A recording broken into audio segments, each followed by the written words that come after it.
Ooh, geez. Everything is sexual. Ooh, I've already started late in new train.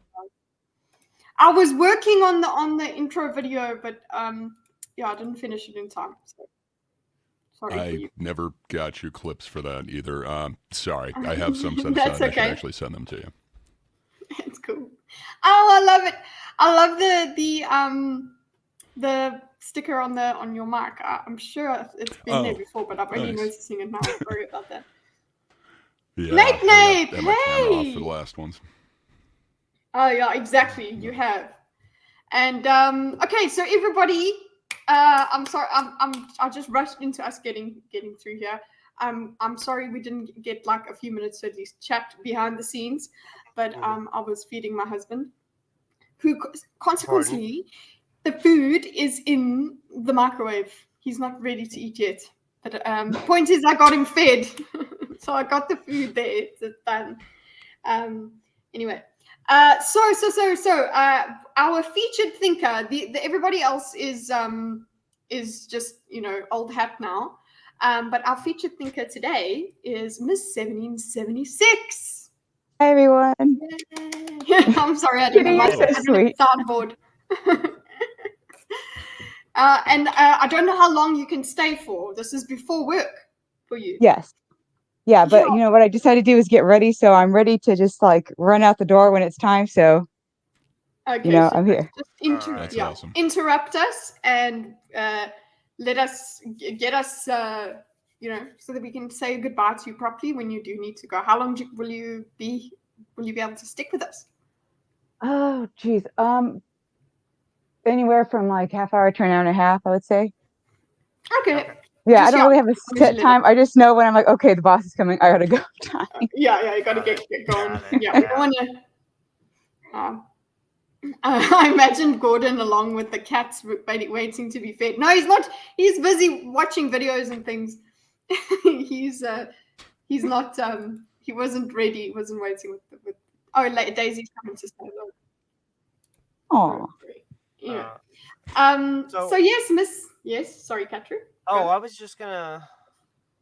When we're ready to get into it, there was some definitions I wanted to go over so that we're having the most productive conversation and we're not Sitch's law up in here.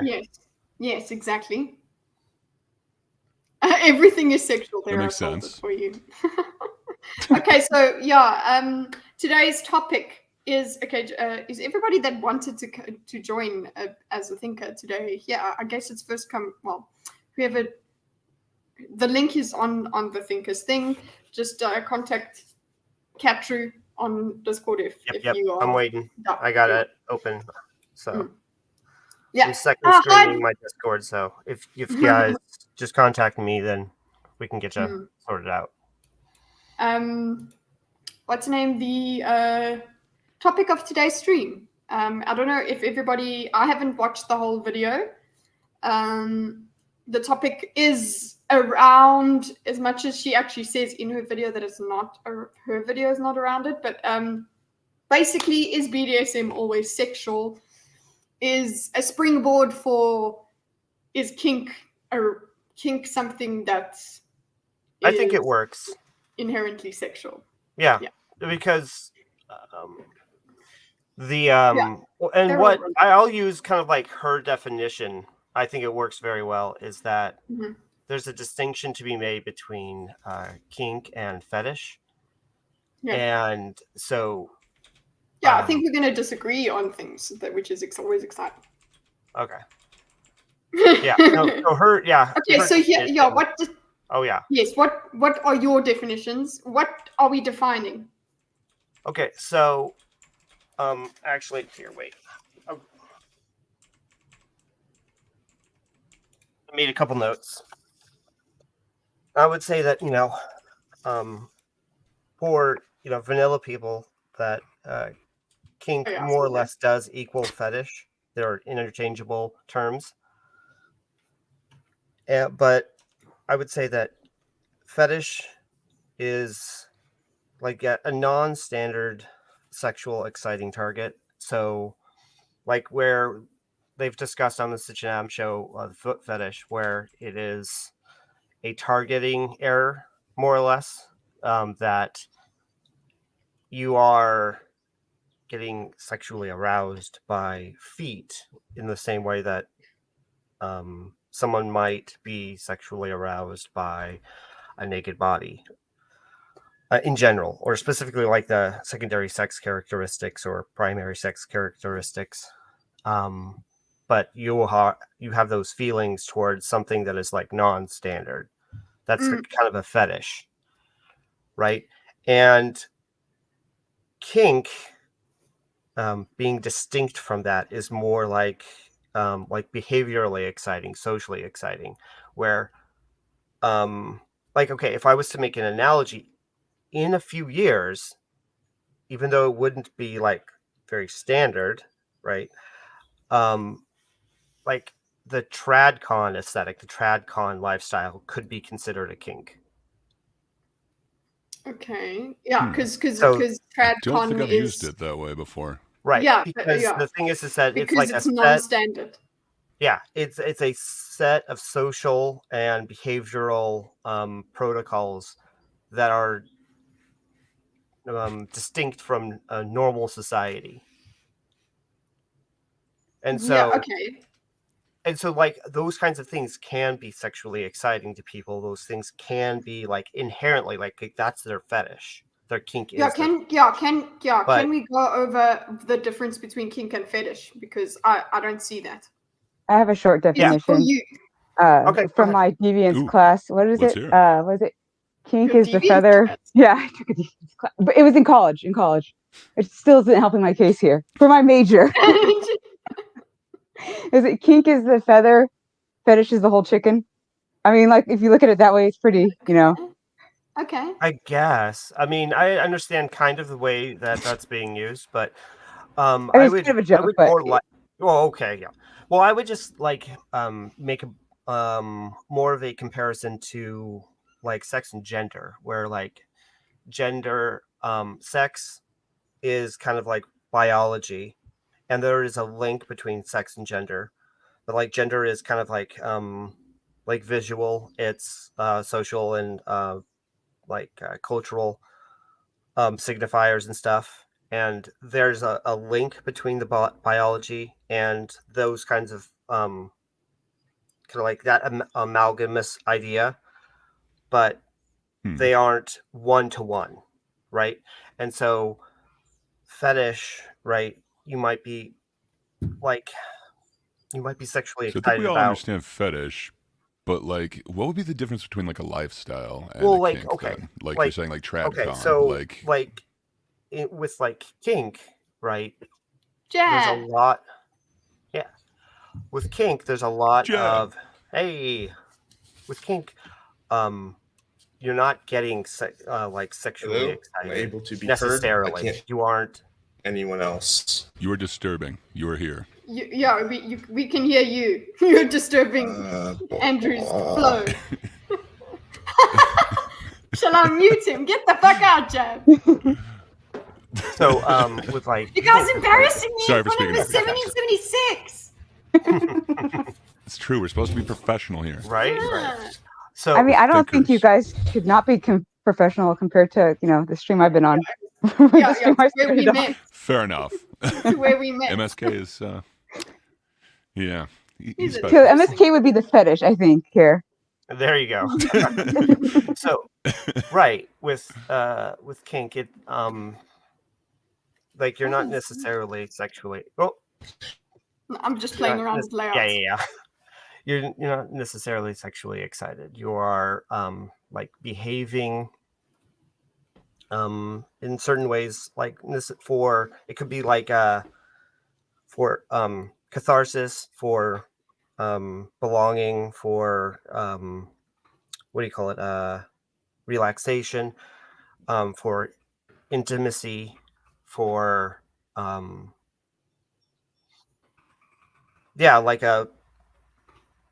like some kind of it's the aesthetic that you like I was saying with tradcon. So those values and those kinds of Who ran? those Jab. kinds of Sorry. I social scared him away. yeah those kinds of social things kind of are the way that you like identify, you want to behave, you think is correct, or at least for you. Maybe not even like you are saying it's correct for everyone, but it's like, this is correct for me.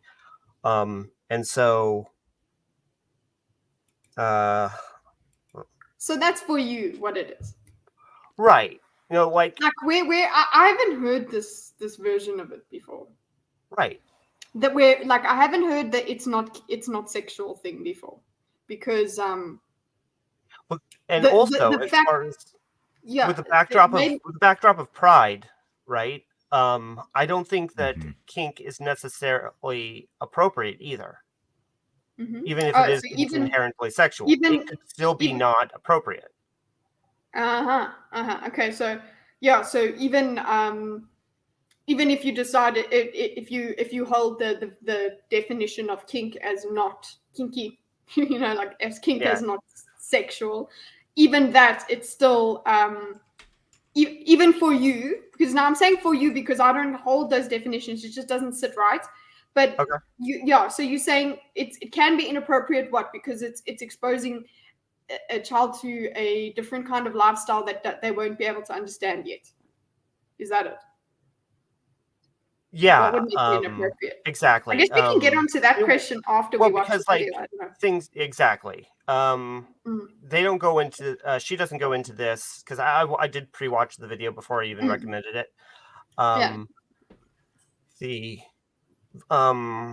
is it? So like children having like I mean even if like it is appropriate to like go over like full like even like in an artistic setting, right? Like live drawing classes.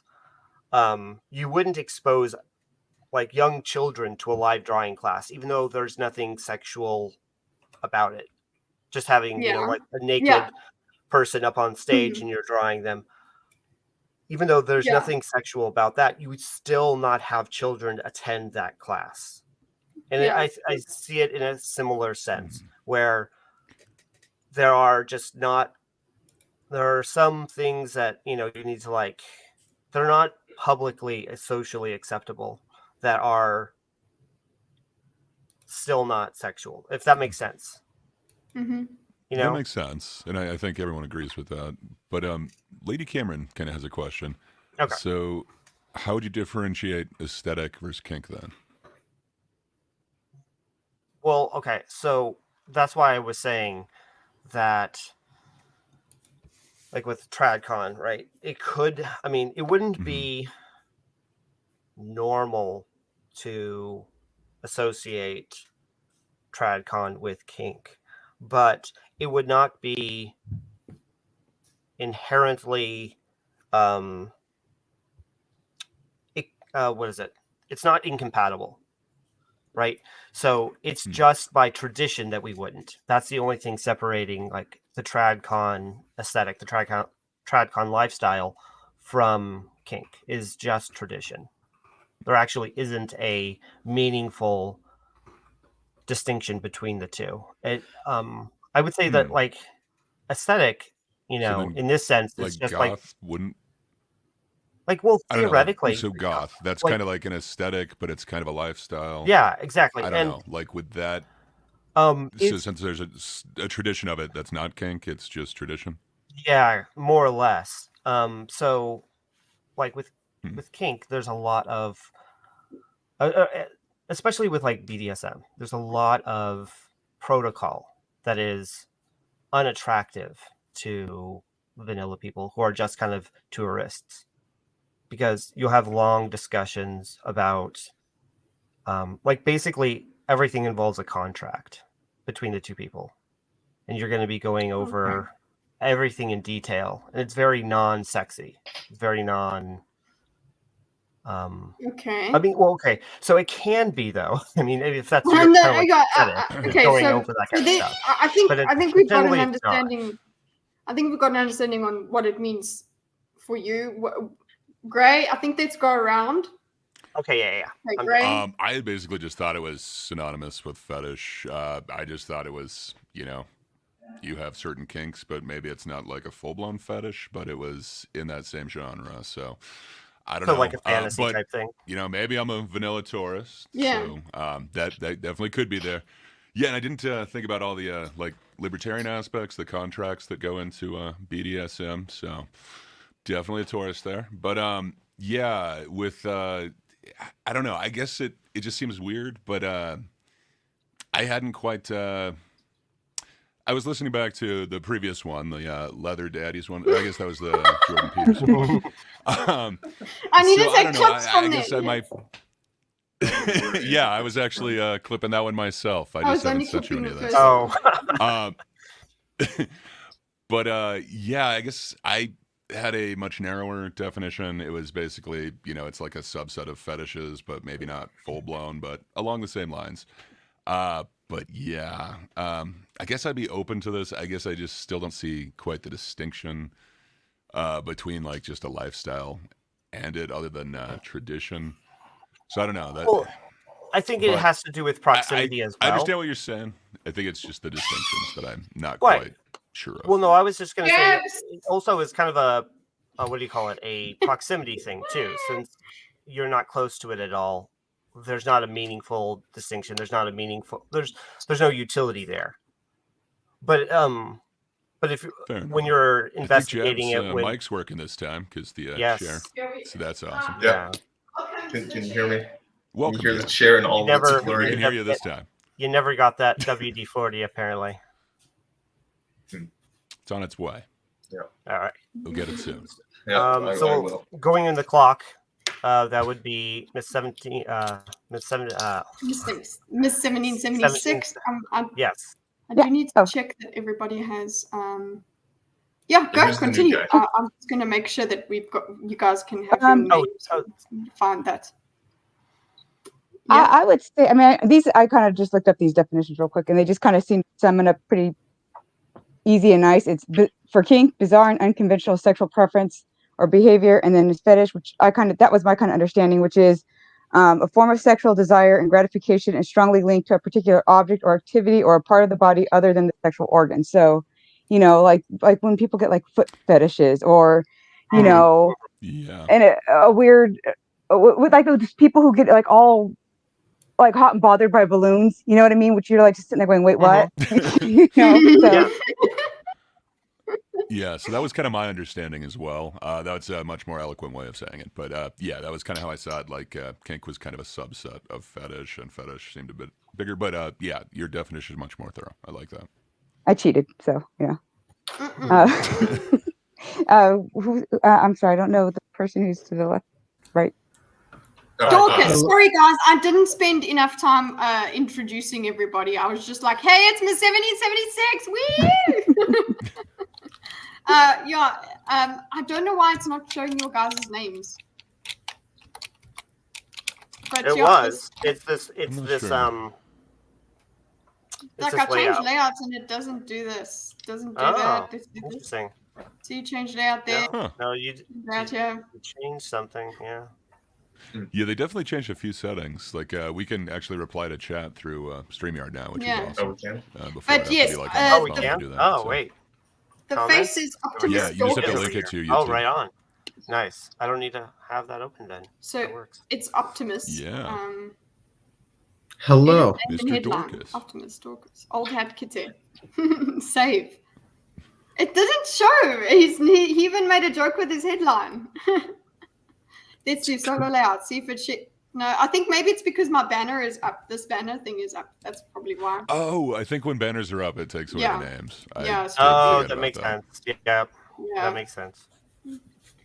There we go. Yay! We did it. Okay, yeah. Okay, cool. What did AITAH miss? We were just talking about everybody's definition of kink and fetish, and we're gonna go into Optimus's one now. It's not a topic I've thought tremendously deeply on in the past. We know you're lying. You can't tourist. Obviously. You're lying. I have a very sordid past. I'm inclined to think that they are connected at the very least in some ways. When I briefly checked out the video in 2x speed for a little while the other day before this stream to pretend I did some research, and when I saw that there was an attempt at some sort of distinction, I tried to imagine what a non-sexual kink might manifest as, and the scenario I imagined was something to the effect of a dominant personality and a submissive personality going out to dinner, and the dominant personality ordering for the submissive personality. And I asked myself if there was anything inherently sexual about that. And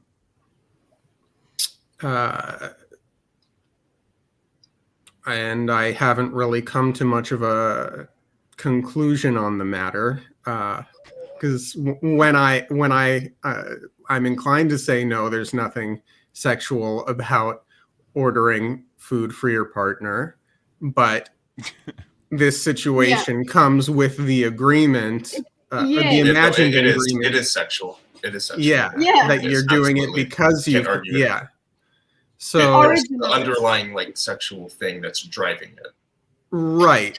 So the argument didn't really sit well with me, which is why I didn't come to some sort of determined conclusion. So I'm if you want to separate them, fine, I guess, but I'm inclined to think that they are connected. And well, I think that I don't think there's any substantial difference between the two. I don't think so either. At least not enough to where you're only making distinctions without difference. So before we move to Jab, that's more or less where I'm. That where you are. That they are. We were giving her things. Jumping the gun. I'm trying to explain that I was trying to be good faith, but I think they're connected, and so you've got let me just propose some things to the group. Okay, so you got a 24-hour or a 24/7 power exchange relationship, and you're living your life. This is we're talking about outside of the dungeon, outside of the bedroom. And the relationship persists. What do you call that? Is that sexual? Is it inherently sexual? Sorry, can you say that again? Is it inherently sexual? He said. No, the whole thing. I was distracted by something else. Sorry. I'm gonna throw out a belief statement, not necessarily saying I believe it, but just I want to hear what it sounds like. Not everything that is sexual is about climax. Yeah, about the act, I suppose. Yes. Therefore, it could be. Just throwing that out as a response. So I guess what we define as fair enough. Sexual is going to be it's going to be some level of gratification, subjective emotional gratification. So it's very hard to kind of draw hard lines about what is or isn't sexual. But I think that we can. Okay. Let me contrast that with a vanilla marriage, right? You've got your life outside of the bedroom. Andrew knows all the terminology. I think guys. I don't want it to be we're like not talking mother family gang here, up on just and traditional. Catrew thing. It's just. I'm not being steer. I'm not harshly criticizing. It's it's a funny discussion. It's not a topic. It's. But yes, I was also I'm sorry, gang up on Andrew. Very nicely done. Yeah, no, very topical. Very nicely done. So I guess I'm also on the same I'm also kind of it's very What? laugh. The 7076, I don't want you holding back here, hey? You bring it up. Yeah. What was funny? Leading them with a leash outside the Oh, she muted because she's laughing at if you're leading him around on the leash. This part, where is it? If you're still leading them around on a leash outside your bedroom, something is going on. Yeah, so I mean, it is. I think it's what is happening for us is this origin of this contract is rooted in sex, and in sexual attraction and sexual gratification and having a sexual reaction to being dominated. That is what is making any subsequent, seemingly not sexual, as in visibly sexual thing, that makes it very hard for us to separate from kink. Well, Kink and fetish at the moment are the same thing. I think we are. But I do want to see what Item Wizards asked here. Does kink require people actively accepting that they're attracted to said kink? Just curious, because I know people are attracted to things they refuse to recognize. I don't think it necessarily because would. there's lots of ace people in the kink community. So, and could you not? That was participate in something that and it would confused. still be the thing. I love that. Yeah, well, like I said, it's a like what we would call like sexual, or what we would call like sexualized, is like a feeling of gratification. You don't have to acknowledge that the feeling is there, but it's still there. You don't have to indulge. You don't have to indulge. Well, okay, so like that's why I mentioned catharsis and intimacy. I mean, those two things aren't necessarily sexual. Well, and they exist in vanilla relationships. But now, but could you be in a BDSM relationship with a kid? What? Wait. I mean, you would not be okay. So you would not consider. If it's not sexual. No. Just like the live drawing class. Okay, just like the live drawing class. Yeah, I mean, it's still okay. So it's still okay. That makes sense. Yes. Yeah. But okay, with a live drawing class, it's not sexual. But there is nudity. It's nudity. Okay. That's why I was saying it's not. And nudity nudity is inappropriate because socially that's not what we do, right? Would then BDSM also not be appropriate because it's something for adults? Why is it for adults? I would, yeah. You see that is such a nuanced line that. No, I think that it's still a line though. It's wobbly, but it's a line for me. Yeah.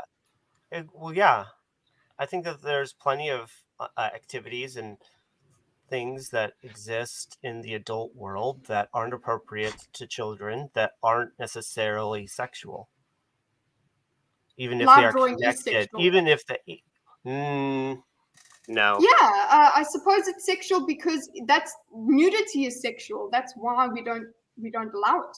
I mean, okay, it's like that's why I was talking about Sitch's law. I mean, it depends on exactly how we're defining things. Because if we're using those definitions, I would consent to say yes. But I don't. I want to draw the distinction between because we have intimacy, right? We have intimacy. And catharsis and all of these other emotions and all of these other kind of nuanced conversations inside the context of a vanilla marriage or like boyfriend girlfriend courtship type thing, right?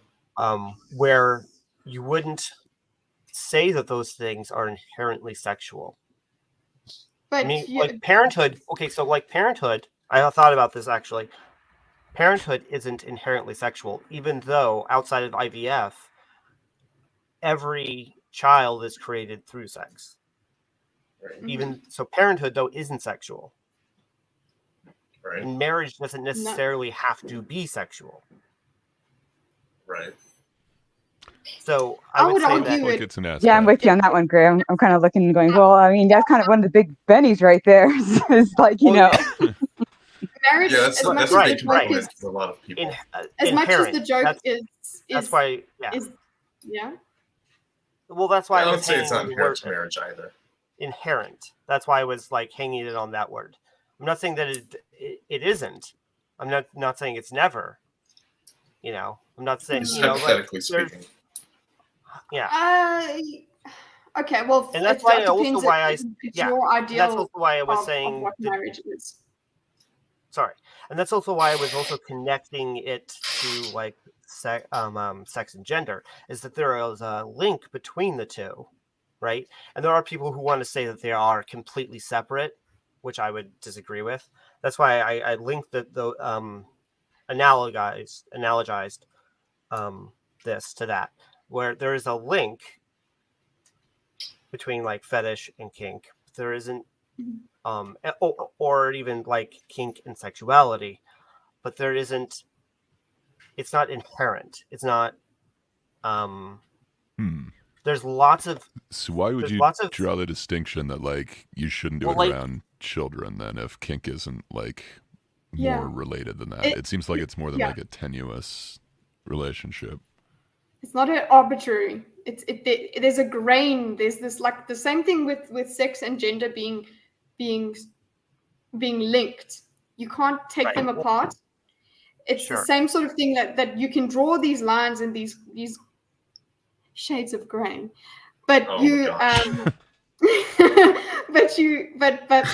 they are still very inextricable for me. Okay, and like, it's the same thing with marriage. Like, so yes, there could be a marriage between people that don't have sex, but there is a reason we say things to people. We say, I like you as more than a friend.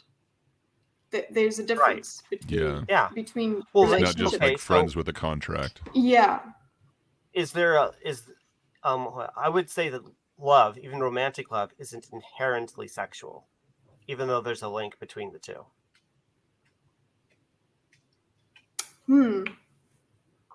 Okay, I could follow you a little bit on that. I'm sorry, I wasn't here earlier. Did we but I mean, like, you don't want to not let children participate in love. But romantic love. If we're, I'm specifically. So there's romance movies. I don't think everyone's like, children can't see this. Like there are romance novels. There's every like children's story kind of has a romance in it for the most part. Right. I don't know. It's not something that we'd protect children from. Or like, if you're saying that it's the same as or similar in that way to like, a nude art model, you wouldn't necessarily show that to a child. It's like, agreed. But I don't know. It feels like it has more of a, I don't know, sexual relationship to it rather than just like, this is my lifestyle. Because, you wouldn't, just because some dude dresses like a cowboy, you wouldn't exactly keep him away from children. Mm-hmm. But a dude that dresses like a dog, I might want to. I think that seems a little but different. But the context, okay. Would you keep that person away from children if he was doing that only in a dungeon setting, or would you do it? No. Yeah. But then it wouldn't be like a lifestyle where you were saying kind of more kink to be like the trad. I suppose this is what is explained in the video. Does she go into this? I guess we can get on the video, but Jab? Well, I just wanted to say, I think kind of the groveling around this really just kind of falls back on the fact that it's really hard to draw lines around like what is or isn't sexual. Like the definitions get very blurry very quickly, and I think that's due to the fact that a lot of kind of boundaries that we draw around what is or isn't like pornographic or sexual in nature are like really culturally and socially built, and so like things that may not be sexual in one culture can be sexual in another or in a different time. Right. So like a good example of this is does everyone remember like what silly bands are? No. The little bands. Well, maybe it's because I'm the only Zoomer here. Oh, okay. But like when I was when I was in like 7th, 8th grade, silly bands. So like were really 2 years big. ago. Yeah, like 2 years ago. Yeah. So a big trend around the time was women at school. Not at my school, during I was in middle school, but at the time there was this trend of like young, like 16, 17-year-old teenage girls wearing like red bands for every like person that they had slept with, and it was like a big trend. Wow. So yeah. Yes, so like I do remember. it was kind of like a mark of like how many bodies you had stacked up. Scarlet letter type thing. It's not. It was kind of a sign to inherently say what you're sexual. like willing to do. Yeah, it's just But in the it's same putting way it that out there in the public. in the it's a same way weird that like display. sagging was before it was like really trendy. It was used in prisons to show that like you were available. Okay. It's a really gay thing. Look it up. That's I think actually we the can history of get sex. to the video. In prison, don't you have to roll up your socks so that people don't think that you're like open or something? It's like you're an open invite. Oh, come on. A So sock. I Yeah, don't so know. like Oh, there's do they respect that sort of thing? That's interesting. Wait, Yeah, and then like okay, this. so, Oh. sorry. You finish your discussion. I wanted to talk about the video. Sorry. Oh no, sorry. Go ahead. I'll just sidetrack everyone. I was just gonna say, in relation to the video, the first half of this is more like about the history of like pathologizing and the acceptability of kink, and understanding what kink is. So we could go through that, or we could skip it if you wanted to. It depends. I think there's all points. It contextualizes everything. So Okay. just guys, the rules is just say pause, and then I will Pause. Okay, we got to say it 3 times. Yes. It's like Beetlejuice. Hello, everyone. My name is Evie Lupine. Welcome back to my channel. And today I have another video for you all. So, listen, y'all. How's the volume, everybody? If you have been on the internet in the last week, you have likely seen the discourse about kink at Pride. This And was don't a worry, couple years. I'm not here to talk about that subject. If you want to know about that, I will link in the description box below the live stream that I did on Wednesday last week, where I talked about the whole thing in detail for like 4 hours. I will also link Watts the Safe Words latest video, where they cover this subject in detail, but in like a more condensed form. So we're not going to cover that. What we are going to do is I want to really go into detail with something I saw Pause. a lot. Pause. When Okay, so as far as like live drawing classes and like public displays and whatnot, that stuff like that, there are places where they have that sort of thing that I don't think are appropriate for children, but like they do display them in public. So like in Portland, we have a annual naked bike ride where people are nude and riding through the city on bikes we also have like in a kind of nudist parade speakers. route. Yeah. The So nude parade. yeah. So Okay. That's a thing. 76 What is it for? Just trombone is like- like the big parade. That's a little disappointing. what? I guess. Well, I remember the first time I was like in traffic downtown. I was like, wait, why are we all stopped? And then all of a sudden, like zoom on either on by the side of my Zoom, car, flap, all zoom, yeah, flap. all of these naked people riding their bikes past me. I was like, what? Oh yeah, this is Oh, the time of Sucks to year. be cold. That just seems How are men uncomfortable to doing- ride your bike naked. Yeah. Oh, Well, I mean, yeah. I don't know. No Maybe matter some what it people the enjoy it. genitals are. Like, Yeah. it's not, bikes are not made for openings. Yeah. I don't know. If you take out the seat, some people Oh, may and enjoy it. boobs. I mean, like that's gonna hurt. I don't know. I have a friend I have a couple friends who have really big boobs, and I just know how painful it is for them to do anything without their bra. So I'm kind of going, that would not be And they're, comfortable. yeah, like, and you are hunched over as well. I don't have that problem, but like you would hunch. Oh, shit. Doing stuff naked is uncomfortable. Who would have thunk? Bike seats are pokey in a good way, Lucy. I'm kidding. Okay, let's go. And people were talking about kink at Pride, and essentially what it was like 10,000 vanilla people all repeating the same line. That is a slur. BDSM is inherently sexual. And I thought we had talked about this, but I guess a lot of people still have the understanding that BDSM is inherently sexual. Now, yeah, I think that the normies, the vanillas, that's what we have. So I don't my think thing it's a mainstream opinion. I think it's unfair to call people vanilla just because, like, it's not like vanilla makes me think of someone in one position, and you have to lie back and think of England because you're not allowed to have any sexual pleasure of the sex that's going on there. Like, that to me is vanilla. Saying like someone who's like, yeah, no, I don't want to be choked out, I don't think should fall under this definition of vanilla. Good point.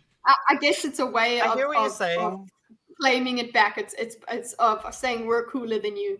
It is. No, vanilla can be a good flavor though. Vanilla, I love vanilla. vanilla. There's nothing wrong with vanilla. Is that what vanilla means? Well, like, I'm cooler than you because I like to hang from the ceiling by hooks or something. I don't know. I mean, we call. I mean, literally, what when you play Skyrim and you don't put mods in, it's called vanilla Skyrim. So somewhat normal. Yeah, so it's sex without mod, I suppose, is vanilla, and I guess I think any group is going to have an in-group and an out-group term, and the out-group is vanilla. Am I correct, Catrew? Yes. And it's and I guess that's why I said that's a slur. Damn vanilla people. Yeah. Okay. Vanilla chocolate swirl. Then I guess you just got to make sure. But I guess it is. It's sex without mods. Okay. Without mods. Okay. Without the mods, you don't have you got your vanilla Skyrim, vanilla sex, vanilla marriage, and it's up to us vanilla people, Miss 1776, to accept that that's what we're called.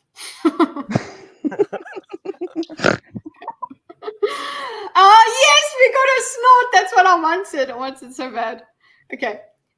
We need to make Miss 1776 laugh. That's what I wanted today. So success. We can wrap it up now. Yeah. Yep. Okay. End of stream. Now, Goodbye, everybody. I did actually answer this question years and years ago on my channel. I have a very old video where I talk about this, and I don't have a problem with that video. I don't think it's wrong, but I do want to give an updated version that kind of contextualizes some things and also goes into a fair bit of actual science, because what a lot of people would say is essentially, all these reputable sources, aka Urban Dictionary, say that BDSM is inherently sexual, and if we are going to say that it's not, then we need academic resources that prove otherwise. And before we get into the actual answer to this question, is BDSM inherently sexual or not, I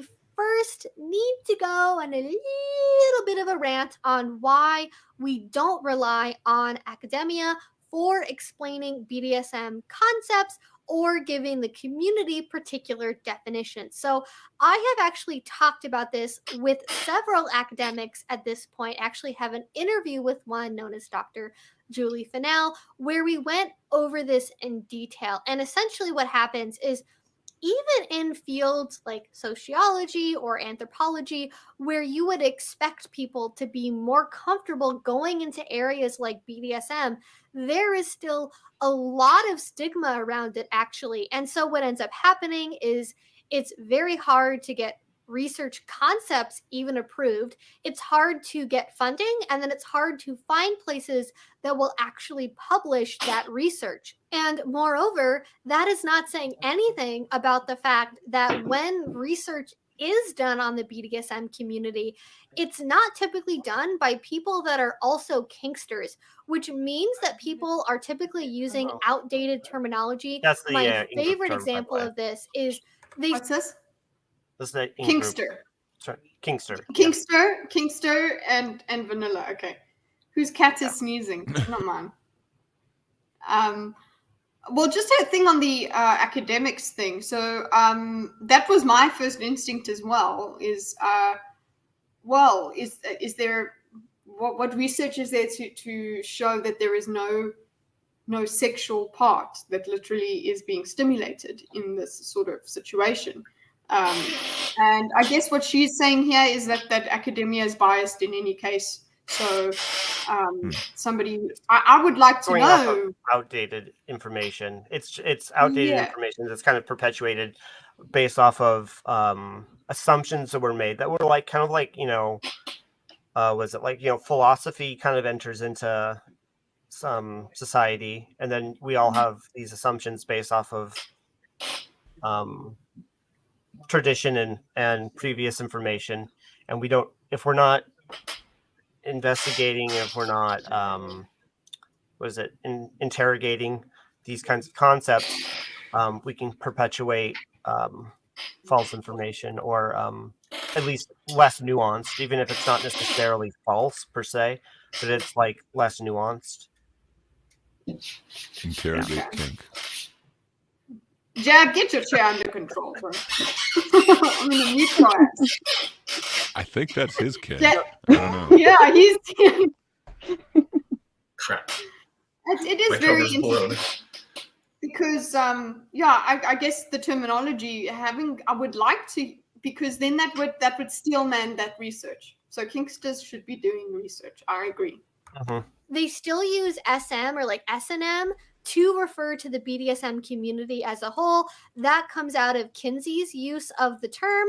Yeah, so I would say, could we have a different term then for this BDSM thing? Because BDSM honestly is we're gonna make Hydro sick. More sick. But yeah, BDSM in the mainstream is inherently sexual. So why do we stay with BDSM? Why can't we call it something else?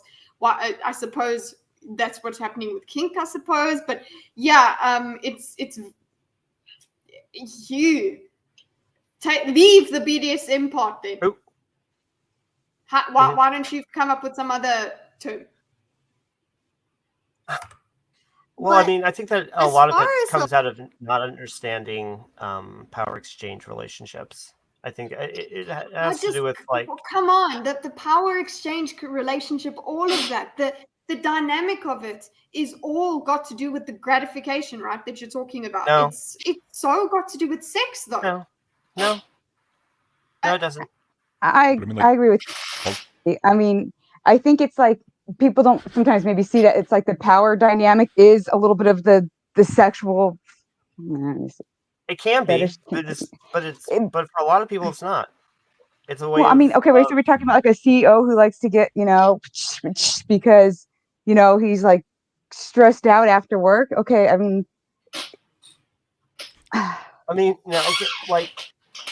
if you like, that's why I was talking about like 24 hours. Usually he's doing?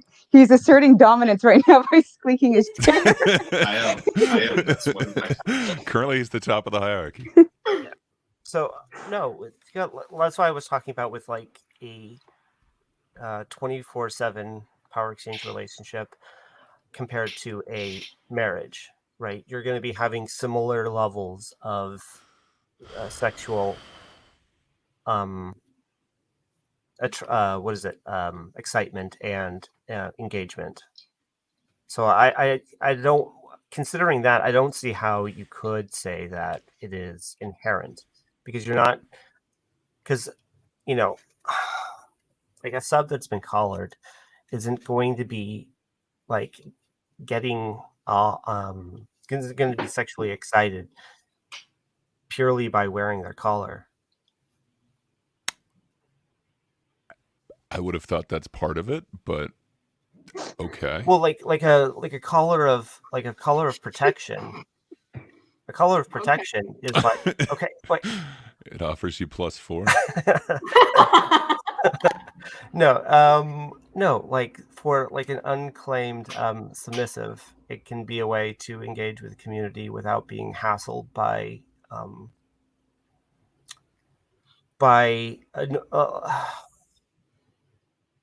like what kind of excitement? But what kind of excitement? Exactly, here you go. Yeah. So yeah, I guess I'm just finding it. I'm finding it so difficult to, like, what would be this excitement? I guess the example of this not being sexual or the gratification not being sexual is, it's lost to me. I think it was it Adrian or Harry, one of you guys earlier said the way that this would changes, we would change minds is if somebody gives us examples and we just can't find the sex in it.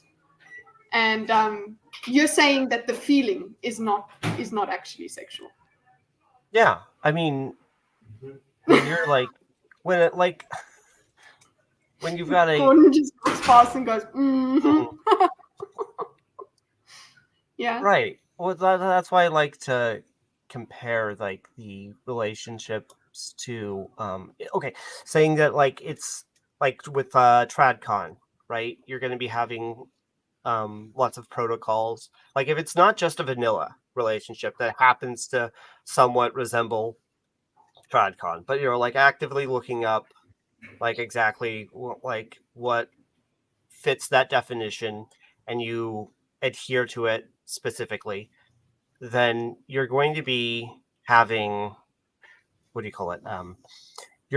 It's going to resemble like BDSM in a lot of ways.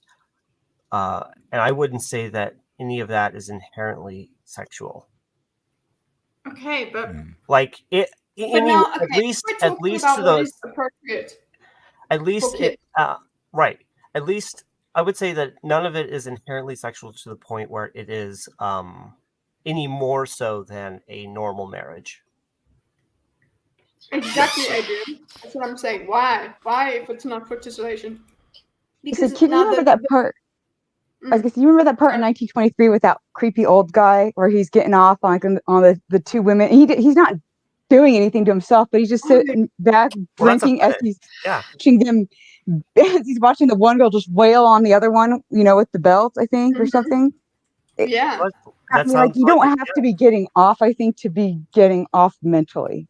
I think that's like where that. Well, and that's a fetish. I would classify that way. Okay, so now this way that. Sorry, Jab, you go. Or it's fine. You can go. I was me, but you can go. You can finish your thing. So, when it comes to that appropriateness thing that we were talking about, that seems to be a good lens to look through to see what makes something. So, like, say we've got violence. We say that that's inappropriate for children to see. We don't want them to see that, right? But then, if something is completely asexual, I mean, violence, we don't want kids to see that because it's gratuitous. We don't want them to be scared, and we don't want them to be as viscerally aware of their viscera as violence would let them. Okay. Now with nudity, same sort of thing is nudity is sexual. That's the reason we don't want kids seeing old naked men or even why eventually moms are not usually naked in front of their sons for too many years into their lives. Like, so there's that, and a good gauge for that there is a line. The line is visible or is tangible. Is when you can say you cannot be in a relationship like this with a kid. Why? Oh, that's inappropriate. Why is it inappropriate? Because it's sexual. Okay. Yeah, I think I just wanted to give a little bit of clarification as to what I think the confusion around this is. A lot of it goes back to the Thanos discussion that we had last week with CPAF. So, like, people will try and push these things with very feeling-based definitions into rigid boxes with kind of external necessary conditions or values. So, like, the CPAF was trying to say Thanos doesn't love Gamora because it's abusive. You can't love someone and be abusive. when like that's like a value that is external to him, that is external to what the subjective feeling, that emotional attachment that person is feeling is. That I think like a lot of these definitions are going to be very internal to the person, very internal and subjective to the person having them, and they're going to be very broad. But a lot of people will kind of project their own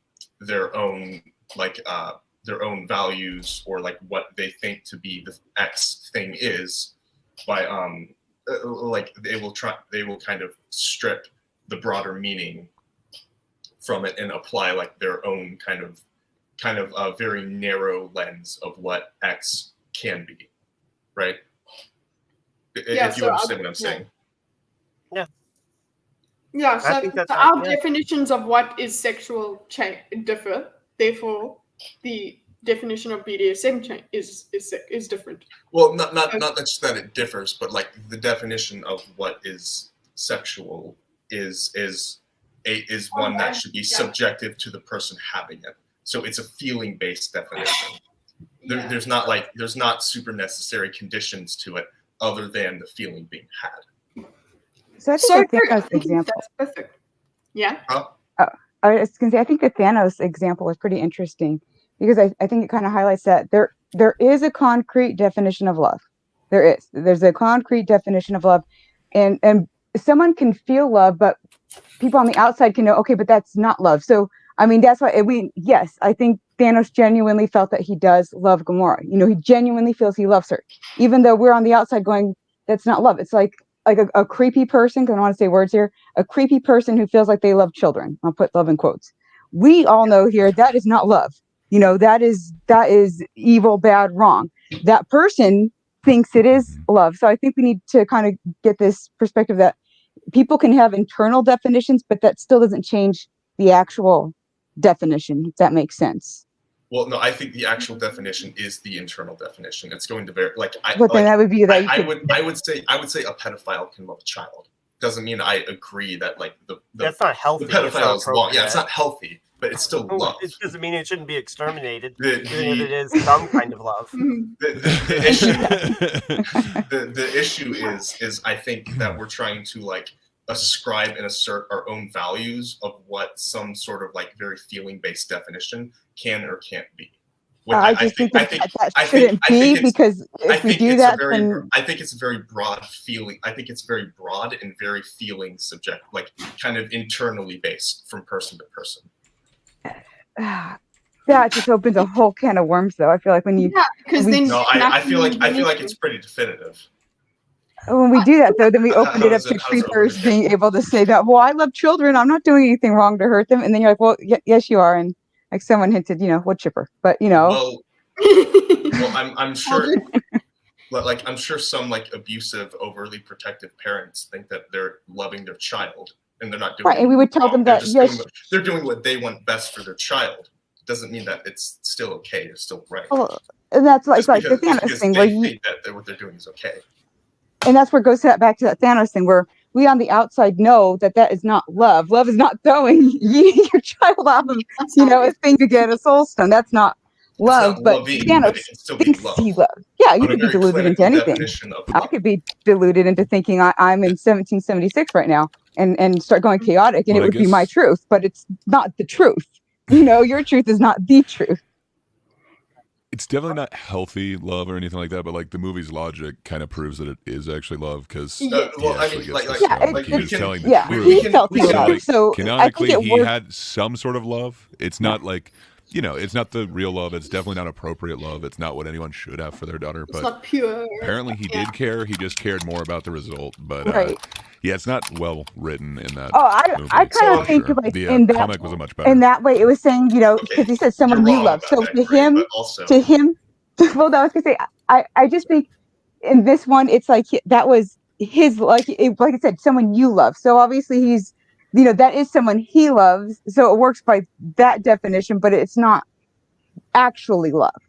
For sure.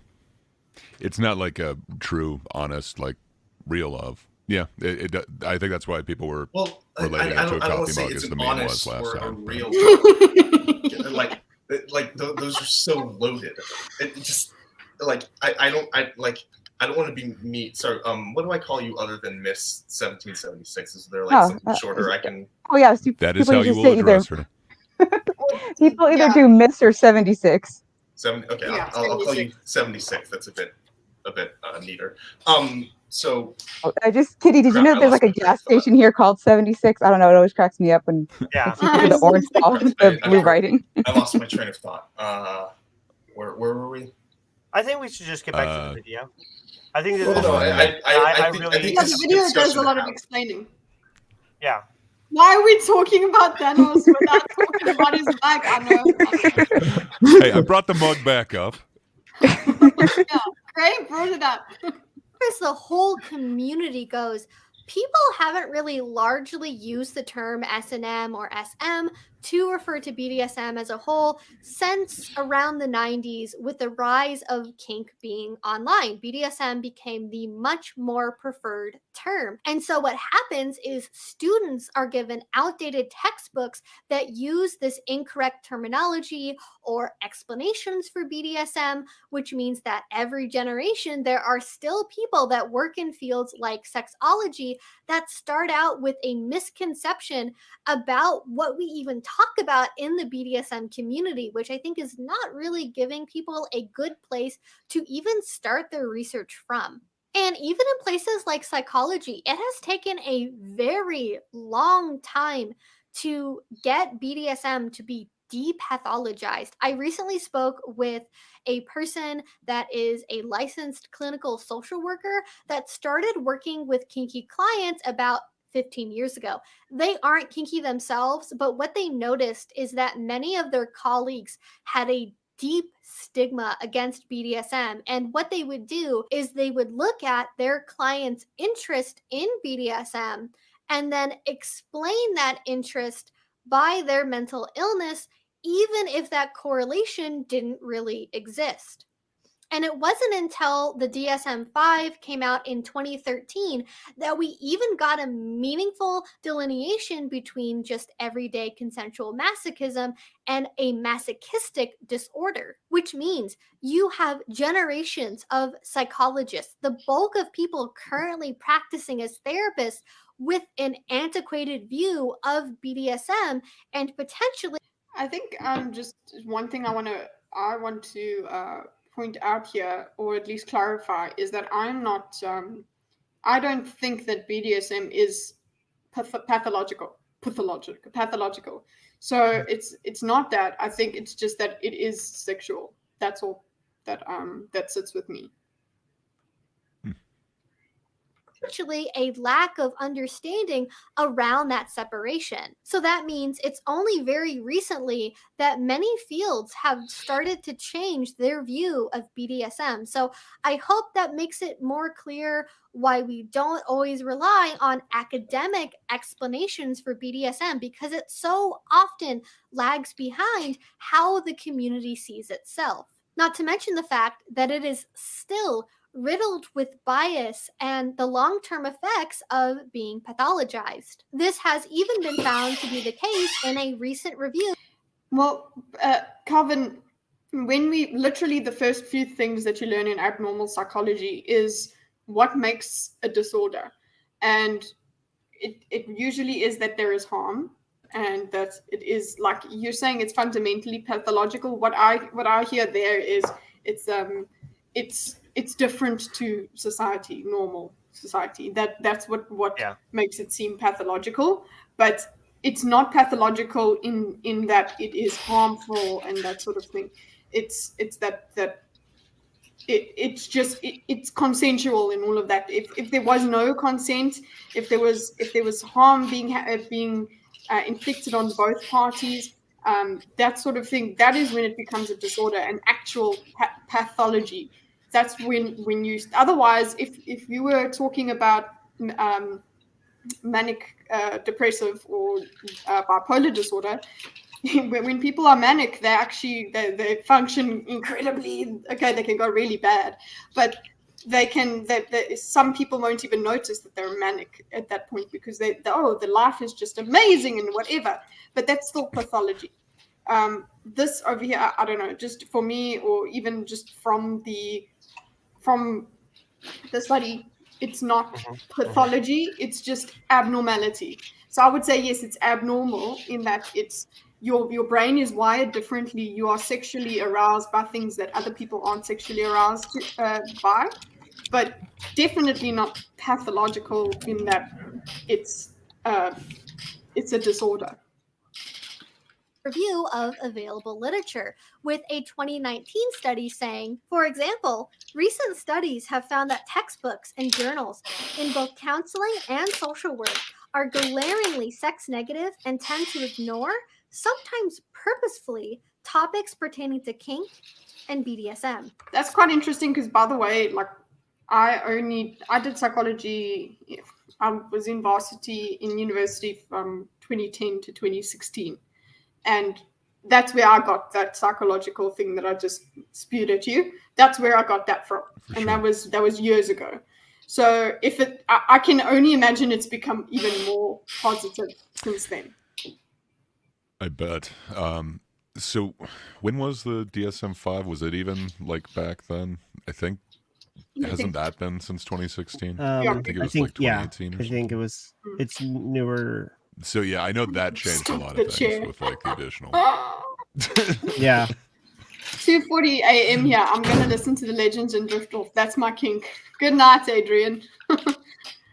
It's a school night. You have to go to sleep. Okay. Gordon gave a burp. I hope everyone heard it. Yeah. So I think. Are we done? Okay. Can I press play? Ooh, who was that? Mine was louder. Wow. Nice job. Thank you. It's new. It was in beta when I was in psychology in 2014.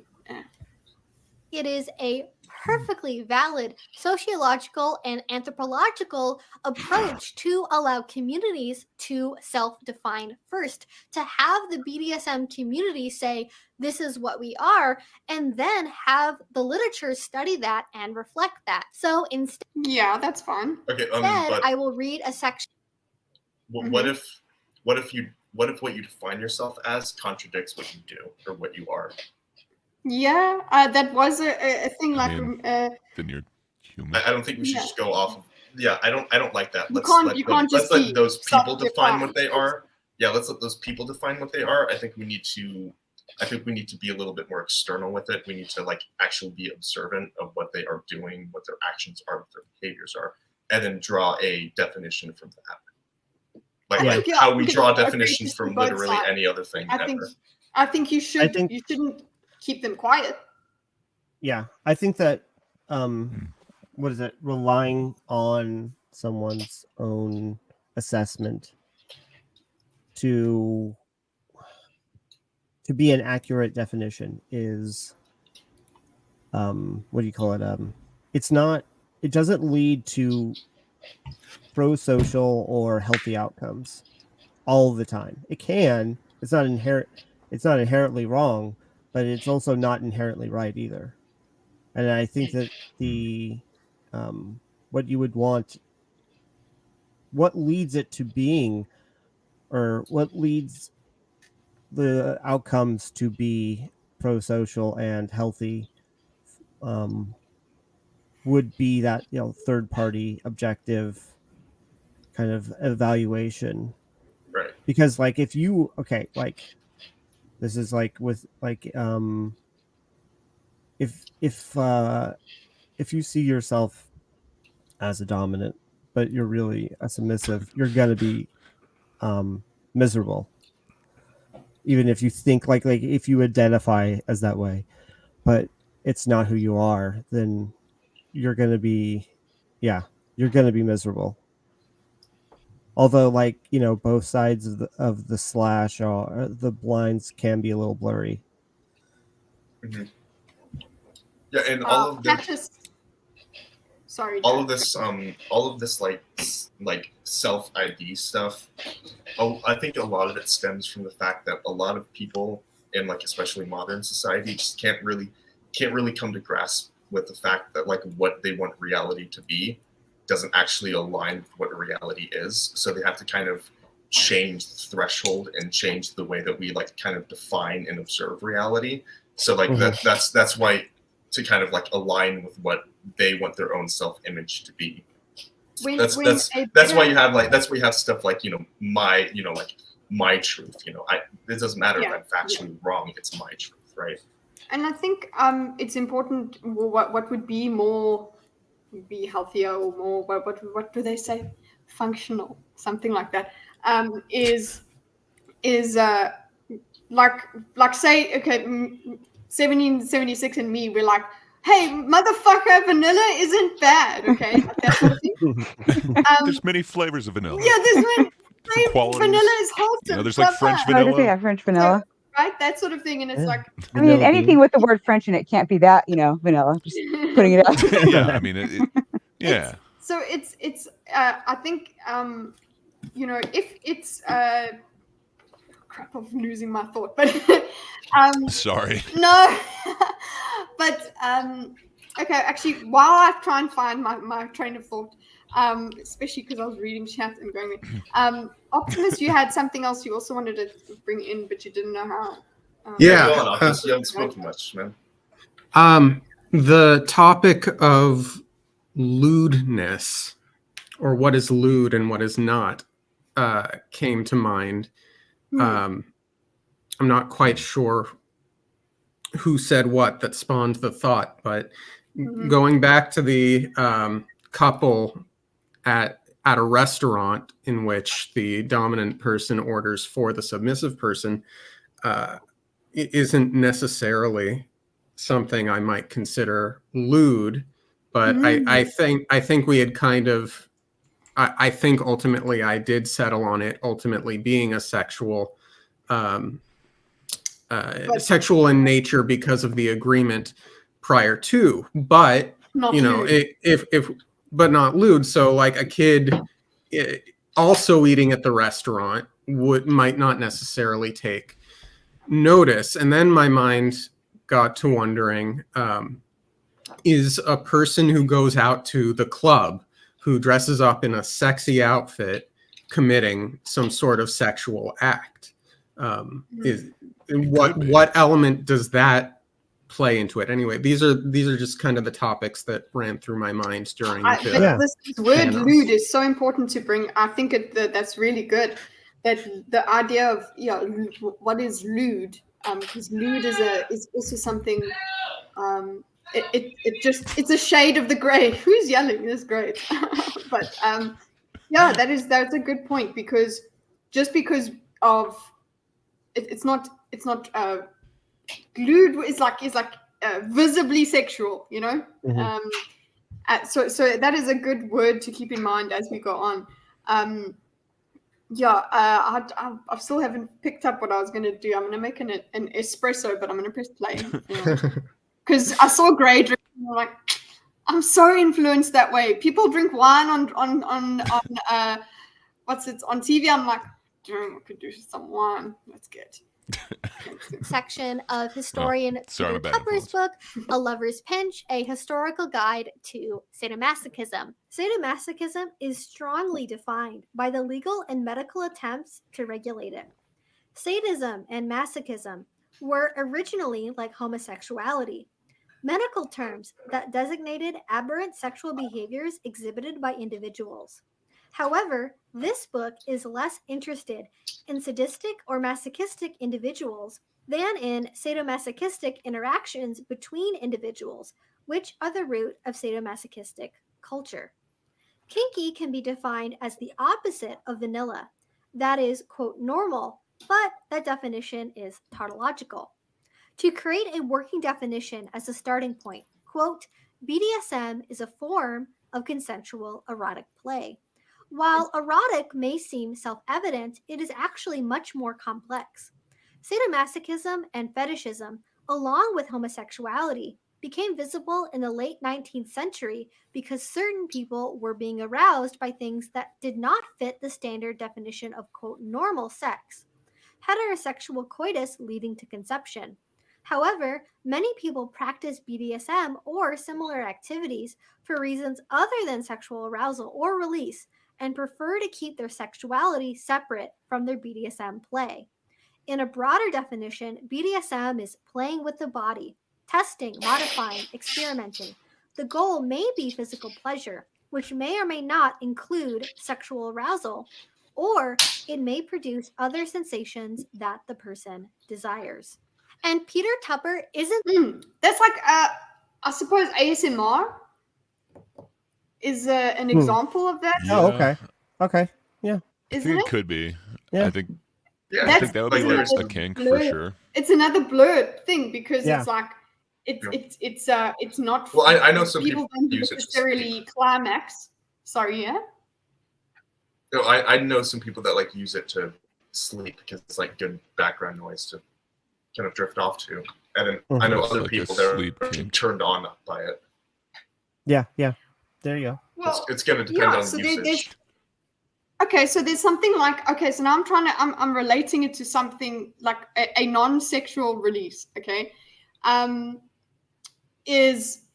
And I didn't know that it was ASMR because of it gives you something, there's some sort of satisfaction from it, where if what I watch are pimple popping videos and Yeah, that's your kink.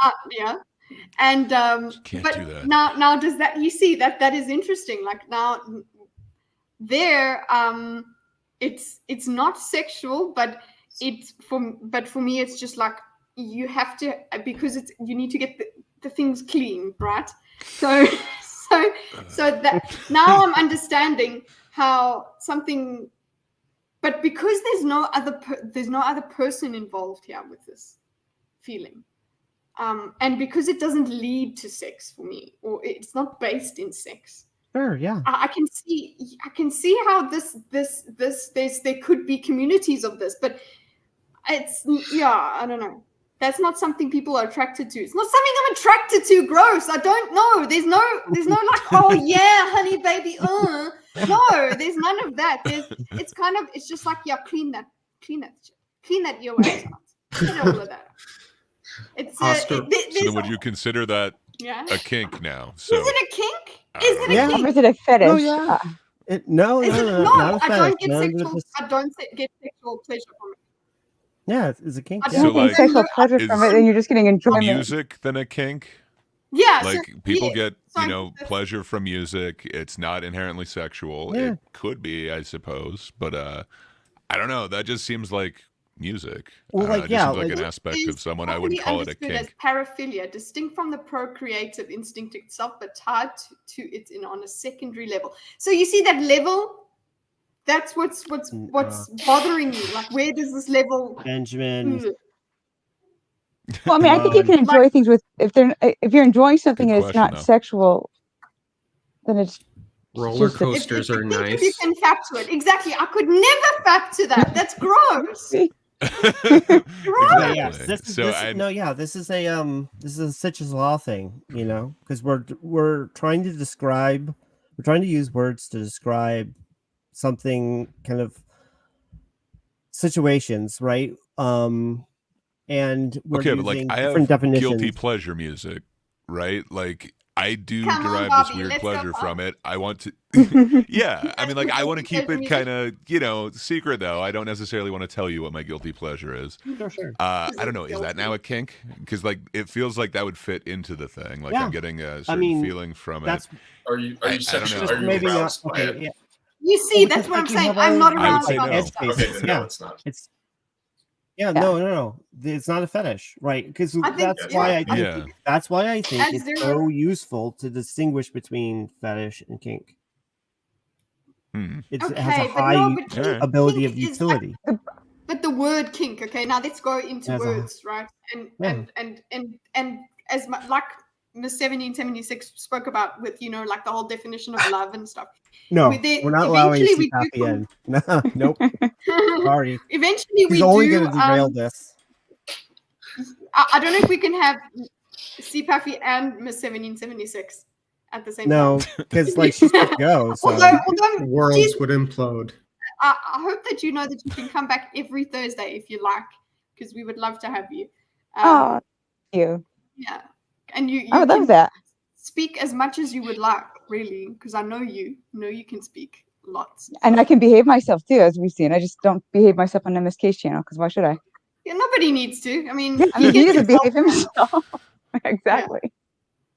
It's Nickelback, isn't it great? And you know who's going to go and see Nickelback? Is Yeah, Blaine. look at this graph, you know.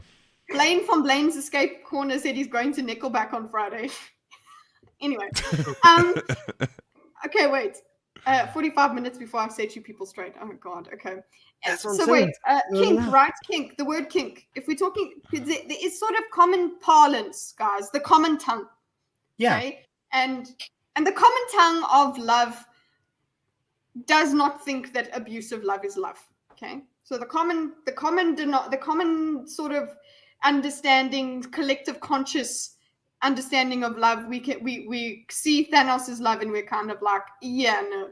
Okay. So from the outside, you know, when 70% were saying from the outside, that the outside generally, the normie, okay, the normie is all, okay.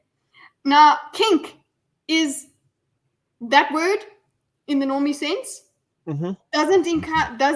doesn't usually have pimple popping in it.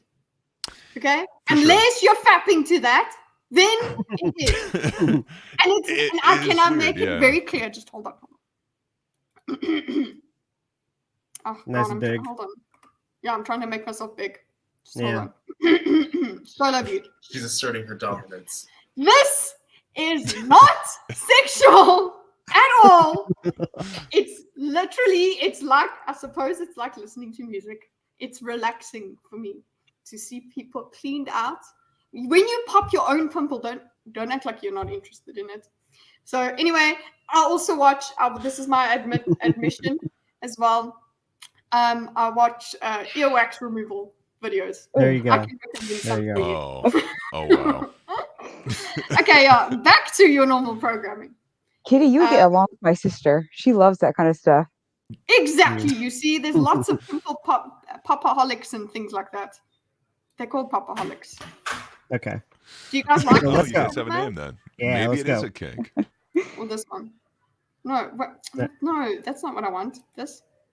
There we go. That's what we're doing. Okay. Let's go. Cool. Let's continue. Yeah, that one's pretty good. She tried too hard. Now I definitely believe that Kitty is the weirdest. I am the weirdest, but it is not sexual. Oh God! Oh, just gross. Ugh. Okay, no, it's nothing to do with sex. You Yeah, lost me On there. that note, But I you will. guys don't have to follow me. I'm not going to put my earwax on the videos. Relax. This Wait. seems like an It's a appropriate guilty time pleasure, like was said earlier. It's a guilty pleasure.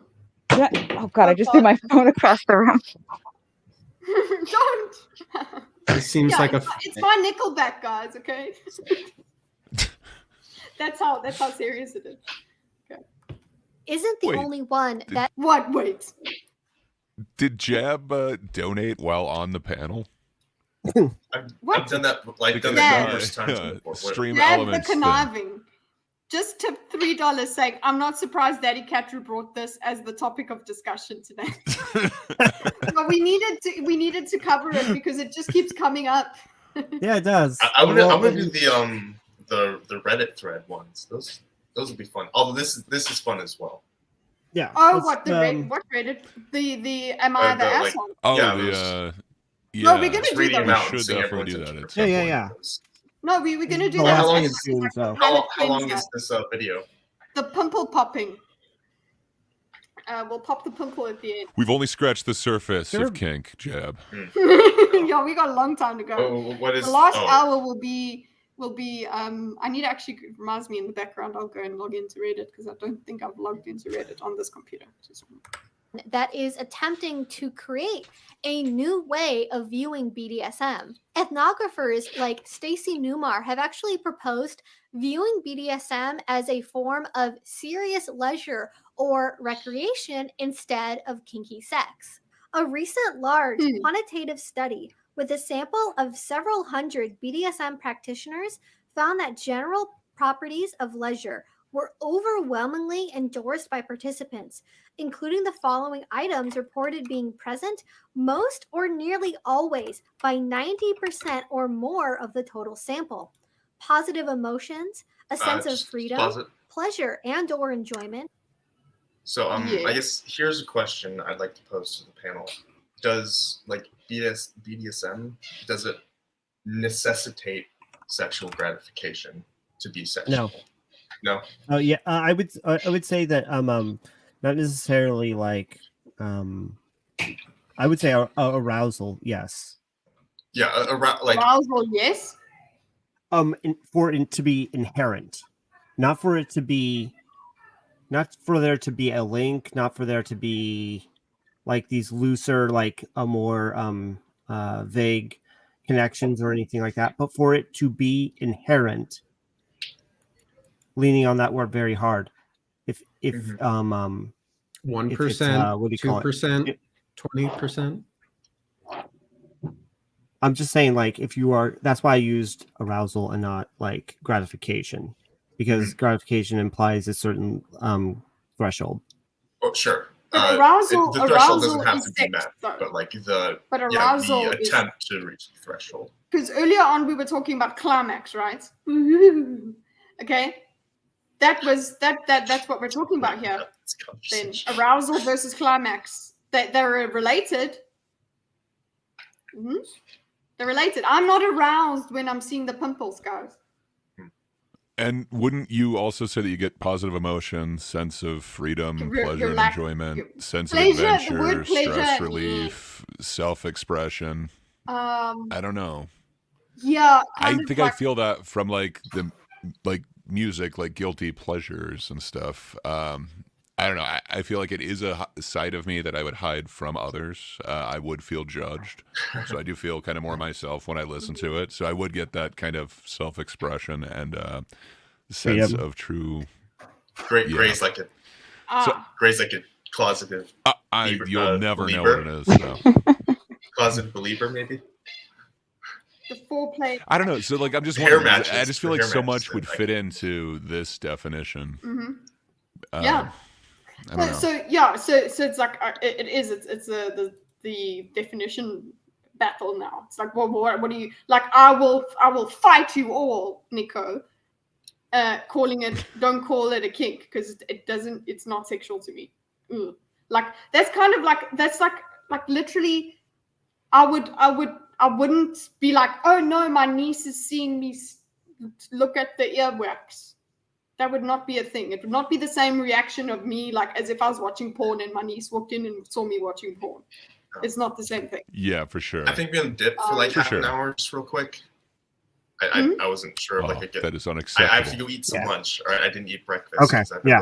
Got it. All right. Long time. Oh. See you back. Go and lube up your chair. Yeah.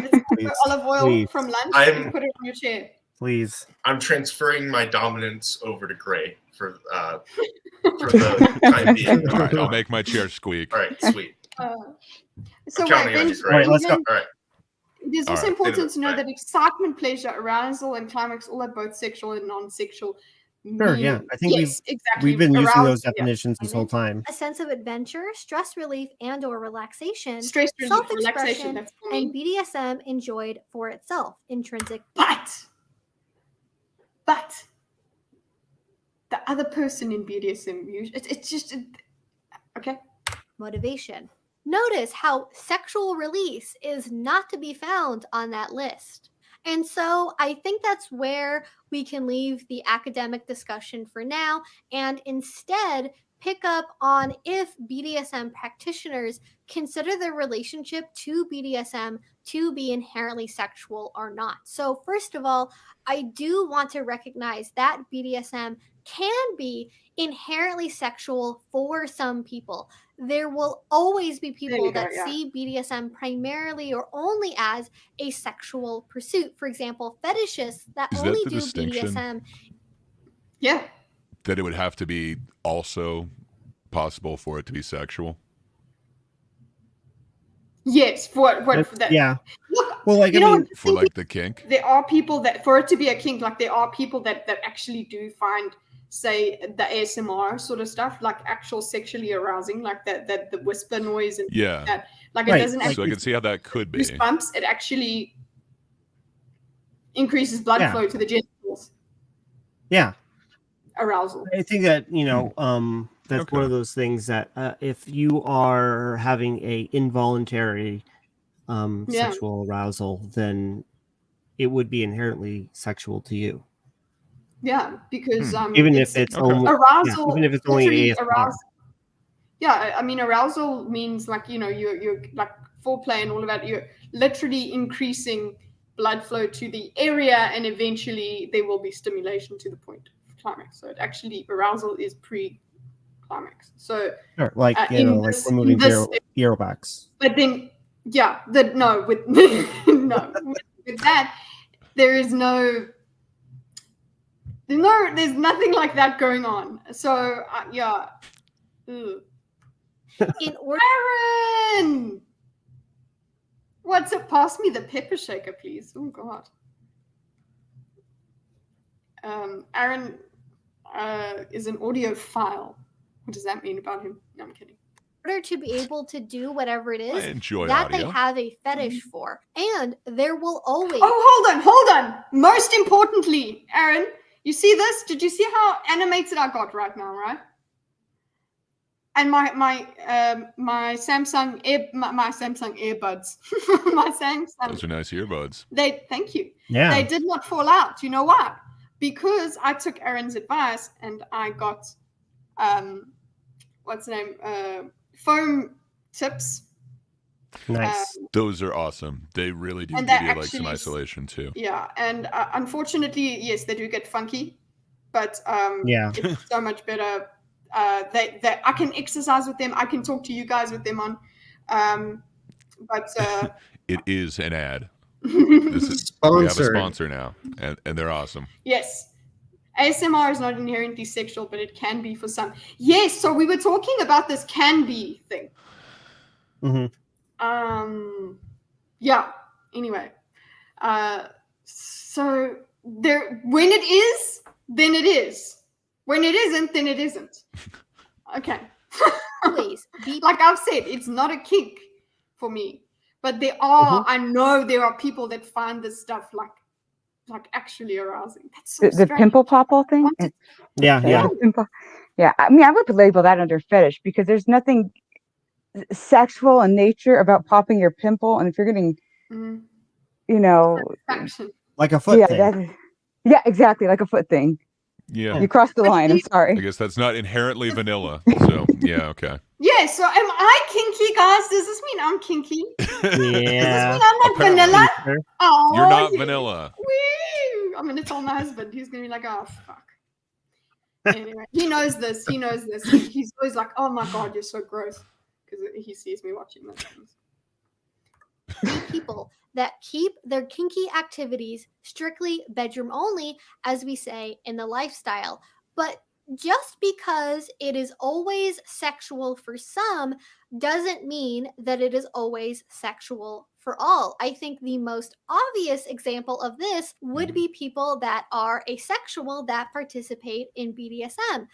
I am one of those people. I identify as gray A, and my relationship to BDSM Gray A. Generally doesn't That's have like a Canadian version of me. anything to do with anything sexual at all. Like, I don't get aroused by most BDSM activities. I am not looking at BDSM as foreplay, for sex.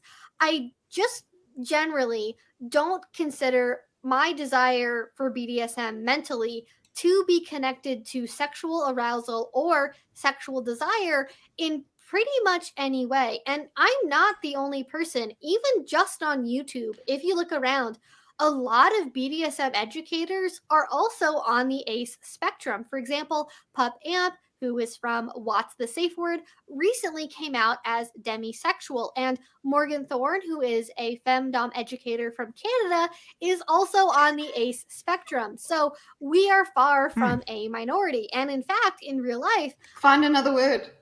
I know 2 male tops that are both asexual. And I know many of you that are watching this right now are also asexual and also do BDSM. And let's just say I don't really do this, but I want to prove a point. So if you are asexual, I would love it if you could leave a comment down below that includes either a cake emoji or a purple heart emoji down below. Oh no, but I love purple hearts. Am I telling people that I'm asexual all over the fucking place?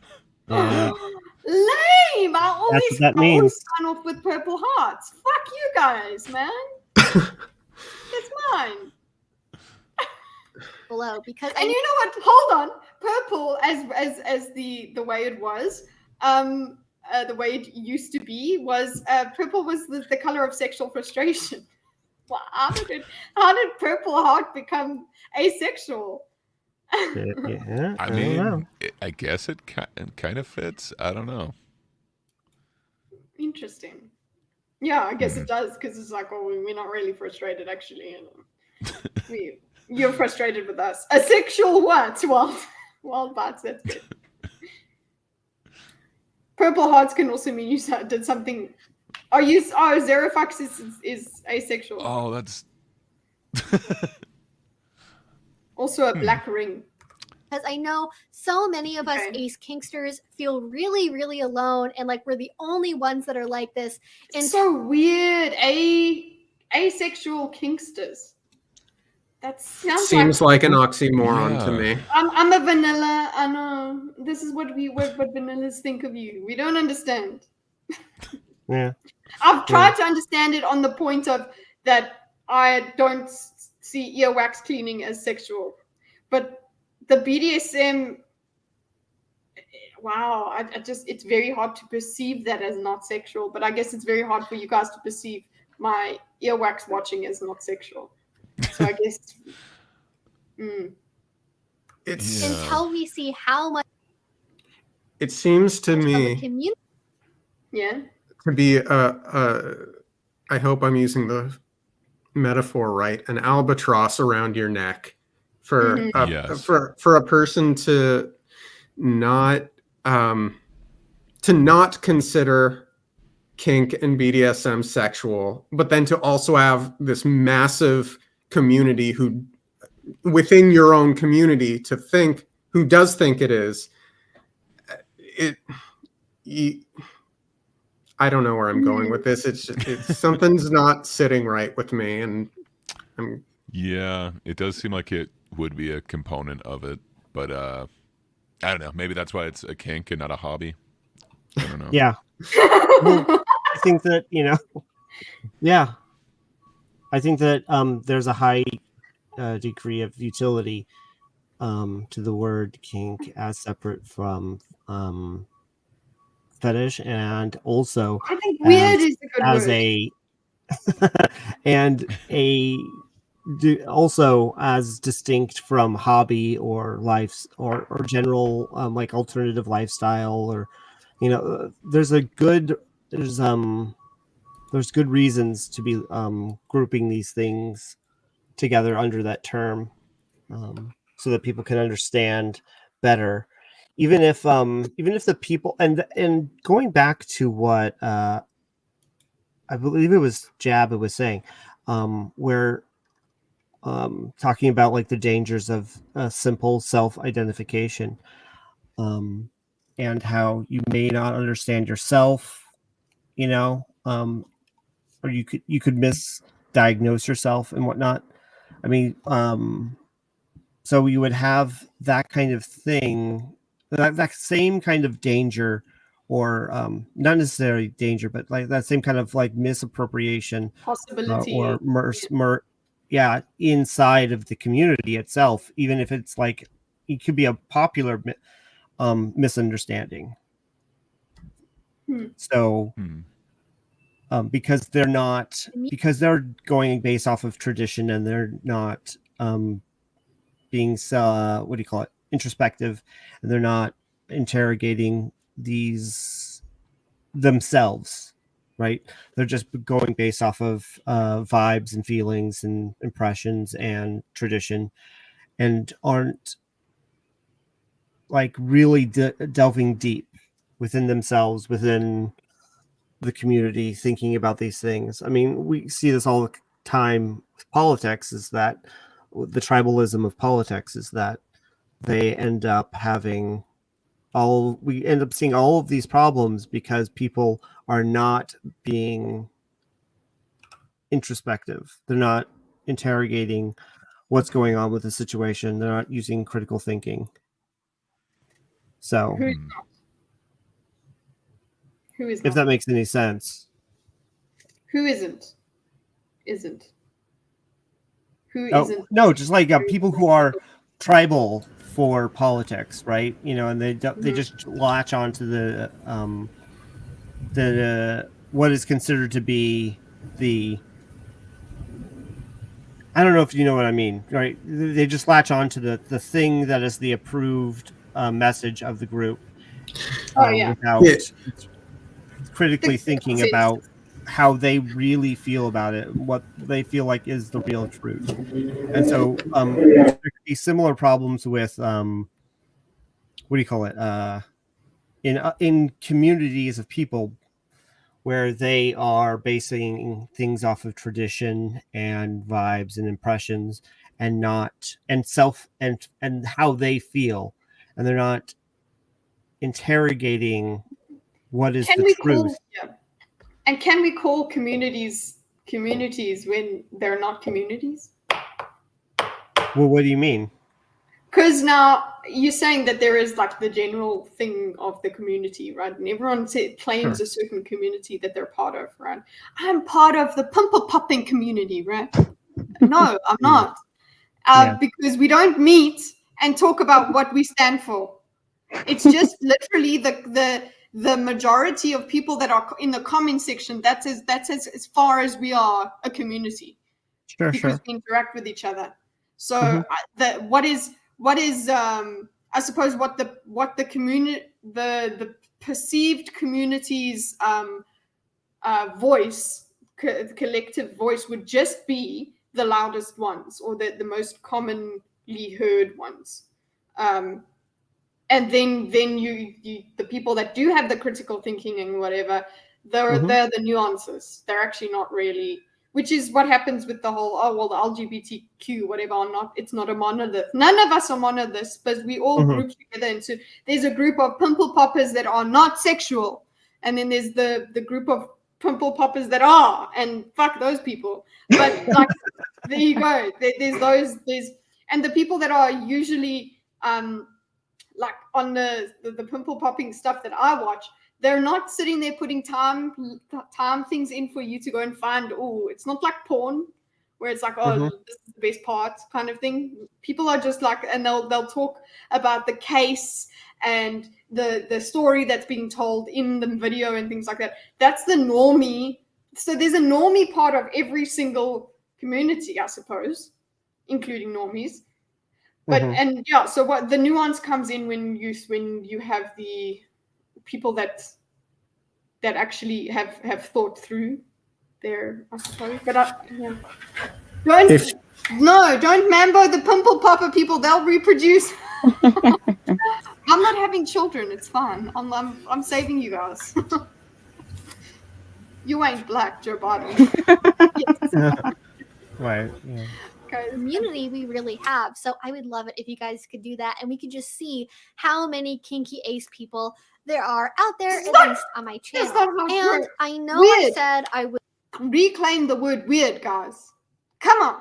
It's done with the academic literature, but there is one more study I want to talk about that pertains to asexuality and kink, and that would be ACE of BDSM clubs building asexual relationships through BDSM. Quote, current literature, whether produced by sexuality scholars or BDSM activists, primarily attributes BDSM's potential for academic study or personal empowerment and pleasure to its nature as a sexual practice.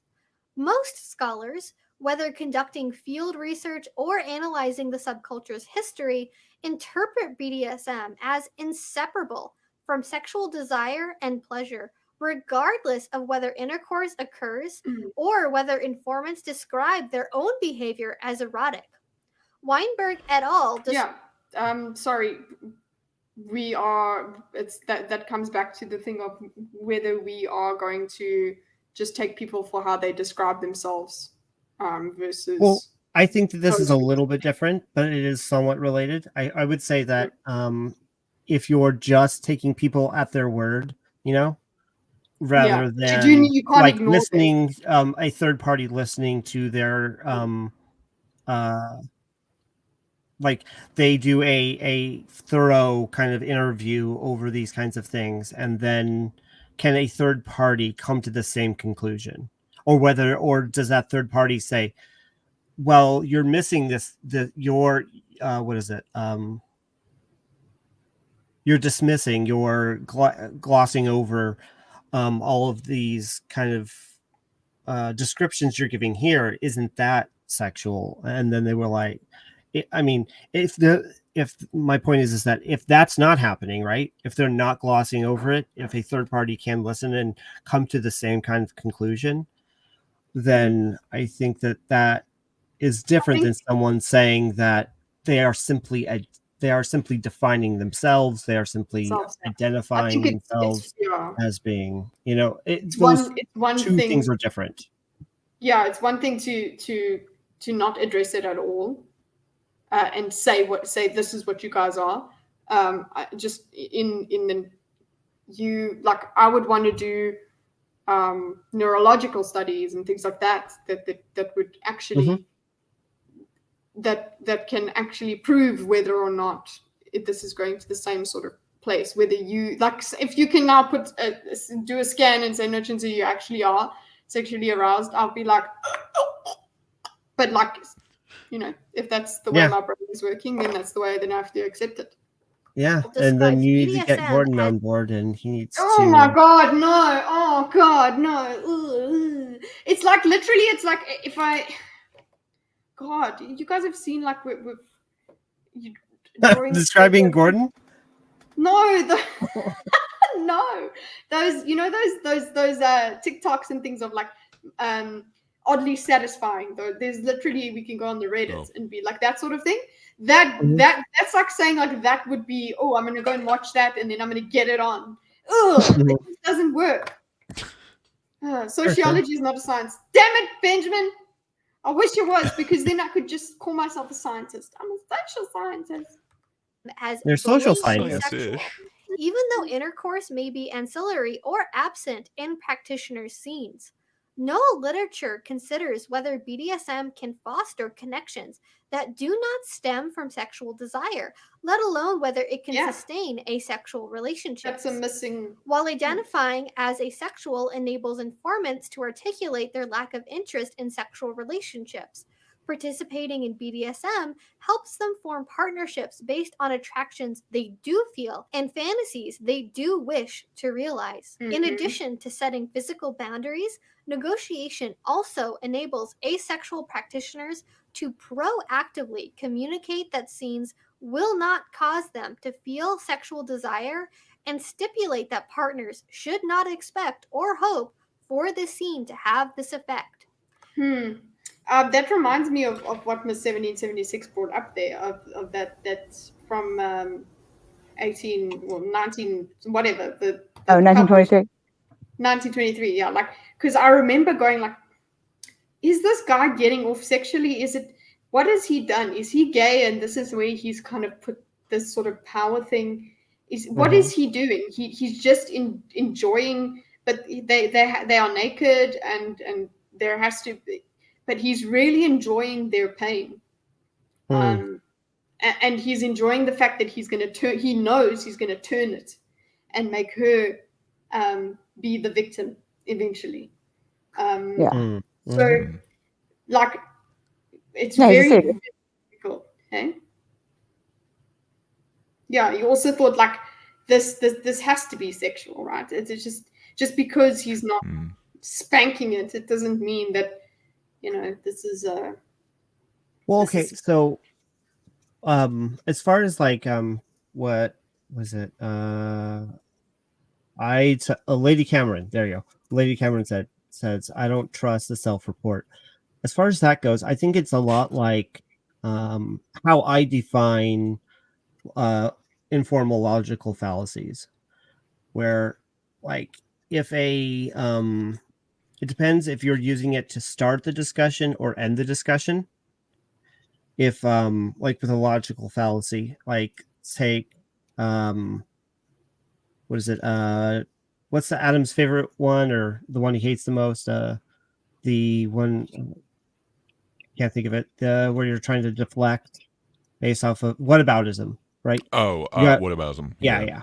No, you. Yeah. If you've got a situation where you are trying to establish common ground and consistency, bringing up a different example, and people do this all the time, and they don't consider it to be whataboutism there, but they will bring that up and have a kind of a conversation about it. That's like the beginning, right? But it becomes a logical fallacy when you are trying to end the discussion, while you're trying to, or divert the discussion, and you're trying to, shut someone down. That's when it becomes a logical fallacy. And I see that a lot in other logical fallacies as well, where if you're bringing up a situation as a topic of discussion, or, to invite more nuance into the discussion, then I don't think that it is a logical fallacy. But if you are using that kind of thing to end or instead of reduce, to make it so that the discussion is over, like you're saying, to make it as if, well, now we can't talk further than that because you're making a false equivalency that means that you can't talk about it. It's like, I agree with you there. Right. So then, like with the self ID, if you're using that as a beginning to discuss, to evaluate, especially with the help of a disinterested third party, then I think that is a perfectly fine thing to do. It's just that, like, it's when is when it is the end of the discussion. It's like, okay, I've said it, therefore it's done. That's when it's for sure. problem. And it would be nice to, give your position and then explore. But what about this? Because that does seem to invalidate like your own I don't know. Instead of using it as simply like a tool to get out of explanation, I don't know. I could see it definitely being relevant. And you can see what about is literally asking what about this. This is incongruent with your premise, your conclusions. That's what about is. But the no you use of that is not correct. Yeah.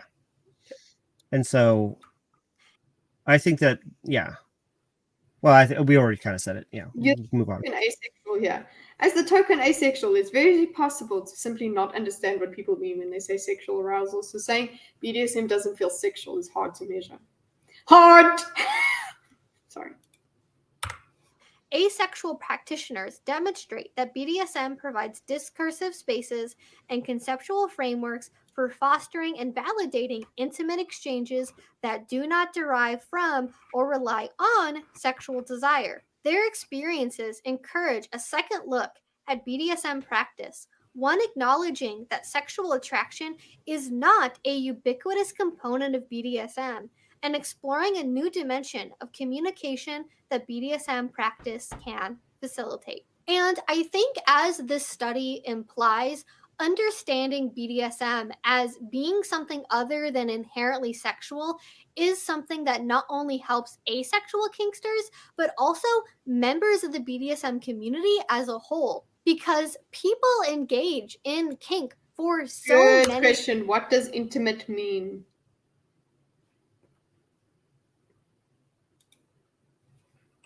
I think it's do you want to go?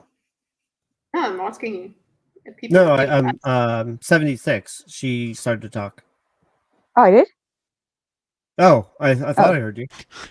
I mean, I can. I mean, I think intimate has different definitions, For sure. Mm-hmm. I mean, obviously, you could say an intimate moment between friends that doesn't have to be sexual. They could be discussing something, personal. That's like considered intimate. And there's intimacy in the bedroom. So I guess it's Yeah, with like viewers, for instance, too. It doesn't necessarily have to be like a close friend or anything like that. It could be, you know, you're just sharing an intimate moment. Yeah. It's closeness. Do you have a different definition, Andrew? Yours has kind of varied on a couple of the other things. Right. Well, I would say that very close to that. Just that with, sorry, I think visually, right? So I'm always having to like translate what I'm seeing in my head through words. So with this kind of intimacy, I see it as more of a like the word in general is a closeness, a proximity, a like bonding between two people, which isn't inherently sexual. It depends on because I mean you could have, and the word definitely has a predominantly sexual nature, right? So I think that, you know, in a clinical scientific setting, we could say that you could have an intimate moment with a family member that isn't, you know, your partner, and you would be able to understand what they mean by that. But in common parlance, you wouldn't describe it as such because it invites the misunderstanding. It's the, you know, just like a closeness, a bonding, a yeah. Andrew's is not triggering. Well, I haven't watched enough Pearl to be. I honestly couldn't stand her anyway. Oh, sorry. No, I you know, after watching that, I think about it too. I think about my size. Every time I sigh, like I think about like all day yesterday when I was, well, not all day. I mean, it was only for like an hour, but like anytime I sighed during my stream yesterday, I was thinking of Pearl. I'm like, don't be Pearl, don't be Pearl. Many reasons, and that could be something that's non-sexual, and even when it is, it can also be something that is sexual in a secondary way or goes alongside other motivations that may actually be more important. It can be about the deep bonding that happens after a scene. It can be about the feeling of care and loving when you do aftercare. It can be about the extreme sensations and the pursuit of them. Wouldn't that all sounded sexual. Yeah, no, aftercare is yeah. Yeah, I know what aftercare is being the whole, okay, well, we're done. I'm done beating you. I guess I'm done beating you. So let me show you some love. And I could see where that would be something someone would want, that affection after. But I mean, like, you could love the beating. You see, that's what I'm trying to say here. Sexual thing before, I guess. Exactly. So, guys, let's now go to this, whether it's sexual or not. Do people have BDSM relationships with their actual parents? Ooh. Because there is where the line feels really gross. It feels gross. Why does it feel gross? This is there is a we can't really see. There's low. We are on low resolution, right? But then I bring that in, and it brings us into quite stark resolution, does it not? Mm-hmm. So that is the thing that makes it go sit easy. No, okay. Yeah. So but here's the thing. I would say that there are plenty of things. I would say that there are plenty of things that are inherent, or not inherent, that are typical, in a what do you call it? In a vanilla marriage that you would not do French vanilla with your children. Like the way that sometimes Joe Biden or Trump behave with their kids grosses me out. I was like, no, you need to save that for your wife. You do not behave that way with your kids. Even though it's not sexual for them.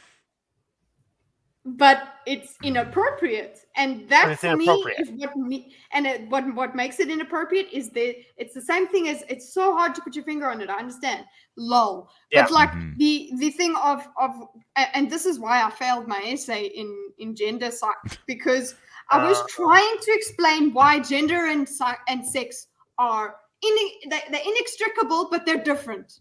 I was trying to explain that they're based in each other, okay? That you can't take them apart, okay? But you can mess with them. You there are many expressions, but there is a reason that people pass in a certain way, because there is an understanding of what is male and female that has been over thousands and millions of years, based off of evolution, of evolutionary roles that has made gender, right? And when you look into evolutionary psychology, yes, it's very basic shit.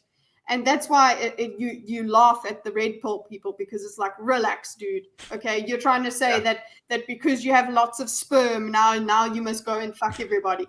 No, okay, we've evolved beyond that.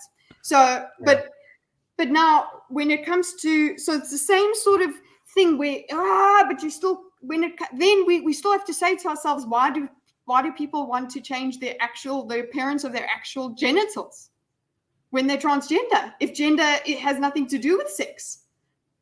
Well, if BDSM has nothing to do with sex, why can't you do it with your mom and your dad? Fair enough. That seems like a good point. I Although, Catrew, I think you know a little something about leather families. Would that be Purely involved academic. in the BDSM? Purely academic. Yeah. No, that's what I'm saying. Like, you've read the literature. I am a little behind in my studies, but yeah. So, like, with the leather family, would that ever be your actual family, or would that just be weird? Yeah. Oh, yeah. No, that would be weird. No, you would not. You see, there's a line, and we just don't see it. It depends on how closely we look, right? But the thing is that I think that some of it, though, is just the atypical nature and its incompatibility with vanilla culture. I mean, I don't know. I don't think you can do that with your boss. Like, I don't want to be like where there's like my boss is deriving pleasure from like having power over me. Yes, that is true. That's you totally could. Yeah. You totally could. Oh, but no, you don't want that. I mean, if we totally could, I feel like we're doing something after hours. It's outside of the bedroom. That should be in the bedroom. Yeah, you see what I'm saying? That is. I think I've understood myself now. Okay. But okay. Yeah. There are people who have power exchange relationships. Like there are people who have power exchange relationships with that are heterosexual. Both, like, two heterosexual people of the same sex can have a power exchange relationship. Yeah. So it would not be sexual because they're both. Yeah, it's not their fetish. You can't have that with your mom. Do you mean like a boss and an employee power dynamic type thing, or are you talking? It can be something similar to that. It can also be like a life coach type of relationship, because there's lots of because one of the things that's join us. Daddy Catrew says so. He put in whatever role you're comfortable in. He has a doctor's note if you look in the chat. I mean, I just feel like BDSM it's not just okay. So like, let's say, oh God, I hate using certain examples, especially in this context. So I'm going to go back to the boss one. You know, a good boss. You know, she's on her way to work, guys. Sorry, not that. I'm not thinking about like in that case. I always think of bosses in my previous job, my job before this one, because I had a boss who was really like, he was like my height, but yeah, he had this really commanding like presence, and he scared the heck out of people. But he was actually a cool dude. He was just a hard ass, you know. But it wasn't like he derived any kind of pleasure from being a dominant person. He just was a dominant person, you know. And I mean, me and I'm a dominant person, so I mean, we butt heads like all the time. But like, you know, it's like, but yeah, I knew, okay, there's times I had to like, you know, obviously he signs my paycheck, so it's like, okay, I gotta, you know, chill out and let him, you know, be the boss here. But there's not like a later sexual things. I mean, these people who are doing BDSM are not doing it with their boss unless they're in like some kind of secret no relationship basically with them. Isn't it an weird example. when you go There's like age play, right? That excludes sexuality. Like it's a violation. So if either one of the party was getting sexual gratification out of it, it would be a violation of the contract. It would be bad. it would be. Then That's what is she was the talking about. Purpose of the age play. Yeah. I don't know. It seems like there is something inherently I haven't sexual done about it, but as maybe much that's me from my research. French Yeah, vanilla yeah. position. Well, yeah. I reminded You're this meme French- where you're a French woman was calling Canadian. herself a diaper slut, and I'm like, okay, you know what? Kind of crosses. Yes, it's gross. So Age play. No, you're talking aging. Ooh, Jab's back with So, yeah. with a lubed chair. No. with a lube chair, Cool. right? No, he's gonna squeak it at us. It's pretty funny in this context. We're trying to talk about sex. Nope, no lube. And I would define that as like a power play right there. That's a power. It 100% is. We're on to you, sir. So yeah. I mean, I'm sure that there are this like activities which involve power dynamics which are not BDSM though. So I don't think it makes sense to expand BDSM to such broad category as power relationship.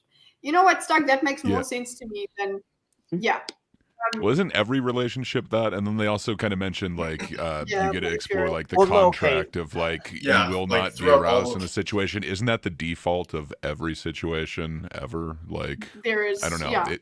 Yeah. It seems like a lot of it is just taken normal. Like you have like you have the male who's typically like head of the household, who's the the alpha, and then you have the more kind of submissive woman, right? Like that's that's just like factually here he speaking. comes, boys. That's been the case Peterson generations has made upon his way. generations. Why are you all here Oh, when you should be cleaning your room? All right, I'm gonna get some to eat. I'll be right back. Catrew's out. It's a good time to visit. Yeah, run away. I'm joking. I'm joking.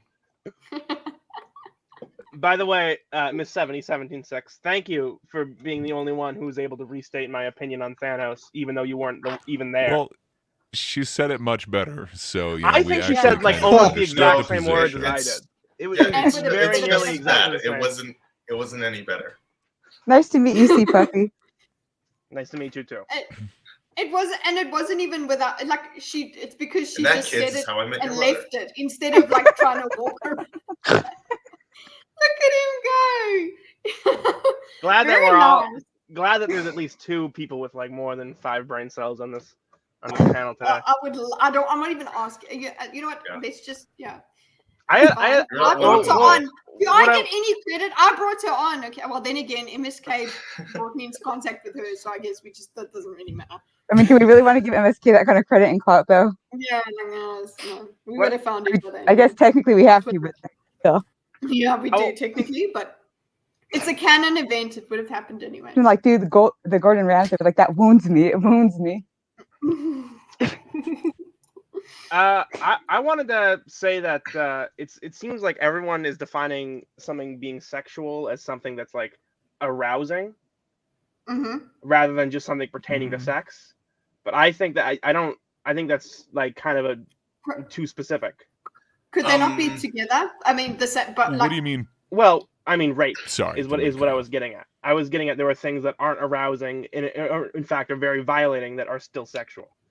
Yes, I saw that point. Shit, I didn't read it out, but you're right.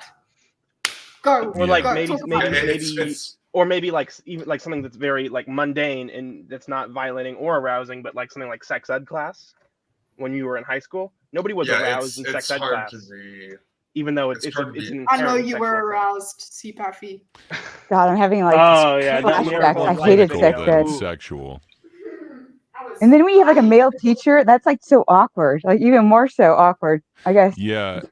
it's more like educational or clinical, in my opinion, than sexual. But like yeah, I don't it's, know. it's pertaining to sex in the literal sense. Like sex ed class is Pertaining sexual. word. But those two things pertaining to it. Pertaining but I mean, to like, is- I don't know.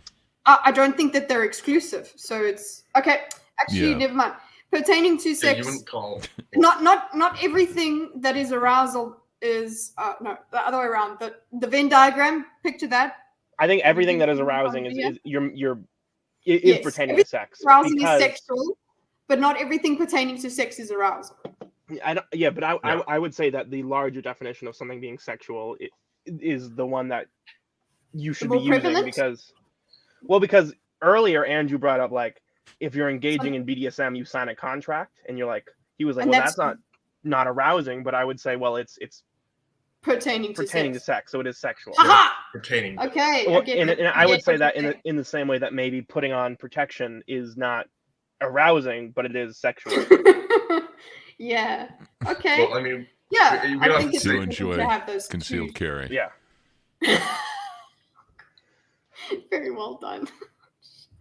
Okay, let's see if we can get through this, guys, because we do have to get to Miss 1776. Are you still good to continue? Yeah. Okay, good. Loving A it. little bit longer. Yeah. Them, such as you might find with going on a tall roller coaster or skydiving, or wanting to engage in physical pleasure beyond the merely sexual. It can be because you want to feel free to be able to play and explore even as an adult. It can be about cultivating a spiritual experience or exploring the taboo. It can be because you want to have stress relief, freedom from everyday worries, or simply shutting off your brain for a period of time. Oh, it can be yes. about wanting to have Happy loves structure doing for that. your relationship or clear boundaries. I turn my brain off all the time. But yes, turning my brain off while watching the Beat me so I stupid can ass- turn my brain off. turning You my gotta put it in those contexts. It's kind of funny. brain- I'm watching you know, TV here, I turn me guess. off. Turn me off so hard. Like that. That's By the way- that's what earwax does to me. It turns me off. Perfect. Oh. I don't believe most people that say they're asexual, especially I women. don't. Seconded. I'm Why not don't you sure if believe that's that? a thing. I always This felt might, like this might be well, my it isn't. bias. I think it's just low libido. This might be Yeah. my bias Yeah. as someone. But wouldn't that be possibly synonymous? I've Like- No, only yeah, I known think they one. just came up with a new word to be fancy for low libido instead of just low libido. Agreed. What are you for one? CP Effie? Well, this might be my bias because I've only ever known one person who claimed to be asexual, but she claimed to be asexual, and yet like ran through the entire theater club. So I don't really know how those two Oh my things god. can happen at the same Okay, time. she was not a good representative. Well, it's fluid. Lots of fluid, clear. Yeah, I don't know, man. Like, so do you believe any other it's meant to be self-labels? Like, romantic. if somebody says they're depressed, do you believe that they have that mental state? I don't know. Well, I'm not in anybody else's head. I'm not even really in my head. So Well, I would. Well, yeah, I you're would. an NPC. I would Just that assume. you share somebody else with your head. Well, I would assume Go CPAP would over say this. that people can be depressed. It seems like what he's saying is that asexual people just like isn't a thing. Like it's not actually. I think it's a something that thing, but is- Wouldn't it all I be think it's a essentially brain chemistry? Like you don't necessarily have like the correct whatever firing, Wiring. or you don't have the correct hormone balance. Yeah, Yeah, wiring or firing to The actually. parameters are in a. Yeah, it's like a. Are you saying? Oh, is that why you brought up depression? Or are you Yeah, saying because depressed in people theory, have low libido? I think it's exactly like depression actually, Yeah. because there's tons of people with depression who they can tell you they're depressed and they know it, but there's also teenage girls who aren't and will say they are anyway. Mm-hmm. So it's fair people. enough. I people think you're that definitely low- right. With any And with any label, certain people are going to apply it too liberally and want to jump on a bandwagon. For and I sure. think based on the But aesthetic of this bedroom here, you're saying that it's not a thing. She might be older than a so- teenager, but she has the teenage mentality. Our gracious host here. Yeah, she Hmm. looks. She looks like a teenager. She never 32. she never quite got over the My Chemical Romance phase. Oh, this one over Hmm. here. But I mean, This- how could this you? one. The video lady.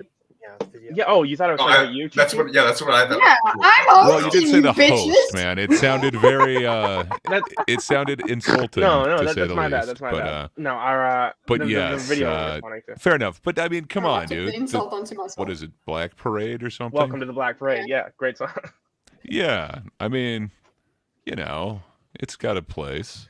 But it's sort of like reading Paradise Lost, like as a teenager in like English 12 versus as an adult. Like in English 12 as a teenager, you're like, oh my god, Lucifer is literally me. All right. But I think you're right, Gray. There in that actually, I understand that there is such thing as asexual in that there are people with absolutely just there's no libido, they don't have it, but asexual as an identity, that is what I think the whole panel, as soon as you brought that up, like, okay, Andrew didn't react, but I saw Miss 1776, like her little thing went, and so did, and Optimus as well was like seconded. That I think is what my initial reaction was also like, yeah, for sure, it's bullshit. Like, I think it is a thing, but the people that are trying to make it a thing, they're lying to themselves. Well, she brought up demisexual. Do you know what that means? Are we all familiar with demisexual? It's got a few definitions. Demisexual means you don't want to act sexually unless you're in a committed relationship with someone, which is another word for trad. But she brought it up as part of the asexual spectrum. Even though it's a pretty normal, it's not like it's not even. It's kind of. They're trying to.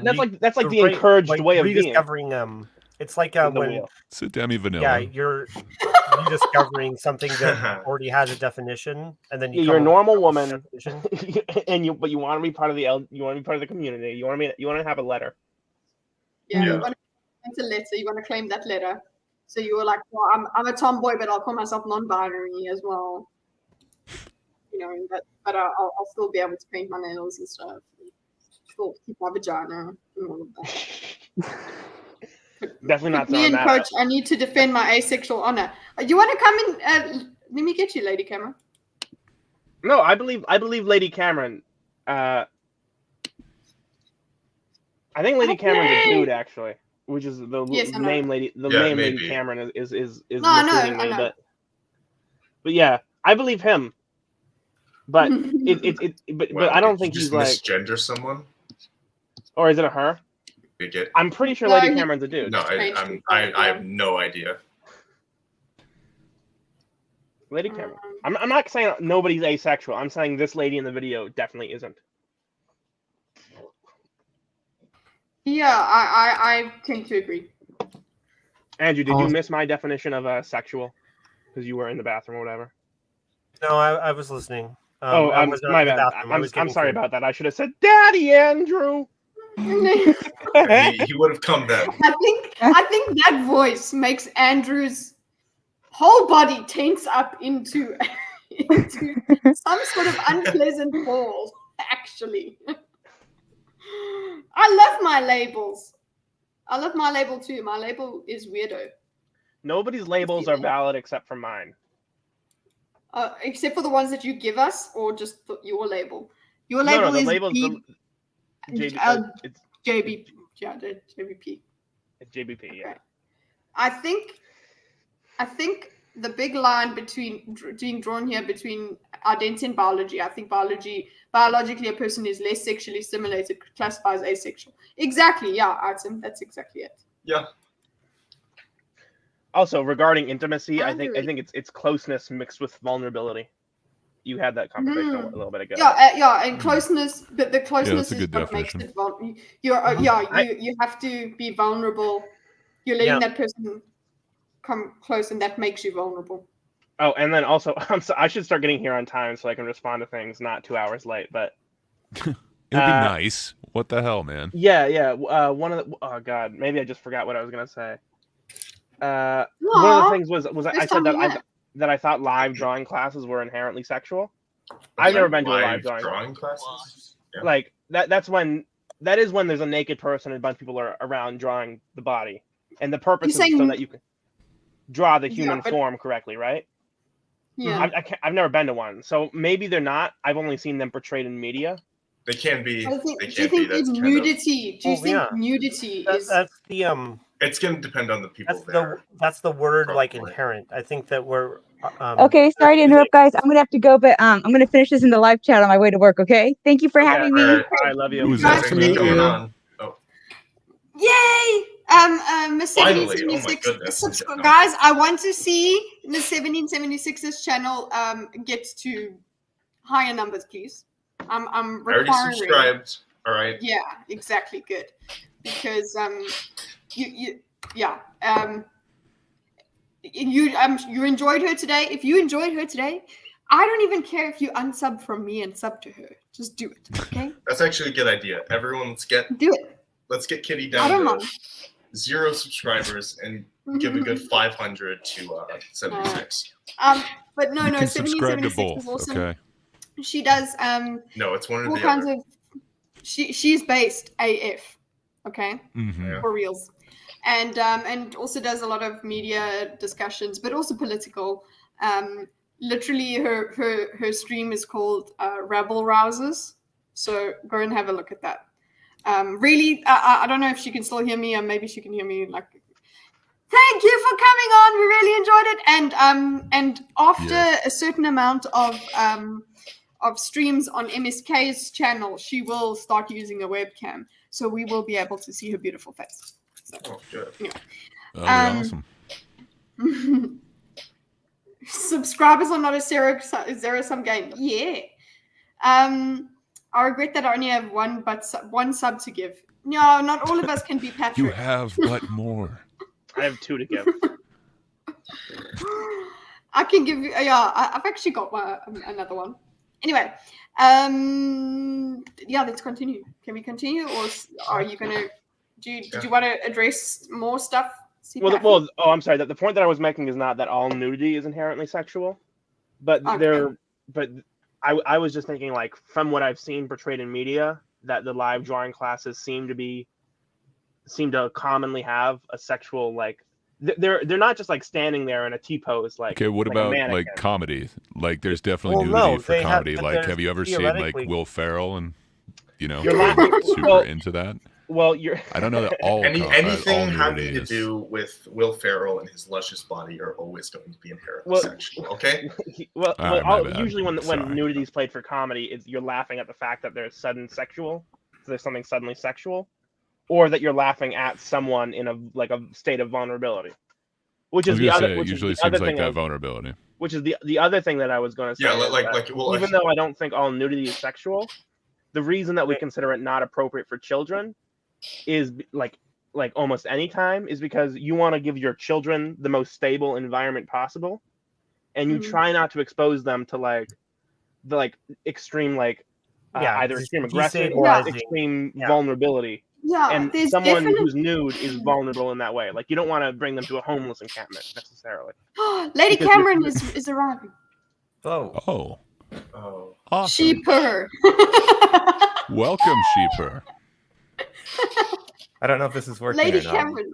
Lady Cameron. I believe it is. Okay, cool. Yeah, we can hear you. It's just are you going to show us your face or not?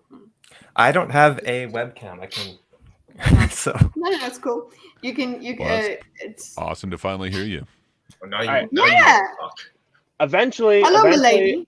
Eventually, I'll do Benjamin's dream cast thing, Yay! and then I'll show. That would be awesome. I'll do a face. Yay! Okay. You never should. It's much better to just see that little bear. Vin, you've got to come and join us again. Gray premiered a video the other day, or last night, and at one point the guy was like, "Okay, if me and you walk into a strip club, I give a girl $20, she's all over me. But you give a girl $20, and that's you have to give her to look at you." And everyone in the chat was like, "That was out of nowhere." It's facts. I usually have to pay people to look at me, but that's a different story. That's not a kink or anything. It's just well, facts. Stripping, but yeah, maybe. I guess not. I also want to go with Benjamin. I also will do one of them because there was. We can do it at the same time. No, we need to have our own like I could just be there to just listen, but no, it has to be it must be one-on-one, and then he cuts it. But I actually would be interested to go through dreams I used to have, just to make it a bit more really removed from, because I found it very fascinating, but I also don't want to, like, bring up other people. So this is past dreams. So I would bring. I was thinking of what dreams would I go through, and there was Ben that just off topic, but there was a period in my life where most of my dreams were set in my high school, and absolutely was that period in your life like between the ages of 14 and 19? No, it was like the first 10 years after school. And well, yeah, because you were traumatized in high school like everyone else. I suppose we can do it. Yeah, yes, you did one. It was interesting. My audio was terrible for some reason, but we must do it. Okay, well, we're all gonna do it. Okay, everybody gets the dream. Everyone pick a dream. I think Benjamin wants to do a fetus jar dream with me. That's the one he thought would be interesting to analyze. Yeah, I think that it was also. Well, now I'm intrigued. Yeah. Yes. Yeah, Lady Cameron, Lady Cameron is here to defend their sexual asexuality. You know what, Lady Cameron, you don't need to just like defend it, because just hearing your voice, I totally agree that there's no, like, you're totally asexual. Thanks. It's a very non-sexual voice. Yeah, well, I do have a throat injury, so that's probably what's stopping you from just falling in love instantly right now. Oh, is that right? Okay. Thank goodness. Yeah, well, I guess less mine than hers. So you're saying the self-identity you're unsure about, and the main distinction I want to, or the main clarification I want to make is... What about the girl I knew in school? Which one was that? The one that slept with everyone? Yeah. Mm-hmm. Yeah, so we could use the term like slut or something if you really want to be aggressive about it, but just promiscuous. She was the promiscuous asexual. Okay. But, so there's identified as asexual the whole time. Wore the flag and everything. I know what the flag looks like because of her. It's purple and gray and like lighter gray. Purple is mine, bitches. Okay. Happy really was. There's too much gray in that. Okay, sorry, Cameron. Let's go. Yeah. So there's what would you call it? The connection between libido and asexuality isn't actually one-to-one. Like there can be people with high libido that are asexual and or at least identify as asexual. Now you yourself might not define them as asexual, of course, but yeah. The reason they would think that is because the most common one you'll see is that there's people who they have even a very high libido and they desire sex or sexual stimulus a lot of the time, but they really don't want sex, or they're not interested in sex all the same. And so that's the case you'll see. So how does that work? Yeah, how can you have a high libido? Yeah, and that not seems so. Well, you can imagine. I think you can imagine a non-asexual example fairly easy. I think with let's say someone that was very traumatized, rape or something. They might not want sex, even though they might not want sex on a mental level, even though their body is craving it or demanding it or whatever you have it there. Mental, yeah, okay. So this would be a similar situation, except they are repulsed or uninterested for some reason, rather than fearful. I think if you're abused like that, you develop a physical aversion to sexual things. Yeah. Not just like in the front of your mind, you're saying you don't want it, even though your body does. Yeah, I don't know if that could be truly asexual. Do you consider asexuality sexuality then?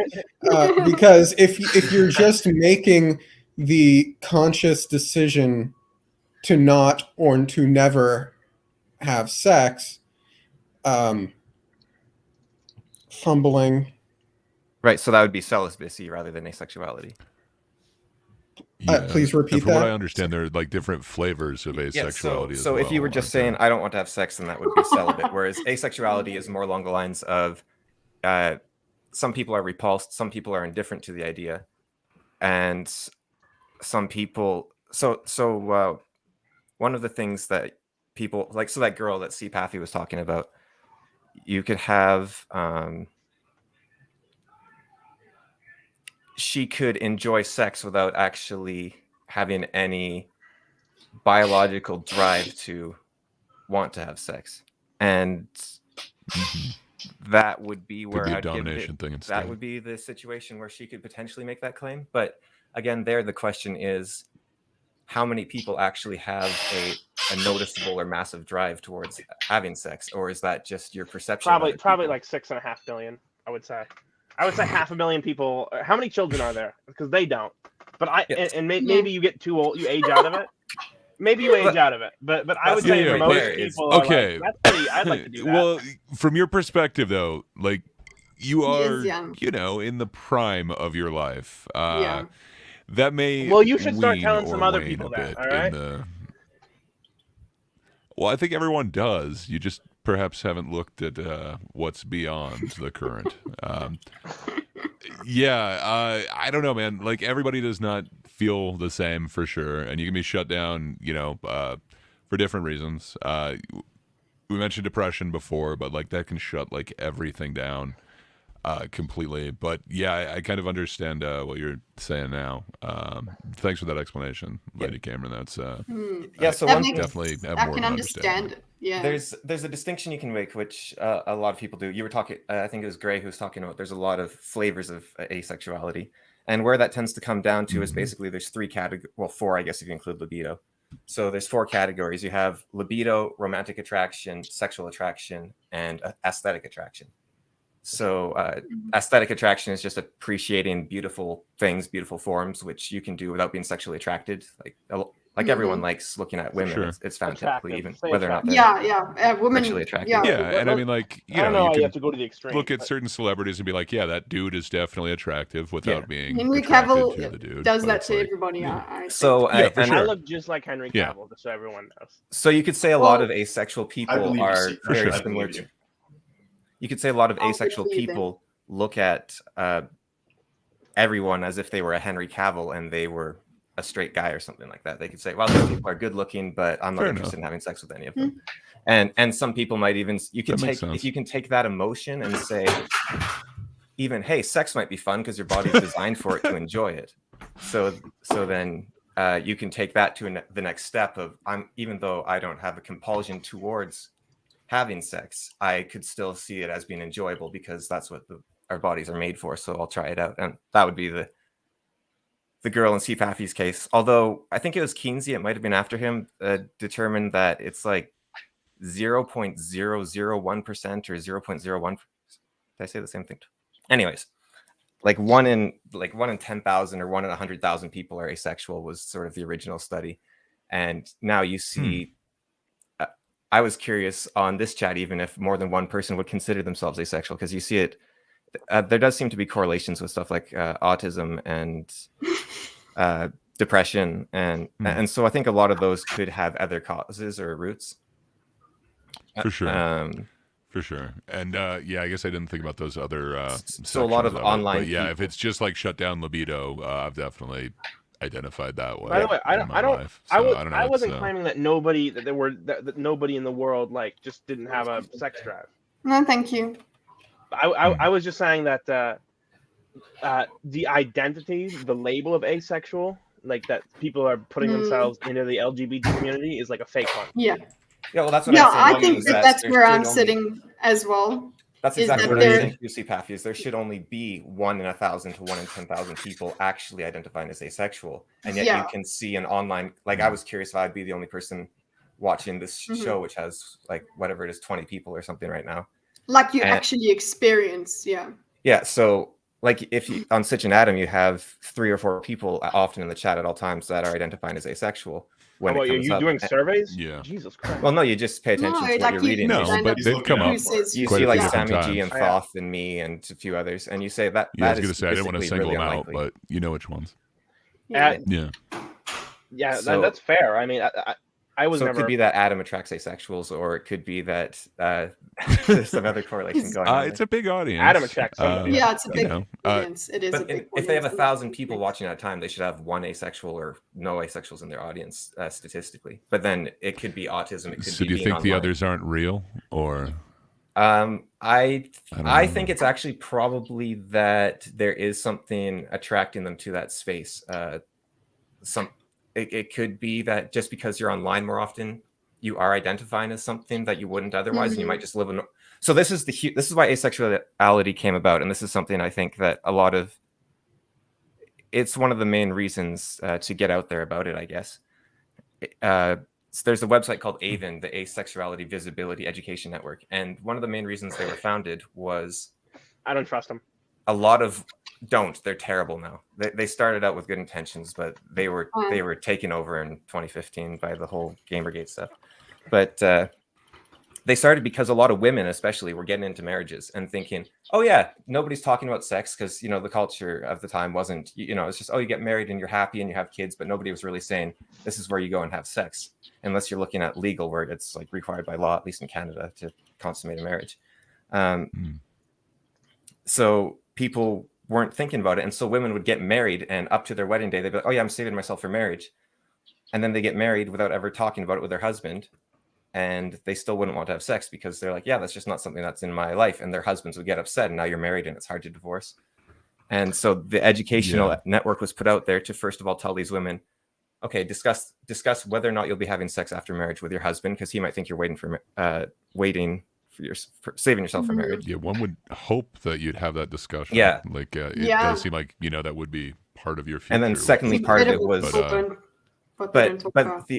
this is why I think asexuality is real. These women weren't thinking about it. They were saying, yeah, that's not part of my future. It's just he doesn't seem to want it. I don't seem to want it. Wouldn't the partner think about that? Like, it kind of seems like it's a two-way street. Like, even if one of you doesn't bring it up, it kind of feels like the other one if your should. only that would just be conception of reality is from your own point of view, then you think everyone else is thinking like you. So fair enough. How is that?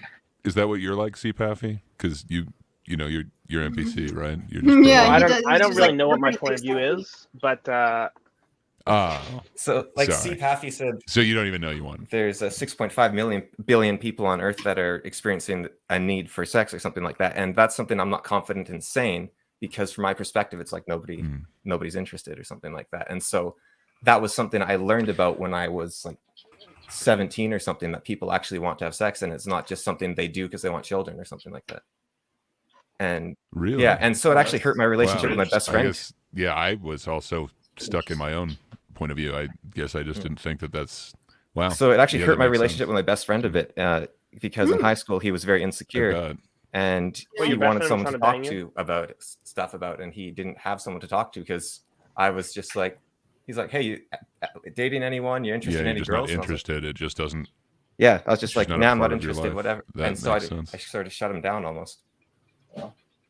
It just didn't make sense. It's just like that's a real phenomenon. That and I think it is. There's this creep of all these categories, so that you can claim the social capital of it.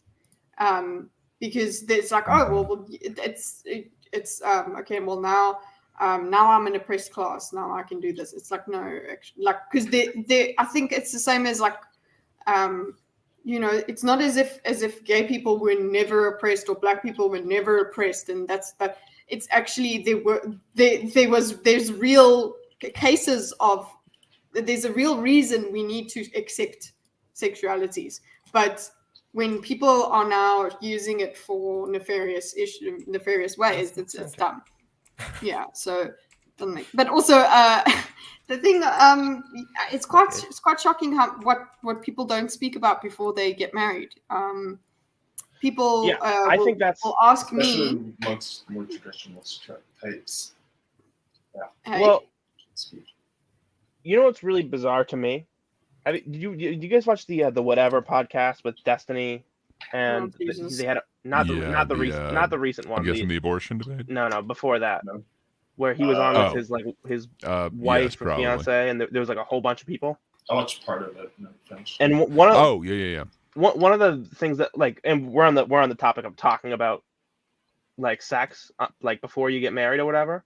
And one of the things that Destiny brought up was, or his wife brought it up, and then he like trying to support her, like kind of debunked her. But she was like, "Well, you have to know if you're sexually compatible with someone." And then Destiny, and then Destiny was like, "Yeah, and also, you know, if you want to like have a good relationship with someone, you can always just talk it out and like work together to figure out what's good, you know. But communicate. I don't know why I'm bringing this up. Oh, about communication, right? Yeah. Communication. Like, no, there's people that figured out after. The broader the one expected to have children and the other didn't. Yeah, the broader point is if you just for any sort of functioning relationship, like if you're asexual, you don't really understand what your partner like. Nobody reads minds. Yeah, exactly. So you should always communication's always the big part, and then I imagine but you have to know what to communicate about. Yeah, so that's what the asexual network used to do with stuff like, okay, what date should you bring up that you're not interested in sex on? First date, second date, third date, that sort of thing. And okay, you're in an asexual relationship. What do I do? How do I understand my partner as a sexual person or as a non-sexual person? Yeah. I also want to add, though, I'd imagine that's the sort of thing you bring up when you're first watching Lord of the Rings together. There's a lot of conversations I think you need to have just the first time you're watching Lord of the Rings. Yeah, if they don't like Lord of the Rings, that's why are we watching Lord of the Rings? That's just like a big milestone in relationships, you know.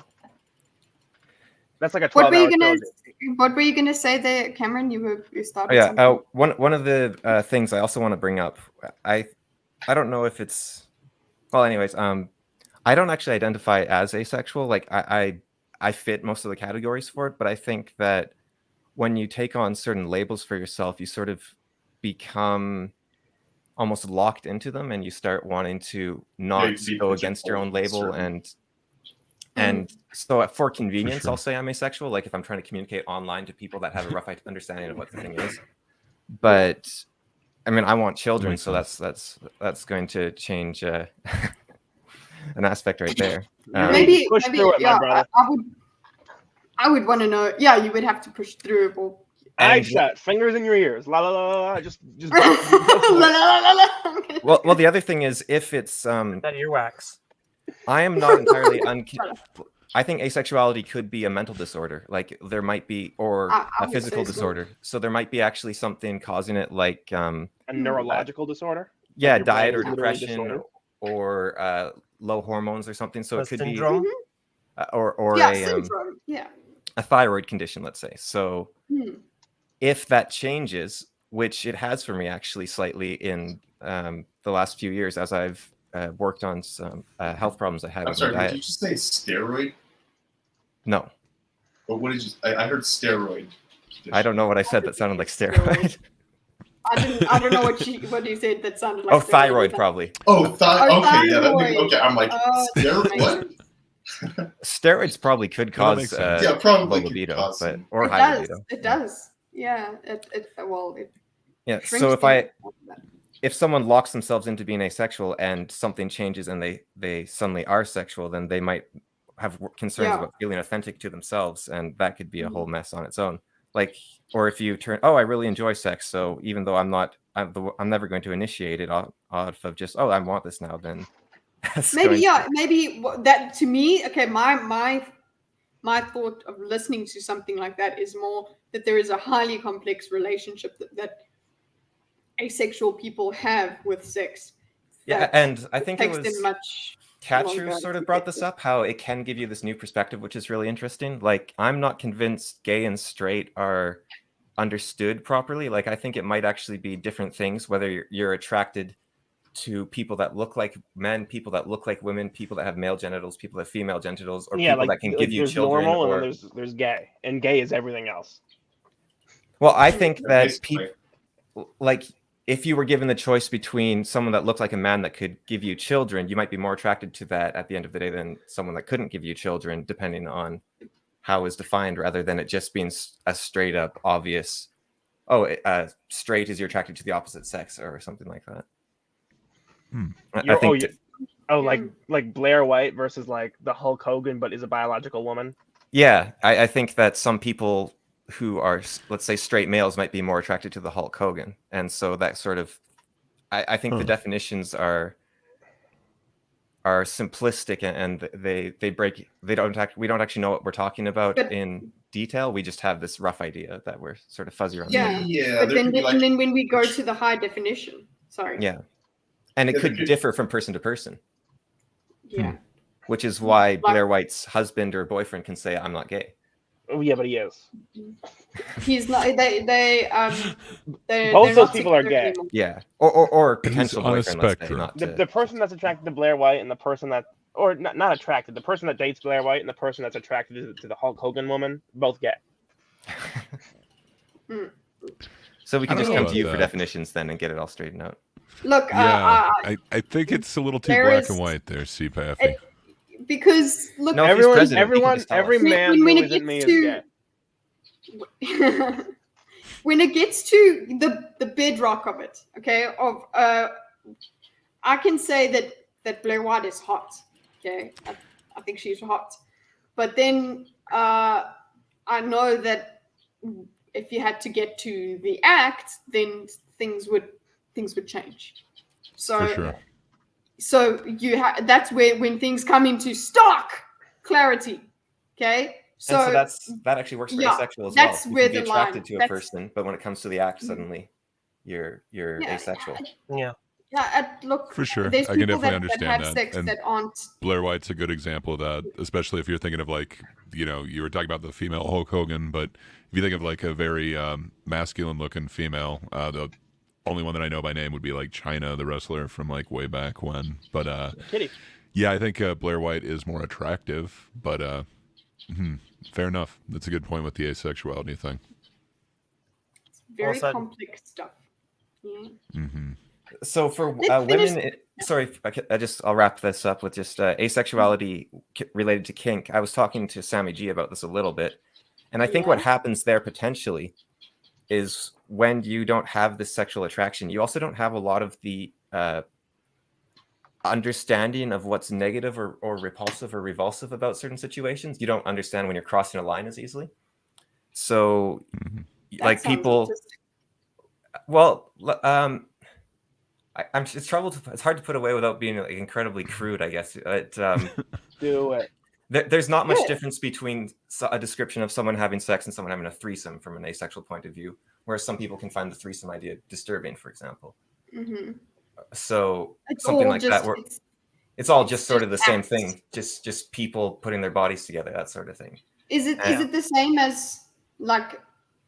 If I had to conceptualize something being asexual, like the numbers are different. Yeah, but in terms of when somebody is, one of the ways you would describe it is as if you're just describing the weather. It's just as mundane. Yeah, or maybe depending on the asexual, could even be one gross thing is the same as another gross thing. And there we go. Okay, yeah, one gross thing is the same as another. It's like one cockroach under your bed or 5. It's who cares. Now with asexuality, is there any repulsion? Is it a being repulsed by sex, or is it just? It depends on the person. Difference. Yeah, you see, that's what I'm saying. There's people that are repulsed by it, just don't. It's like and they do it just because of the intimacy thing. So, but even in the repulsion, you can have. You can still have this problem with the boundaries if you were like a smut artist or something, where you say, well, this is gross, but it makes me money, so I'm going to do this because it's all gross. And then you don't realize that you're making this thing that's on a whole nother level that you would. I'm repulsed by it just seems weird, asexual smut.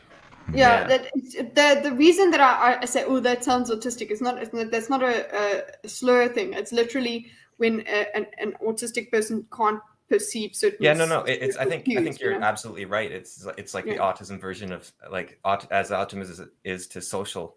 It's the same to sexuality. You could almost look at it maybe. Yeah. I assume I'm not autistic, so I don't know. So, you see now that's happening as well, where people. But I assume there's a similar thing going there, yeah, because it's the same thing. Everything is like, oh well, let me just claim the social capital here by just being I'm autistic too, and it's the same sort of thing. I don't think we need to deny the reality of these things, but there are people that are turning asexuality into a Identity. sexuality. Or an identity. Yeah, Or an identity is. Like by definition, asexuality shouldn't really be changing much about your life. It should be a non-issue. Well, I would argue that it changes things. Sounds like it complicates a lot. It changes personal relationships, but you don't have to go to a pride parade. You don't have to, but what does it do? Maybe we do a whole asexuality episode, because I have questions like what does that even look like? What is romance then? Because romance is, there is a reason, like I said, there's a reason that you would say I like you as more than a friend. And and I think friendship and romance are separate. And I also think that romance is separate from sexuality. And that's why I brought up the 4 categories where you have. But they're linked. Hold on here. They're linked. That's what I'm saying. Yeah. Wait. But related to the video that we're just watching. Yeah. If she is truly asexual, right, then this could also be a blind spot, so that because sex for her isn't really sexual. She likes the aesthetic of BDSM, but she's missing the sexual part, inference, what do you call it? Sexual undertones of it, because she's asexual. Yeah, that's what I mean. It's like she's not aware of she doesn't feel the connection because she is asexual. She can't perceive it. It's like she's autistic to that. Right. But I'd say that at least some of what we're discussing is a Sitch's Law type thing, because I think that the way that she's using it, she's talking about lewdness and not like the way that Cpaffy was describing or defining sexual and sexuality. My question here is, I guess, you mean the right way? Because kink is definitionally, on most common definitions, obviously not yours or hers, it's definitionally related to sexuality. So what do you regain or gain by defining using a different term instead of saying I'm doing this for, say you could say that leather or something like that isn't sexual, but why call it kink? Why not just say there's kink leather and there's just frizzen leather or something like that? Frizzen is ASMR stuff, where it's like goosebumps and chills run up your spine, that sort of thing. And so why try to claim the word kink as part of it? Because kink was part of literally, it is tradition. Part of it is tradition. Part of it is to keep the community together. Right, because they've been using it in a non-sexual way for long enough. Yeah. I think there should be separate ones. Because there are more unifying factors than there are disparate factors. I can see that. Asexual, I think, gets that problem where people say, "Oh, you reproduce by a mitosis or whatever." So that's people think they're original with that joke, and it's so common. I'm so sad. I didn't even think of that joke. Yeah. Have you seen the joke where it's a rabbit in a single cell, waiting outside a principal's office, and a teacher goes, "We got 2 angry parents. One is mad that you're teaching multiplication. The other's mad that you're teaching division." Let's finish the video and then we'll get to the palate cleanser, which is not a kink. Deal. Okay. Boundaries, or wanting to be a part of a community where you can be 100% yourself without any reservations. It can be about feeling comfortable and in control of your interactions with other people and in your relationships. It can even promote a sense of empowerment. Of course, this is not a complete list, but I hope that does a good job of illustrating some of the many reasons why people do BDSM beyond just the sexual. And I'll also add that it is relatively rare to see full-on intercourse at a BDSM dungeon. Now, you will see things like oral sex or using a vibrator on someone, but those aren't really used in the way that you might understand it from a vanilla context. Sorry, what? No, guys. No. What? Okay, well, let's let her explain. Maybe seeing full-on intercourse maybe 5 or 6 times in the 6.5 years I've been going to dungeons. So hopefully that illustrates that for many people, even when they do engage in sex, it's not really so much about arousal as it can be about power and public display. And this is to say nothing of the people that have ongoing BDSM relationships. While you might have sexual motivations as a backbone Exactly. for So- engaging in DS, Like you cannot have a backbone, as in, if you don't have a backbone, that's a problem. Core. I've been told Okay, I have sorry, no what backbone we can- before. Hmm. By the way, there was a study. You know how there's like a trope of like the big boss, like CEO businessman who likes to go to like dominatrixes and be dominated. That's not true. There was a big study done by people who are engaged in like So I you've don't- also read the literature on Kink. I guess Yeah. BDSM isn't. He and Andrew are in the same. Well, the study was brought up in the book, The Case Against the Sexual Revolution. It's not. It's and one of the points was that people sort of think this idea of, well, if you're like big businessman in the real world, you like to be dominated in the dungeon.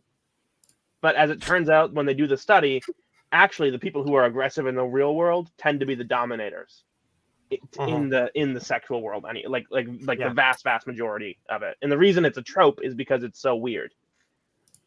Yeah. Oh, If you have an aggressive because personality it's- in life, you'll still have it in a sexual context.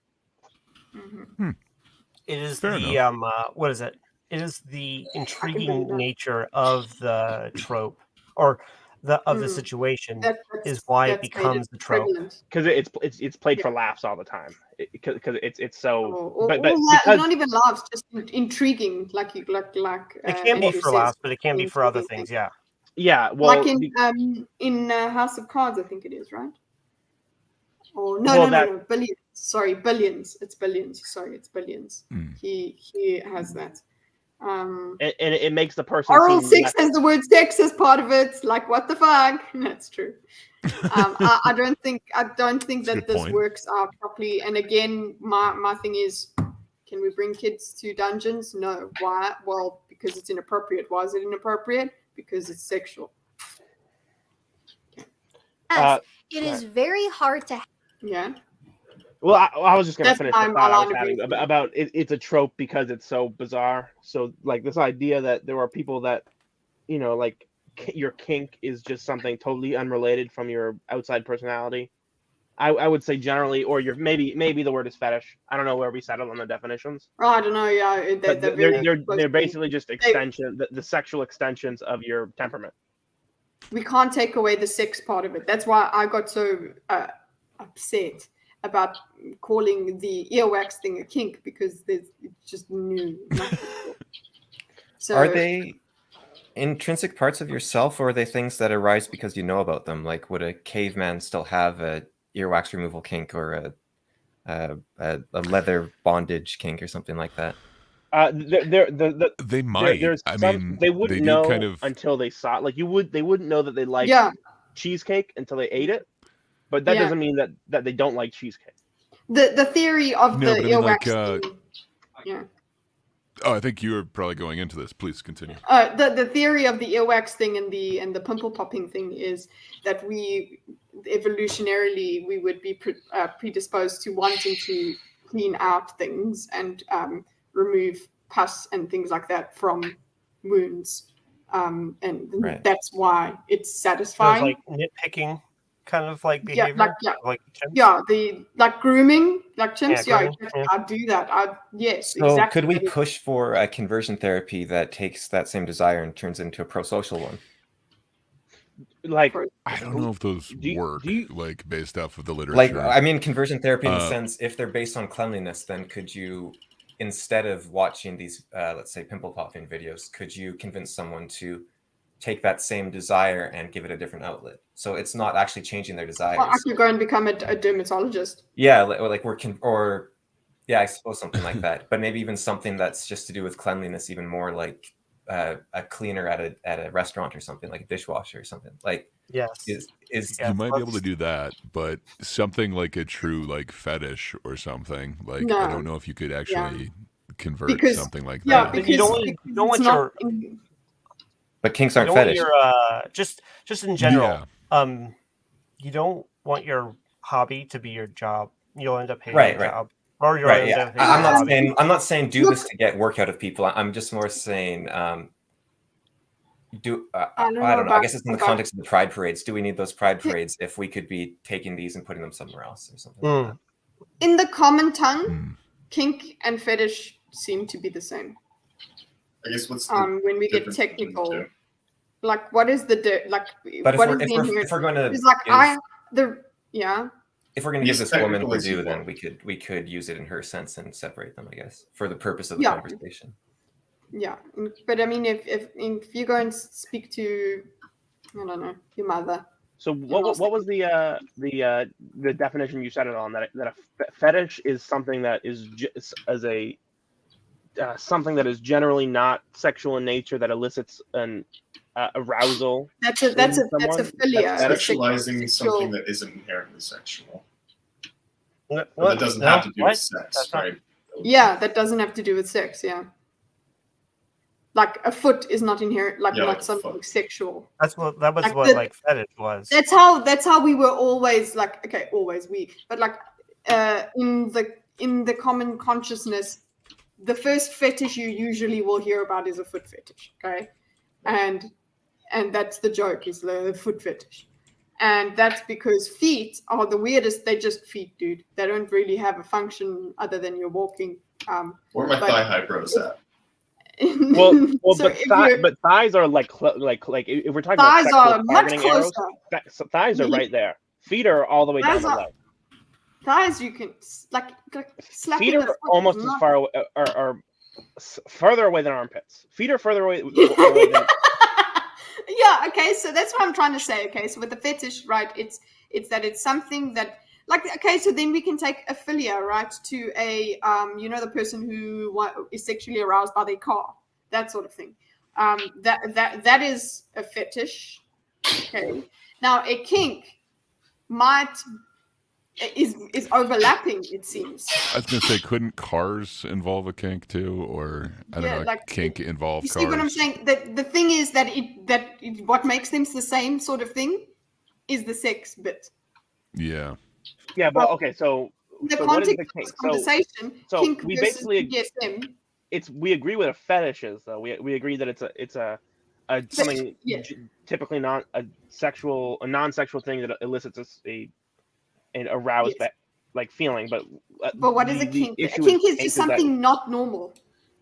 Is it the action, like the fetish is the attraction, and then the action is the kink, executing? Well, what I was taught or told that it was a while back I thought it was weird that kink was the more specific, like fetish is actually like the light one. Like you have a foot fetish as a fetish, but a kink was like kink is the word kink comes from something that's like but they're not working properly. So it's a sexual action that is deviant. A kink is just a bend. Needs to happen. It's deviant. Yeah, kink is a bend, so it's deviant. So it's just something that's not really normal. It's not vanilla, I suppose. Like people have kinky hair. Well, something that's kinked is, but if there's like a kink in the system, it's like not working properly. So like, does the word come from the idea that there are people that need something typically non-sexual to achieve like a sense of arousal? Like if your thing is BDSM or like leather or something like that, you need the leather to achieve that. Like the leather is an integral part of it that usually isn't there. Maybe I think that'd be a paraphilia a lot of the time. It was John Money who I think sort of differentiated objects versus like needs of things. Yeah, but I wouldn't rely anything on what John Money Well, said. no, I think I just think it's no. I think he's an awful guy, but he's the guy that sort of established paraphilia being a action, and that's how it's used. And fetish is based on the word fetish, which isn't always sexual, right? Like you can have a fetish you worship, like a statue. And so a fetish is an object, and then it's turned into that now. And then kink is just a bend. I think that kink kind of grew out like creating a what do you call it,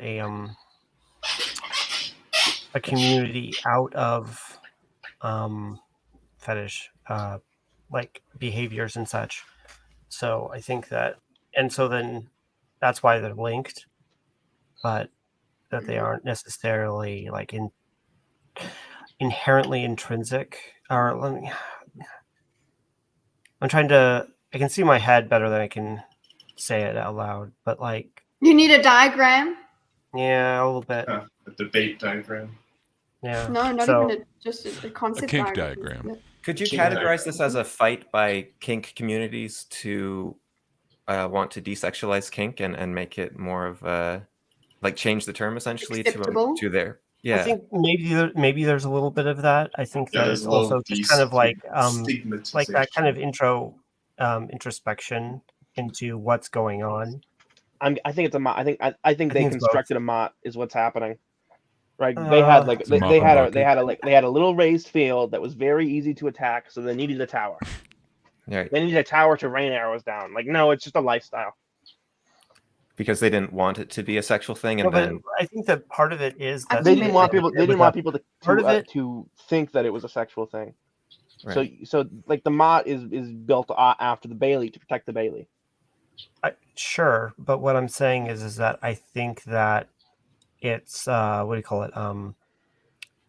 It's not one answer or the other. I think that there are like both groups. I think there are people who are introspecting and looking at it and kind of realizing the differences between the two topics. And there are people who are using that specifically as like you said, the Mott and Bailey. Yeah. As a way of defense, whether that's what is it, more legitimate or not, like, you know, like protecting yourself against puritanical people, Puritans. Yeah. Or whether it's it could also be used as a kind of way to Trojan horse a way into normal vanilla society and such.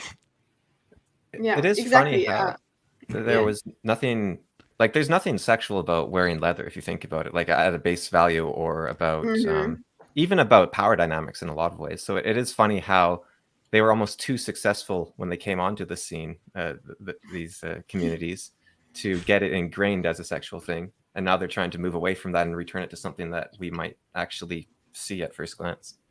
Well, no, I mean leather. You're right. A leather jacket isn't sexual, but when people say they have a leather kink, they either mean it's very revealing clothing, but also it's there's two other things. One, leather is literally skin. I mean, you're covering your skin with other skin. Yeah, that's not sexual. That's creepy. Yeah, it is sexual, though. Except it is. But also leather is much. It tends to be much tighter. Like people with leather fetishes don't wear leather ponchos. So it's revealing, and it's mountain revealing men can and be it's sexy tight. too. But even revealing clothing is covering you up. So I mean, maybe that's just my asexual autism. Yeah, you're not. Yeah, but from what we would perceive as the societal default, like even think of like what's like the oldest form of clothing is like what do you call it? Like loincloths, or actually no. I mean, Fred Flintstone used to wear like it's like the skins and leaves and grass, right? Yeah. So they're not much, but whenever you go below that level, it sort of evokes nakedness, right? So underwear tends to be smaller than like the animal skins that we think of cavemen wearing, and then below that you get like things that are purposely small, like Speedos is like a purposely small, like Tarzan or George of the Jungle. Yeah, you don't think Tarzan it has kind of like a sexual outfit on? I don't think Tarzan's inherently sexual. No, he doesn't know he is. But yeah, you wouldn't let him walk around like that. You wouldn't bring him to your kid's house. Like, it's not inherently sexual, but one, you're revealing I mean, it was a somebody's children's bodies. movie. It's very revealing. I I would argue Yeah, but that a if lot it of was a parents chick, did put that movie in their house. It's a cartoon, though, right? I mean, we recognize the difference Fair between enough, it being a cartoon but I mean, and being a real person. And also, Tarzan's not sexual. well, I None of mean, would you let like any of the entertainers that you have like movies or music from in front of your kids anyway? Wouldn't that already be creepy? Yeah, okay, you're right. I don't the know. video. Or to have a sustainable relationship where you are only doing the things that are sexually arousing, there is typically at least some time where you are not actively aroused by the things you are doing to maintain feeling either dominant or submissive. While you might enjoy role playing, being a master or slave in the bedroom, it takes way more Miss than just whatever gets your 1776, the rocks off mountain men to are make being sexy, very a master or a definitively. slave really work. It's true. I I was a little passive on it, but it's I'm true. up here in the White Mountains right now. Especially in the long term. And I think that's everything I want to cover today. I hope using these academic resources alongside my perspective as a kind of somewhat long-term community member to illustrate that yes, BDSM can be sexual for some, but not sexual for all. So if you do have additional questions, you can leave that down in the comment section below. I will also have links to as many studies as I can down in the description box if you would like to read them for yourself. And if you do like videos like this one, please do subscribe because I make videos twice a week about all sorts of kink and BDSM related topics.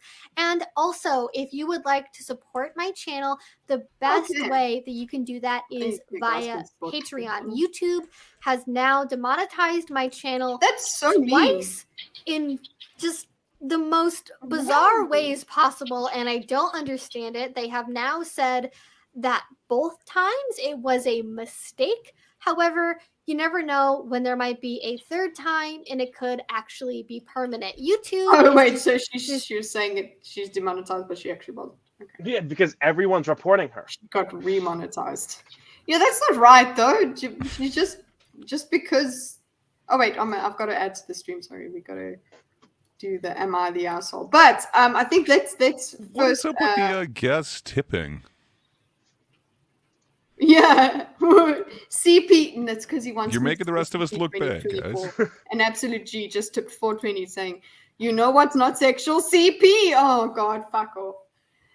CPAFI 2014, 2024. Oh, so you're is asexual a too, great CPAFI. choice, yeah, for children and adults alike. The campaign is asexual. Yes, yes. Oh, I read that different. I thought you were. So I think okay. Identifying.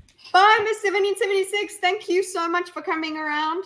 And we'll see you again soon and on the weekend. And yeah, enjoy work. Thank you so much for making time for us today. Really appreciate it. Also, yeah, what I wanted to say was let's just finish this off before we get into Am I the Asshole? I think I've made it clear where I stand. I think it's because of the if I can understand how somebody can perceive this as not sexual, but when it comes to would you do it with your mom? No. That's as far like I'm an extremist, okay? I'm an extreme vanilla. I think the really weird part is fair enough. Going into public with it, like that's the part that I find very strange. And what do you mean by going into public with it? Do you mean like with kink at Pride? Like, why is that? Wait, when I say I don't like the word vanilla, I think we should just say normal. I reject the word vanilla. Okay. Yeah, it's a little cringe. Sure. Okay, so throw that back at Kitty, where she was saying, would it convince you if somebody said that they did? With their or parents? would I'm you sure most people then who do judge BDSM them have more had than BDSM things no, done to them it's by their because parents. I would be freaked out by it. Exactly. Because that wouldn't convince it's you. a value to me. It wouldn't convince me because that it's still it's because that would be like incest. Sure. But that so it's a circular reference. I understand what you're saying, but that doesn't take away the fact that I would have to take out the reason it is a circular thing, because I would have to take out sex completely, be told that it's not sexual, and believe it's not sexual for that to be okay. So it's circular, and I can't avoid it. Which kind of goes back to what Jab was saying about, value, having a feeling-based definition, I suppose. Hey, Catrew, do you do BDSM with your mom?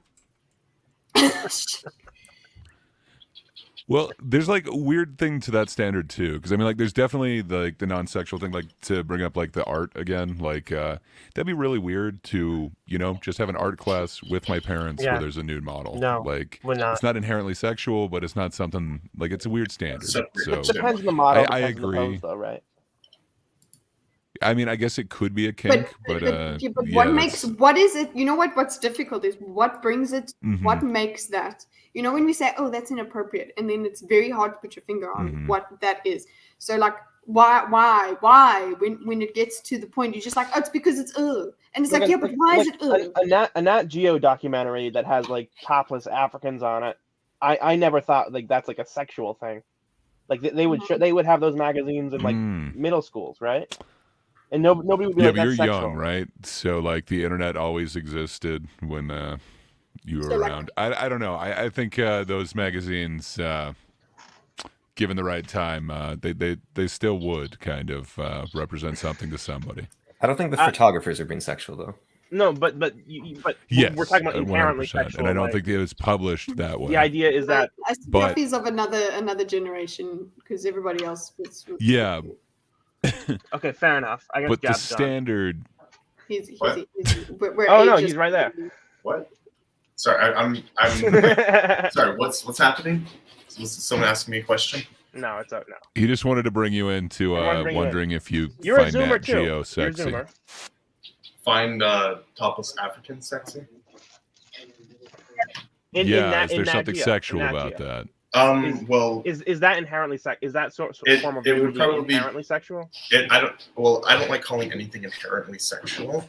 I don't know about the inherently part, but wasn't the whole differentiation between a kink or not as it could be? External thing, but as I was talking about before, it's going to be very I forgot you were determined. Okay.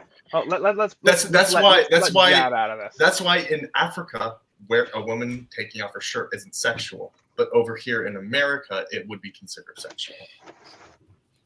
It's pretty straightforward. Not necessarily. I don't think that there was that whole the whole thing in New York. It was not sexual. But there are ports where taking off your shirt is inherently sexual. And I reject that notion that it's all in the eye of the beholder. I totally reject that. I think there are some things that are just... There are plenty of things that can be sexual. Like, almost everything can be. But there are things that are inherently sexual. Like sex. So, if someone went around... I mean, well, I don't know. Could it not be transactional? And then... like... If it's transactional, it's really hard. Transaction. If someone went around, draw that line. Fair enough. You go, Jab. I reject. Jab made the statement that you can't draw a clean line around it, and I bet you just told me Job. I said Jab. Yeah. Jabba. He said Jabba. Let's say Jabba from now on. Jabba said you can't draw clean lines, and I reject the notion because we haven't found a definition that draws clean lines yet. Doesn't mean we can't. Daisy. Okay, I mean, when we talk about something being sexual, being inherently sexual, we all have something in our mind, and I bet we could all find a definition that makes us all a little unhappy, and that is a good definition. Cut out there. What was that last part? He wants to make you unhappy. Definitions are possible. Yeah. Look, I mean, like if you can find like a definitive, just kind of a reality-based definition of sexuality that doesn't rely on a person's feelings. Sexuality? Yeah. Sexuality, something being sexual. The word something being sexual. Related to sex. Yes, of something being sexual. Pertaining to sex. Pertaining to sex, sexual. Oh, Okay. no. Is No. Sex ed classes I wouldn't call sexual. Well, I think that's dumb. I think that's dumb not Fair to call enough. it sexual. It's inherently sexual. It's Just like educational. sex ed. Yeah, No, but it's- why are those very two things not? clinical in Guys, nature. we do need to But do. that- I was going to okay, so ask whether we do you're memes thinking sexual now means arousing. or Okay, after, but let's get that out of your head. Your dumb, Most- stupid head. It's let's go to most memes. people. We can most mute these people, guys when and they let say them, sexual mean that. So yes. Type it out. No, they don't. Because I'll tell you why. Yes, they do. Because straight men can think that two other naked men banging is sexual, even though they're not aroused by it. Yeah, but those men in that the men banging are aroused. No. That's what they mean by. Hold on. But the man who's watching it, who isn't aroused, can agree that it's sexual. Yes, they can. All right. Well, there we go. There's a level of arousal. When you're in sex ed class, you're not. Wow, I you're love not Kink at you. aroused. No, I agree. I I doubt agree you're not anyone aroused. is That's the aroused. point I was making. But when you have two gay men together, like there can be an external observer to that, but those two men are still aroused. No, let's forget the two men. I'm asking you, would the external That is a awfully lovely observer stance. look at that and say that's sexual? Yes, the men being aroused. No. Jesus Christ. Hey, Jab, this one's about you. Yeah, this one's about you. This is my kink. I like that. My one headset is headphone is going. Let me see if this will charge. Thank you, Lucy. So if someone went around, I don't know, whispering in public, like doing ASMR constantly, and I don't know, they had headphones on that were making other people sort of sound like they were whispering to them, would that be weird, do you think? Yeah, that'd be weird. I feel like I feel like I need to apologize to Catrew though, because I feel like I've drowned out the other narrative by saying the mom thing. It's just my opinion. That's all it is. And your opinion is what was presented in the video. Obviously not the dildo thing. Did Andrew? Did anyone sick. ever define BDSM? I don't think that was ever defined by anyone. I think everyone. Yeah, I thought she was going to talk about that. I think we went a little bit into that. Well, Not okay, much. wait. Isn't that like the part wait. that, like not the word sexual, just like what is BDSM? That is like the part is like. I mean, it's sexual. kind of in the name. What is the name? Catrew, you've read the literature. Would you want to say what the initialism is for? What Okay, is it? so- Bonded, so- dominated, wait, Yeah, masochism? dominating. Yes. So Okay, but what does any of that mean? What falls under that label? wait. Hold on. That's I very like good. that. I'm in a meme. You are. So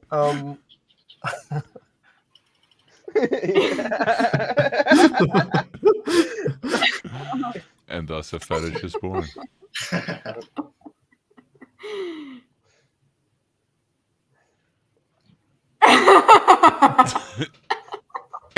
That's not a pimple, by the way. That's a lipoma. Oh, that makes sense. Yeah.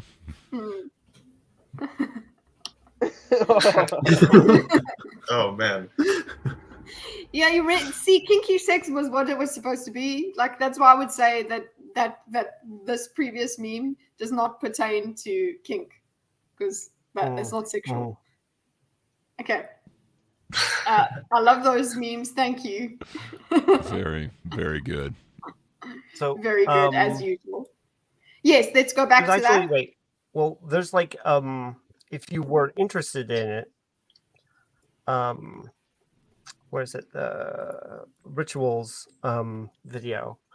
The beginning of it discusses the initials. Can you just give like an example of an activity that would be considered BDSM that isn't sexual?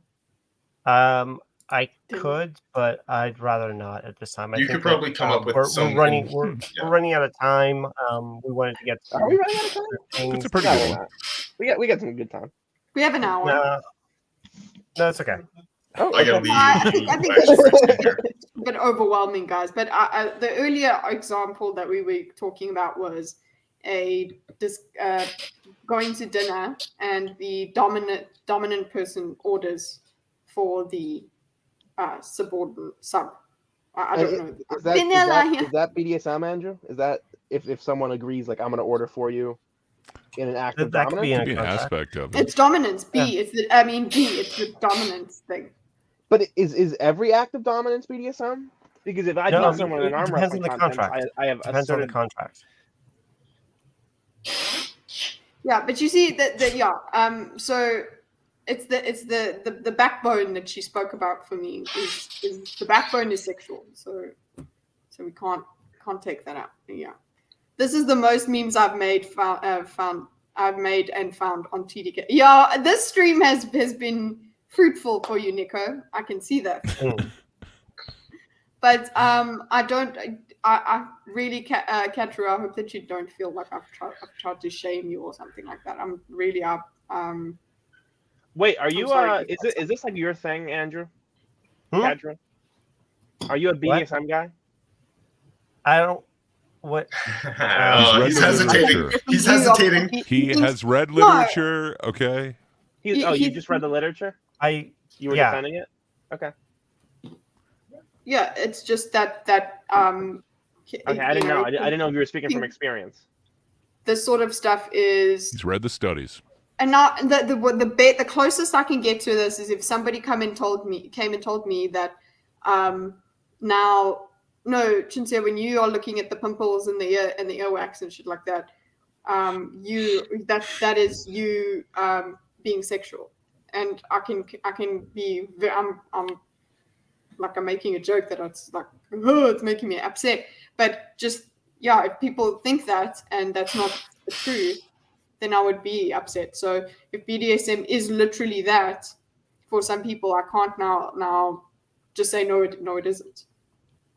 It's the same. They could say the same thing to me and say your earwax thing is a fetish and you're aroused by it. So it's just I can see, because I know that the earwax thing is not sexual. I can perceive that there might be some way that people start off in this way that is not sexual, but it just when I start thinking about it, I'm like, I can show my mom the pimple video and I show my mom the earwax thing, but I would not. You don't show your mom BDSM videos? I would not do that, no. Oh, and I wouldn't get into a contract with her. And for me, yes, I can understand that if you don't go far and if you don't get to the high definition version of it, you're not going to perceive, wait a second, there is some difference, But the point is, I don't want it to be like, oh no, now everybody that is in the kink community is the worst person ever.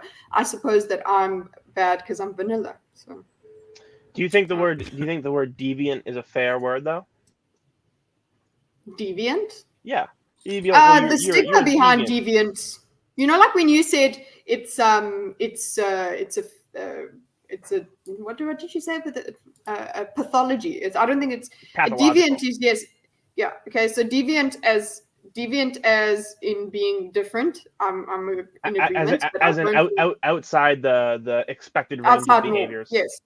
Yes, but not pathological. I wouldn't say that it's pathological. Because it has to harm someone to be pathological.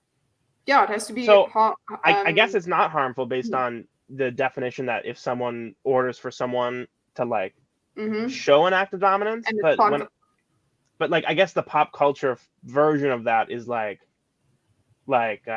whips and stuff like that, it's tying someone up. And I would argue, well, that seems like pretty harmful. Yeah, but the thing is that there is gratification. The person has agreed to go to this. There's safe words. There's all of that. Well, exactly. But if you agreed to be eaten by someone, and you're like, oh, I'm being gratified that you're filling me up, you're still harming someone. Yeah, we were talking about that. About whether it's whether you should be that gets us all the way. That's another episode I want us to do, guys. Is you need to read the Case Against the Sexual Revolution. I've told you in chat. I've told Stitch and Adam. It's a book you need to read. Okay, I will. But listen, I know what I want us to talk about is like medical assistance in dying and things like that. Like somebody, how far do we let people go? You know, when it's because I'm saying it's consensual, it's fine, but it's like, wait a second.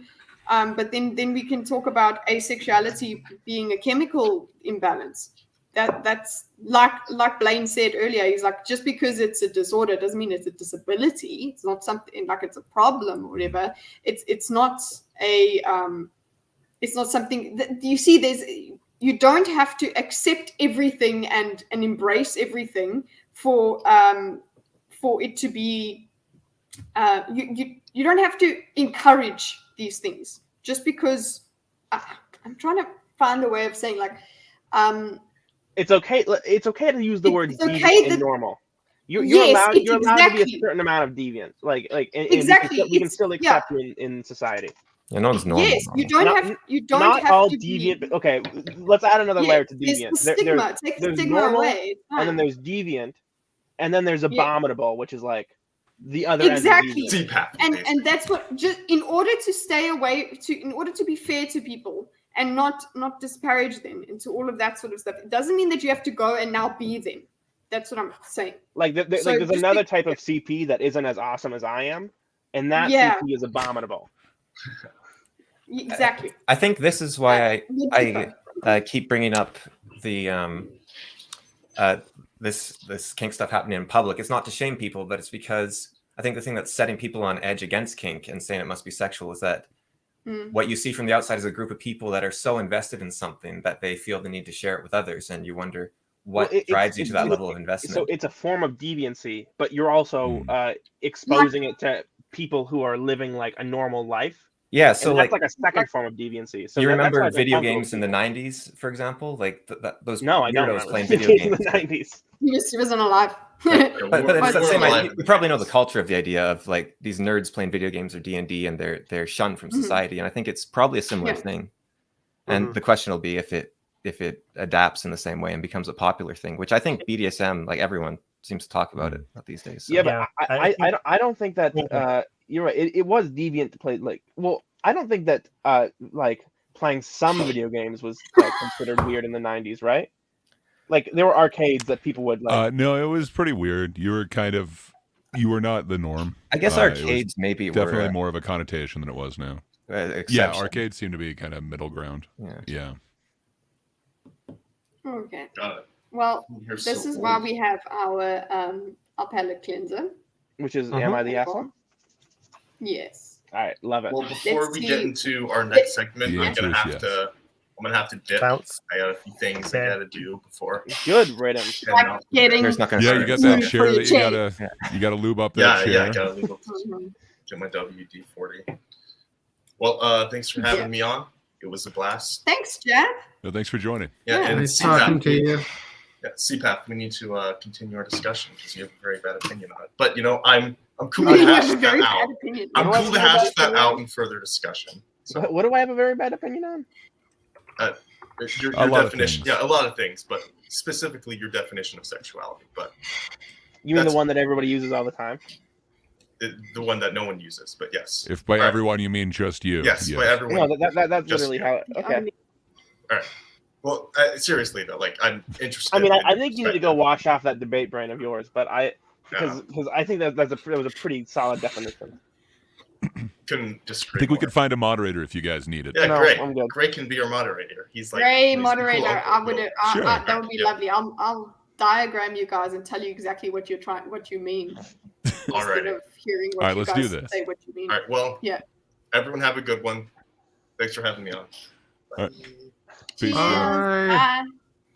By the way, I think for whatever reason, whenever my definition conflicts with what the person is saying right now, they're like, that's stupid. But if someone's having a conversation and I'm like, I'm going to write a thoughtful comment on, I don't know, what was the, on what, Justified. What was your video on, Greg, recently? The word cis.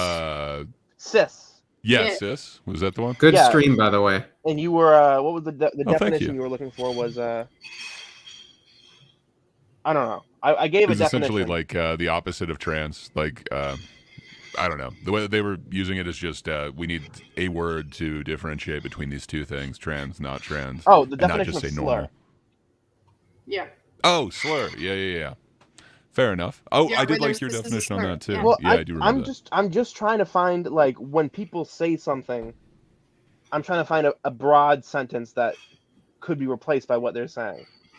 Yeah. And if you say the word sexual, I mean, you're just saying, like, whenever someone says it, what they mean definitely is that it's relating to something sexual, relating to sex.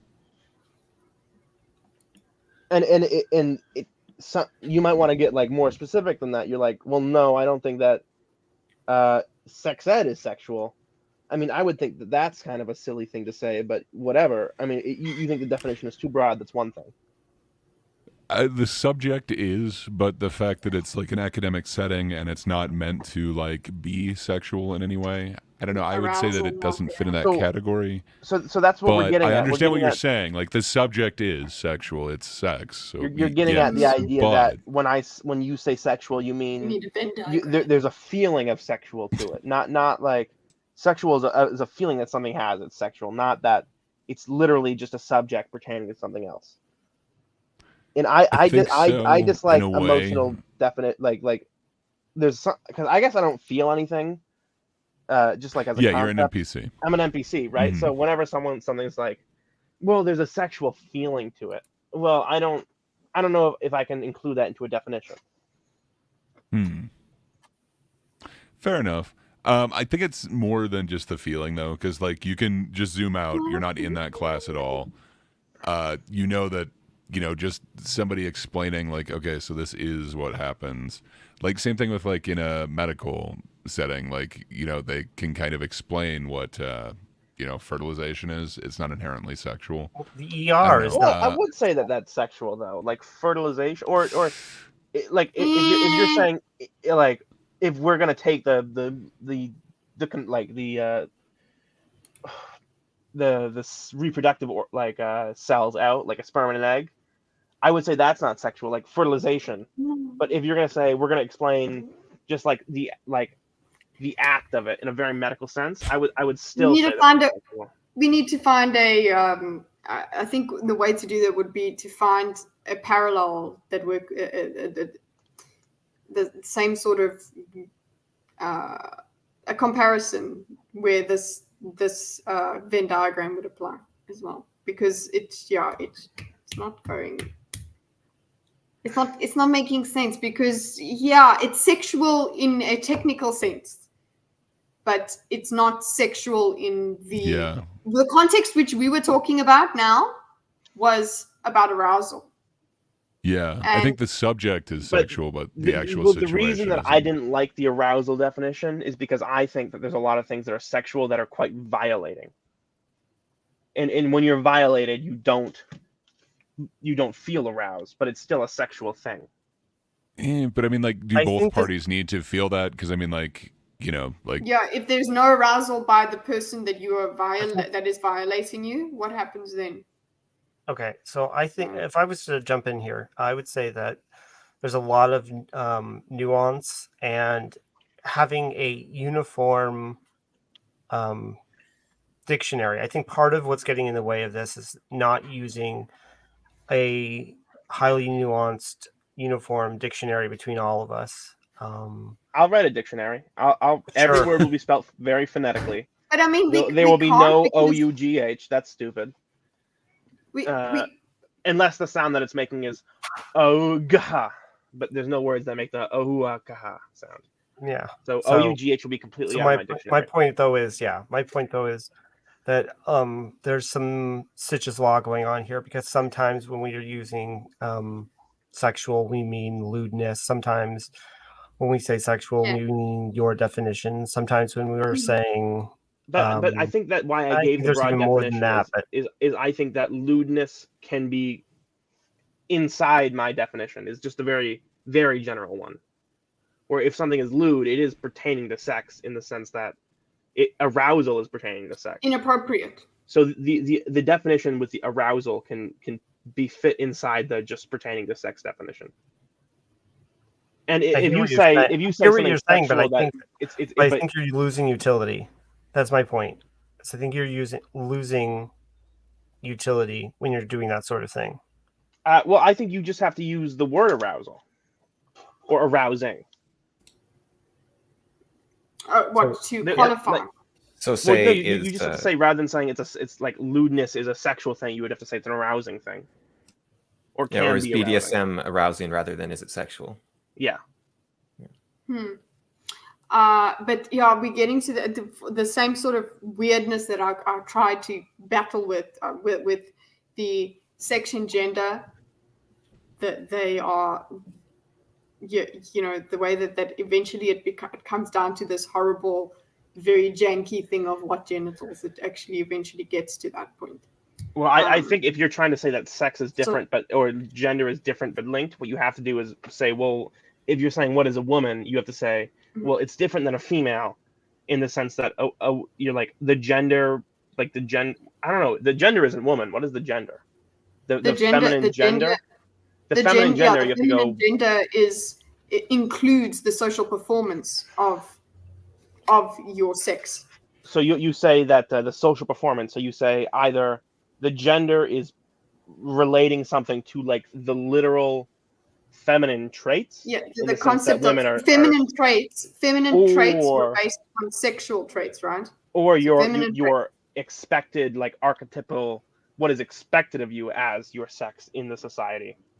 Like, yeah, like gender is the idea that like a man is a roof, a woman is a blanket. Yeah, but where did that come from?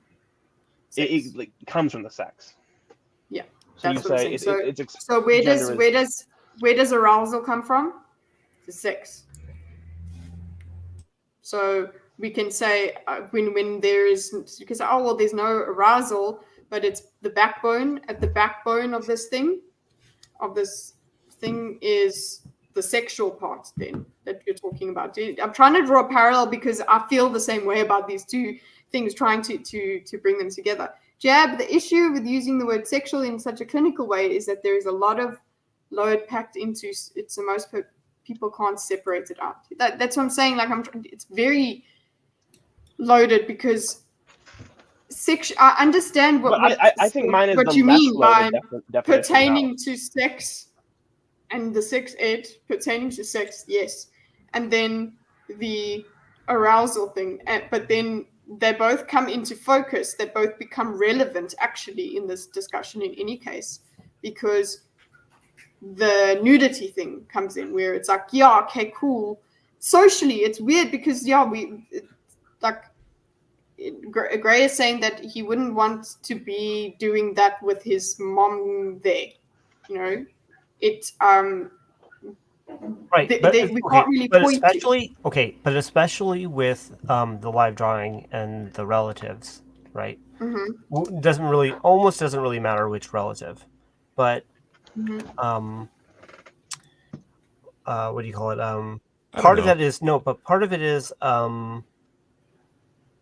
what is it? Cultural. May I interject? Sure. No. Okay. I mean, sure. Please. I think I've come to some sort of determination or opinion in that, of all of the numbers that we add into the math equation of determining what is acceptable in social settings versus what isn't, I think, is functionality. There is a functionality to a sex ed class or a live drawing session in which you're learning how to draw muscles. There's a functionality to a person ordering for their partner in a restaurant. There is fumbling, dropping the ball, but I got the idea. Okay, so I get it. I get it. Okay, That's the lewdness sort of discussion. Yeah, go, Catrew. It's just that that there's a lot of behaviors that are similar to that have functions outside of lewdness. that inside a kink setting, and that's what's trying to be gotten across in that video we watched, is that there is a function. There are, what do you call it? Something else is being achieved. That's not what I wanted to say, but that works. Okay. Something else is being achieved. You're saying the purpose of language is to communicate? Being served, than lewdness. But I would argue there's a slight, perhaps categorical difference between the functionality of learning a skill or how to draw or obtain food from another person than there is from engaging in a sexual act for the purpose of feeling some sort of connection after the fact. That's really good. I like that, because it also explains, like, evolutionarily it explains, like, the sexual act is the vulnerable act that you're averse to doing in public, whereas obtaining the food is putting yourself in a stronger position, or learning a new skill is. So it's not just like by necessity we do things like functionally. It's acceptable to do functional things. It's also like unacceptable to do vulnerable things. Mm. I just want to point out, I do appreciate what you were saying. What you were just saying. What? Can you explain Blaine's escaped corners joke? He asked, "Does CPAFI wear a styrofoam helmet?" And then I asked, "Why would I wear a styrofoam helmet?" And he says, "So you don't hurt yourself." Well, you see, a lot of helmets have styrofoam inner layers to kind of protect. Sure, that's great. That's great. Head. What is he referencing? What is he making fun of me for? He's assuming you fall down a lot. Yeah. Is he? I'm assuming. I mean, Anyways, so either that or you don't watch your head. Okay, guys, because I've just made an audio change, and that seems to upset StreamYard. No, you're good. Yeah, I think we're good. I think because we're all sort of talking, we're all having different volumes going on. It's not defaulting at all to you going underwater. Well, because that was a big problem on Tuesday. Yeah, it often happens with Miss 70 and 76 on MSK stream. And we're always like, "Oh, fix your mic." But that's exactly the thing that happened. It's exactly what happens to her. So, and it was whenever I was doing something with the presentation that it would do that. Is it my voice? Am I quiet? No. No, it's not your voice. That's okay. the problem. Let's go to this. Let us. Can we see whether we should? Yes, guys. It's been a tough one. I've liked it. Move to the next one, because this one's already a yes. What? Yes is the asshole. I haven't read. Wait, 26 female recently visited my family who live in a different country to me. We had a falling out recently over something I said that embarrassed my parents, and I'm wondering if I really was the asshole in this situation. Okay, we know that CPAFI says she is. Background: I'm the oldest of 4 children. My parents were very strict growing up. Me and my sister are 6.5 years apart, and me and my brothers are 8 and 14 years apart. Jesus. Growing up, my parents used to be physically abusive. Jesus. Mainly my dad, or just used to be, as well as mentally abusive towards me. For example, I used to get spanked, slapped in the face, pulled my hair, shoved into objects, as well as things thrown at me as punishment for things I did as a child. Yeah, that's abuse, I'd say. Yeah, but it's so funny where she leads with you lead with like spanked. I used to get spanked, and in like the first thing you hear, you're like, "Oh, that's not that bad." Okay. And then you're like, "Whoa," and you go, "Whoa, that's a little bit." And then you go, "Pull your hair." Pull your hair like hurts less than getting slapped, but it somehow feels more abusive. It's worse, yeah. It's like it's humiliating too. You're getting your hair pulled. It's not just hurtful. Well, I don't know. Shoved into objects though, like what kind of objects? It could be like a padded room, and then that's just kind of funny. I don't know, like a bounce house or something. But but most likely it's not. Yeah, most situations are not. There. I cannot really recall the exact things I did, but those punishments used to be for anything like I accidentally spilled some juice. Oh my god! Or I didn't want to tidy my room. Okay, well, No, even then, sorry, no. When I got older and didn't want to do my homework or was too slow doing it or got not desired grades on a test, my father would say things like, "You are retarded." That's abusive. "You are the dumbest kid I've ever seen. Wow. You should go to school for mentally impaired children. You embarrass me. You'll never amount to anything. You are a dumb idiot." Jeez, my heart. "Your little sister could do that better than you. Stop crying or I'll give you something to cry about." Every parent said that, but yeah. Yeah, you get the point. I used to be sitting sobbing doing my homework and being scared of my dad, who would be right behind me. How is this? Okay, and mentally abuse me or hit my head if I got things wrong. At one point when I was 15, I got, okay, this is very bad. Okay, so how are they the asshole? How are they the asshole? It seems like they're going to get a pass for almost anything. Yeah, I'm trying to think how with these parents that this now, everything is hunky-dory now. That's what I'm also trying to say. It's like, she's like, "Oh, they used to be." So it's like, yeah, you grew up. That's all that happened. You left the house. You're not being abused now because you're not living with them. I skipped 1 year in school due to being gifted, graduated with honors. I thought she was retarded. Did a bachelor's Well, it degree. was the special school. Yeah. With 21, I decided to move out and move to a different country. Thank God. I have since been trying to work through my childhood trauma with a therapist. Good. And realized how deeply this childhood has affected me in relationships I'm trying to have with people. Also found out I have severe ADHD as well as being dyslexic. So she got an engineering degree while dyslexic. Nice. It was suspected by my teachers, but my parents never took me anywhere to get diagnosed as they don't believe in mental illness. Yeah.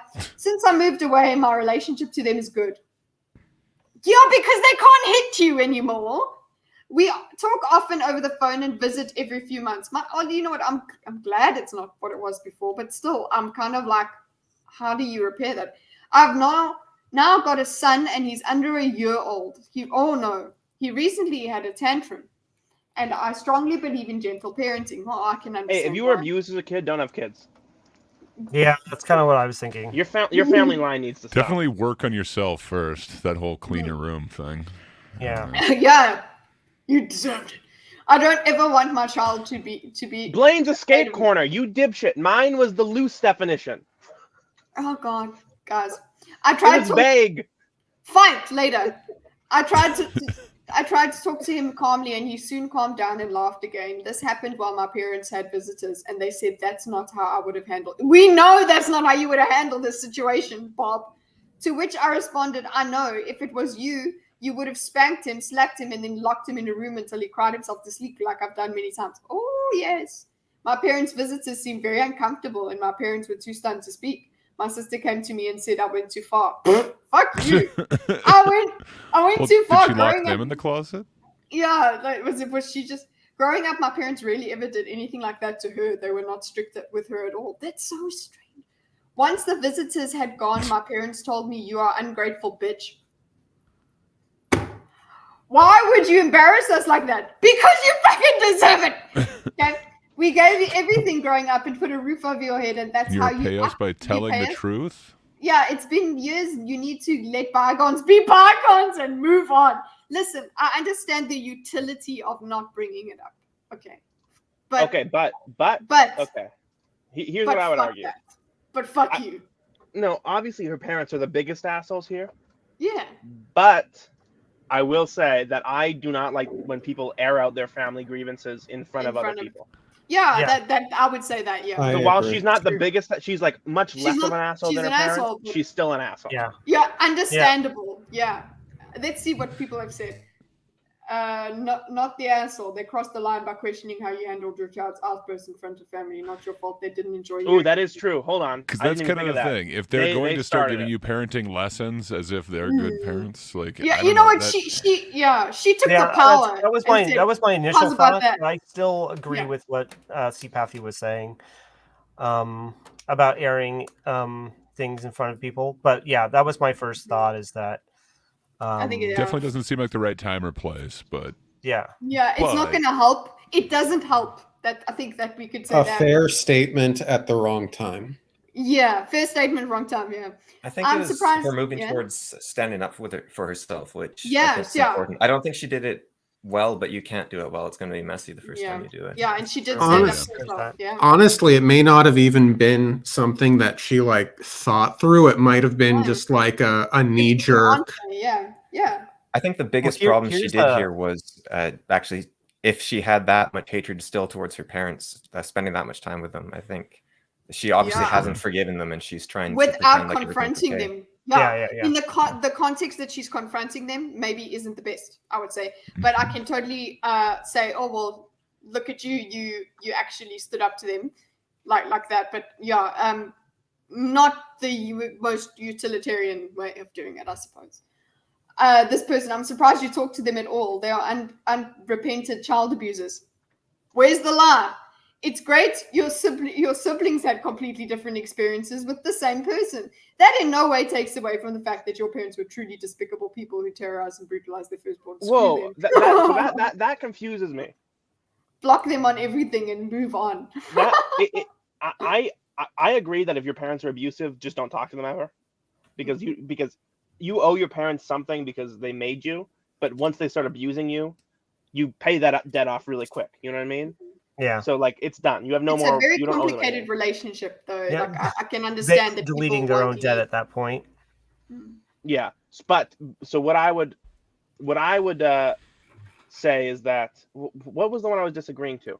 It's weird to me that she's claiming her siblings all had normal relationships with their parents.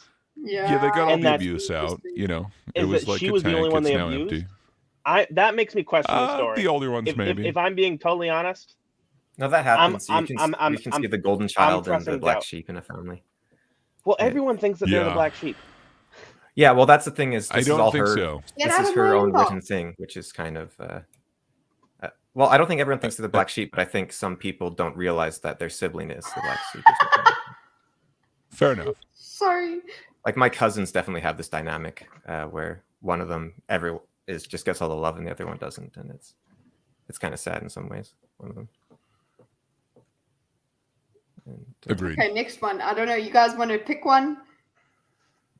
Ending my morning period early. I'm thinking not the morning. Calling my partner. Well, it's the afternoon now, so it would seem gauche. I hit her back. Oh, this one is interesting. It sounds justifiable to me. I hit her back. My friend, 17, female, has been hitting, kicking, and slapping me, 17, male, all day. It's not unusual for her to be a little violent, and I usually don't mind, but today she was hitting harder and more often than usual, probably because she was excited that it was the last day of term. I decided to let her have fun and not ruin the mood. Later on, I was laid on a sofa, and she said to other friend, 17, male, that it would be funny if she hit me in the balls. No, honey, no. Later, in the balls, just as she was about to do it, I flat foot kicked her in the stomach. Yes, boy. As I was still lying down. It wasn't especially hard, but it was enough to make her stagger backwards a fair bit. I didn't think that at the same time she would be so upset about it. But next thing I knew, she ran at me and started punching and scratching at my face. What the fuck? It took me a few seconds to realize she wasn't just being playful anymore. But by that time, it was a little too late. I now have a fair few cuts and bruises on my face, and she was very close to causing serious damage to my eyes. I've also been told that some of the cuts may scar, which isn't ideal. Another friend of hers, 16, and like an incel simp for her, started calling me a dickhead and said I deserved it. Is he right? That's something people talk about in their everyday lives. First of all, 17 matters. 17 is a bit old to be like roughhousing like this with your friends. Like that's that's like, come on, like that's like 16-year-old behavior. You're earning college credits at that point. Like 17, like come on, why you're like play fighting with your buddies? It's something I had to learn. It can happen. It needs to be socialized out, is what it is. Yeah, I was socialized out of it. Generally. That I was very playful with Gordon, and a lot of the time, what he did was he actually was like every time he tried to do that, he would just he spoke to me and was like, it's annoying. It's not that it hurts, but it is annoying and it's aggressive, and I don't like it. And I was like, oh, come on, whatever. And he's like, no, let me show you what it's like. And he actually would like push and do whatever. Obviously not hard, but then I realized how absolutely shit it is, and you have to sit there and just take it because you're a guy. No, not a fuck. Especially with the balls, it is not, dude. What the fuck? Okay. It may not have been the most appropriate reaction, but it was certainly, what is that? Turnabout is fair play. Mm-hmm. I think there was enough. So you're saying there was enough that he deserved it, or that he was justified? No. He was okay. There was some level of justification. I don't believe it was perfectly justified because he hadn't ever like it sounds like he hadn't ever even like done like a slug bug, kind of like behavior. This is the first retaliation, which is not right. Yeah. Right. Like that's like Gordon like there was doing no warning given. Yeah, Gordon did not like fucking slap me and say, there you go. that's not right. He explained. Although why. Clearly he should have. No, I was a good girl. Okay. Do we have different definitions of play fighting here? Because to me, that's like wrestling around and whatnot, and that seems like something that you could do at any age. Probably yeah. It's like, okay, obviously there are chicks that will like slap their guys like it's on the usually back, an excuse to touch the person, and they'll just be like, "What? I'm just playing with you." But what this seems to me, this like the vibe that I'm sort of getting from this reading is that they were more like horsing around. Like I don't think this was like a. Yeah, but I don't think she full on like Spartacus kicked her like right. Because I have a bit of a story where I was wrestling with a friend of mine when we were probably in our early 20s, and I don't know. Obviously, it's a little hard to get like the amount of force being used off of text. Yeah, well, no, but I'm sure that it's much more than she used on him. I want to hear the story. Like, I don't think she Spartan kicked him. I don't know what her past is exactly, but she panicked while we were like play fighting wrestling, and she started trying to strangle me in self-defense.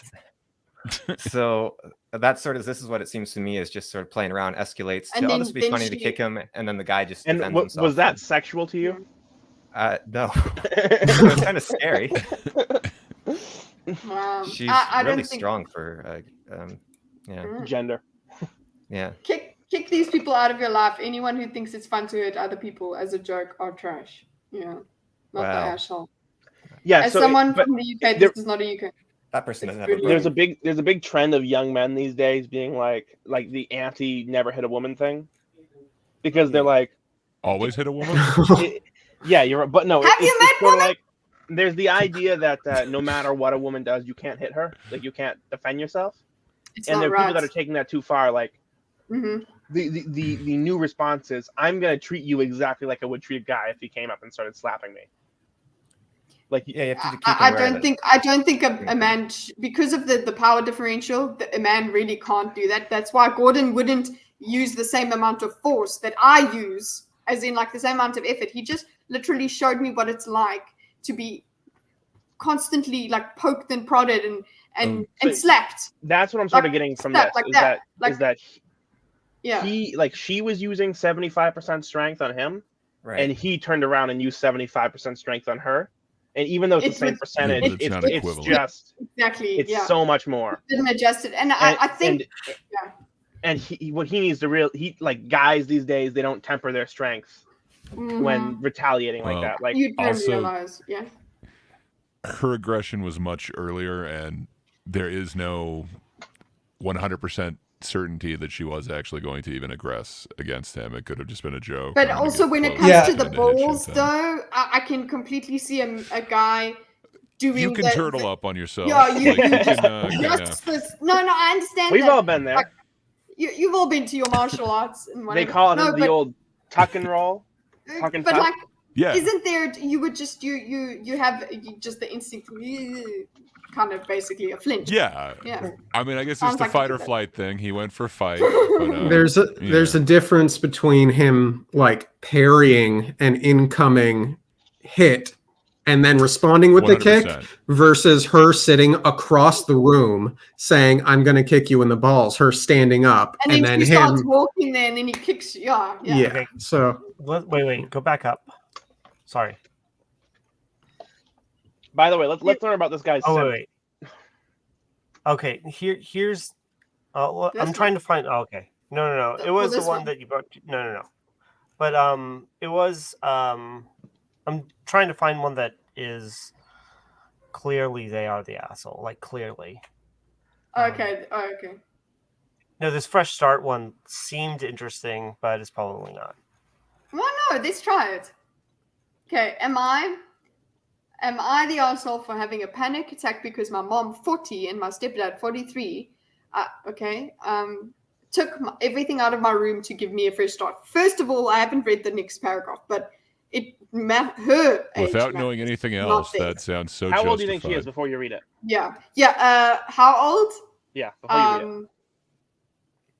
No, I don't know. My first response was like 28. Took everything. They said I took was everything thinking mid-20s. The age of the parents. By the way, screw the stepdad. Yeah, but that's the thing that their age. She's young. Okay. Yeah, it's 14. Yeah, so it doesn't matter. Okay, I have 14 now. Jeez, that's even Way worse. too So young. yes, yeah, no. Listen, like, sorry, your parents are your parents, hun.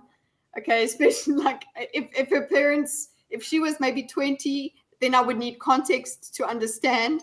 But even then, it's still my house, my rules kind of thing. My roof, my rule.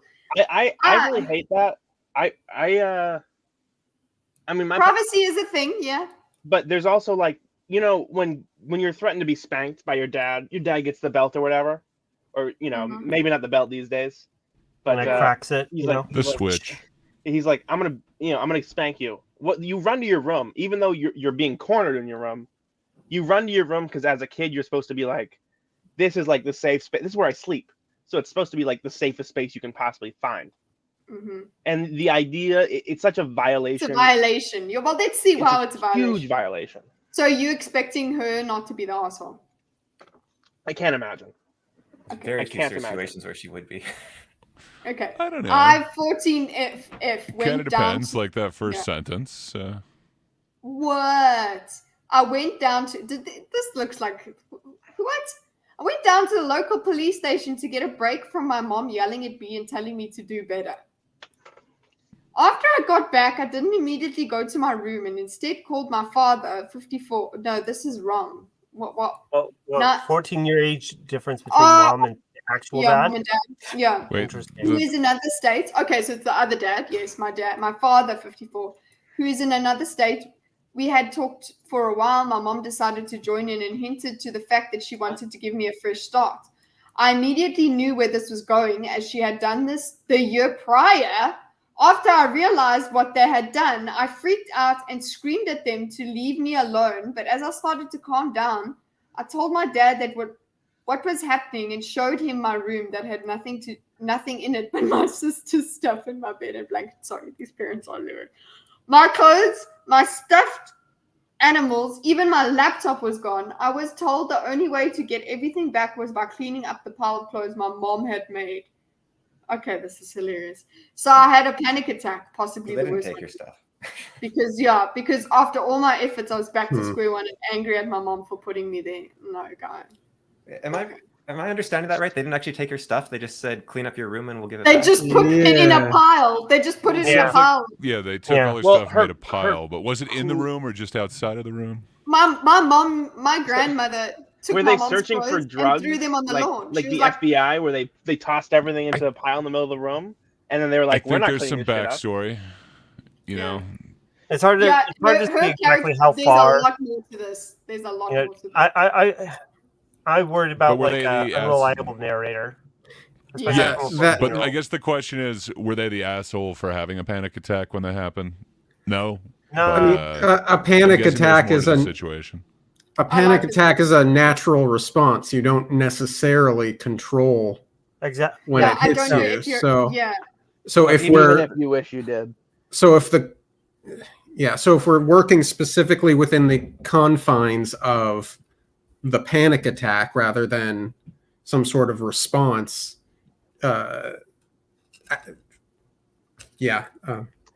fumbled. I can't imagine a situation where you have a panic attack and you're the asshole, but that's like if you have it at a restaurant and you don't excuse yourself. I mean, maybe if you're like putting on a seminar on how to not have panic attacks. if you're like a grown ass man and then you start like crying and yelling, like you'd be like, at least excuse yourself. Don't make a If you're scene. 14, the panic attack's your parents' fault every time, basically. I think because why is she in the state where she's so mentally unstable in the first place? You're getting to the age where maybe you have some control over it, but you're right. It is like you should have control over it. Your parents are mostly causing it. Yeah, from OP's history, they moved. Yeah. Oh, I was just gonna say that something that isn't in the story that I would want to know is they describe it as a panic attack, but I mean, do they have like a clinical diagnosis of like that is something that they get? And does the mom know this? And did the clearing out of the room anyway? Like it'd be different if like they like, okay, this needs to be done. We know you're gonna have a hard time with it. We're gonna find a way to manage your symptoms, but this is a warning that this is going to happen. I'm sorry, kind of situation. Like this has to be done. You need help, kind of situation, rather than I mean, like there's more. Jury's out. I'm trying to get at. Yeah. Yeah. What you trying to get at? No, I was like, am I coming across? Sometimes I get it. Like there is no like we need more information here. There's if statements that we could make judgments, but from what we have here, it doesn't sound like there's not much we can say. If she's not doing what she's supposed to be doing, is that the best way to get her to do that the parents chose there, if that's the case? That also seems kind of... Well, we don't have a rebellious I mean, this could be like the 20th... Yeah, it could have been the 20th time. or 50th time that they've told her, and they've tried other avenues of encouragement, and they're nearing the end of the rope, and this is just something that they're trying, and maybe it's something they won't ever do again. I mean... We have there's just so much more information that we need to make like a definitive. For sure. Well, just that first line alone, like I was at the police station to get a break from my mom yelling. Yeah, it's a very loaded. I don't know. You could have easily said I had gone out to get a break from. So it's painting a very specific picture that I don't think is elaborated on. Damn, Ty. Yeah. But this over here, like that is the violation thing that you were talking about, where it's like this room is completely, your parents didn't go, hey, and also they've decided for you that this is what you're supposed to be interested in and things like that. No way. Like that is the violation. Well, and that's where I thought it was going. Yeah. But it doesn't seem to be going that way. It's more like you're a mess. My mom, when she had the experience, it was like, hey, your clothes are a mess. I'm gonna just chuck them on the lawn, and you pick them up. They stay out there, or you pick them up and clean them up. That's it. That's the effective way that they did it. But I don't know if that's I hate that because you're picking up the clothes anyway. Like discipline, it does not necessarily equal abuse. Sorry, continue. Yes, yeah. You're picking up the clothes anyway. Yes, it's to force the child to actually go and do the thing. It's instead of me picking it up and cleaning up after you, I'm going to make it so inconvenient for you so that you go and just do your shit. That's what happened. Yeah, but the solution is, I think like one of the ways. I mean, I didn't have this, so maybe this is just me like thinking of something that never actually happens. But if your parents, it's sort of like cooking. Like, you don't naturally know how to cook. But if you cook with your parents when you're young, you learn how to cook anyway. So if, like, your parents are cleaning the house and they're like, help me clean, then you'll learn how to clean up for yourself. Like, cleaning isn't just something that you can do. It's kind of a skill. So, you need to know what to clean first. The way that that say they are being taught would have been more effective than getting to this point of having to throw shit on the lawn. Kind of. Yeah, exactly. This should have started like 14 years ago. It shouldn't have gotten to this point. Yeah. With that said, I struggle to imagine a 14-year-old not having at least some minor grasp on how to clean their room. Yeah, 14's old, but you're right. But if you don't get that earlier in life, you're not going to have it. Fair. And I think it's also very easy to justify abuse as a parent and tell yourself you're disciplining the kid. Like, not necessarily extreme abuse or anything. And obviously, this may or may not apply into that. But this is interesting. There's also that sort of aspect. See, Paffy, haven't you been missing a golden opportunity this whole time? I mean, I have no idea what you're talking about. Telling us to clean our rooms? Yes! How are you ever going to rescue your father from the underbelly of the whale if you don't clean your room? Thank you. I was expecting that, but you know what? You know what? He He had to ask for it. It didn't work out as well. Well, you wanna teach your daughter? You want to get your daughter to clean her room? Well, how do you do that? Do you take all her stuff away? Why the hell would you do that? Because you're going into her room and you're picking up a bunch of crap anyway. That's not very effective now, is it? You might as well clean it while you're in there. What you gotta do is you gotta go, hey, we are gonna clean your room. And then you clean it with her. You can't just push her into the lake. I see both sides, but I guess my issue with the throwing the clothes on the floor, it's almost passive aggressive. The parent isn't owning what they want instead of just standing there and telling the kid, you're going to clean this up and you're going to do it now. Like, it's taking instead of just standing there and being like, no, that should be the thing. Like, you stand there. It's better than actually taking an action. It seems like a desperate action.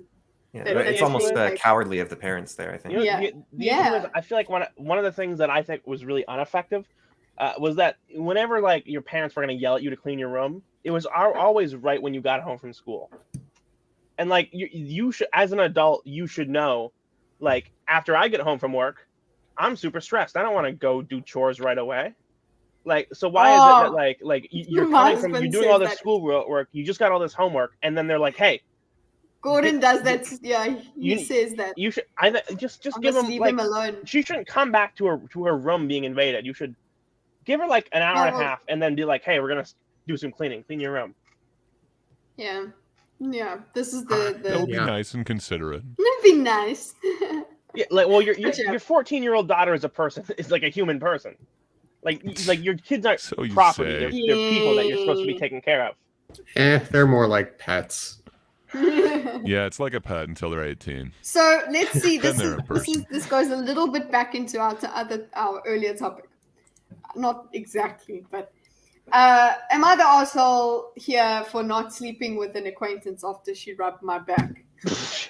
Well, if she rubbed your back, I mean, yes. 25 male, was hanging out with some friends of mine at their apartments. Another friend of theirs, I've met her a couple of times, lives right next door and is 40 weeks pregnant. Jesus. Unfortunately, the dad bailed as soon as they found out they were with child.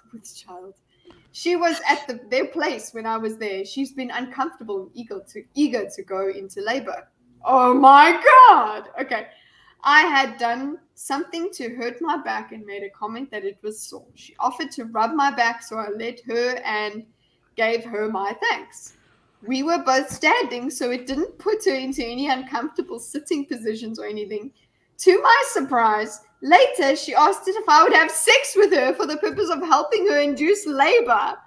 I said no. Wait. She said I was being an asshole because it wouldn't mean anything and because she's uncomfortable, and she did me the kindness of rubbing my back. I rebutted that none of that had anything to do with me not wanting to engage with her. Wait. Let's say you're a woman. Before it said 40 weeks, didn't it? Yeah, 40 weeks. It said 40 weeks, didn't it? So that's 9.2 months. So that's. So she's having a baby. Why would you have somebody that pregnant give you a massage? Well, why would you have somebody that pregnant give you a massage? Like, aren't you the asshole? Let alone any situation there. I wonder if somebody said that. Consent goes both ways. No means no, not the asshole.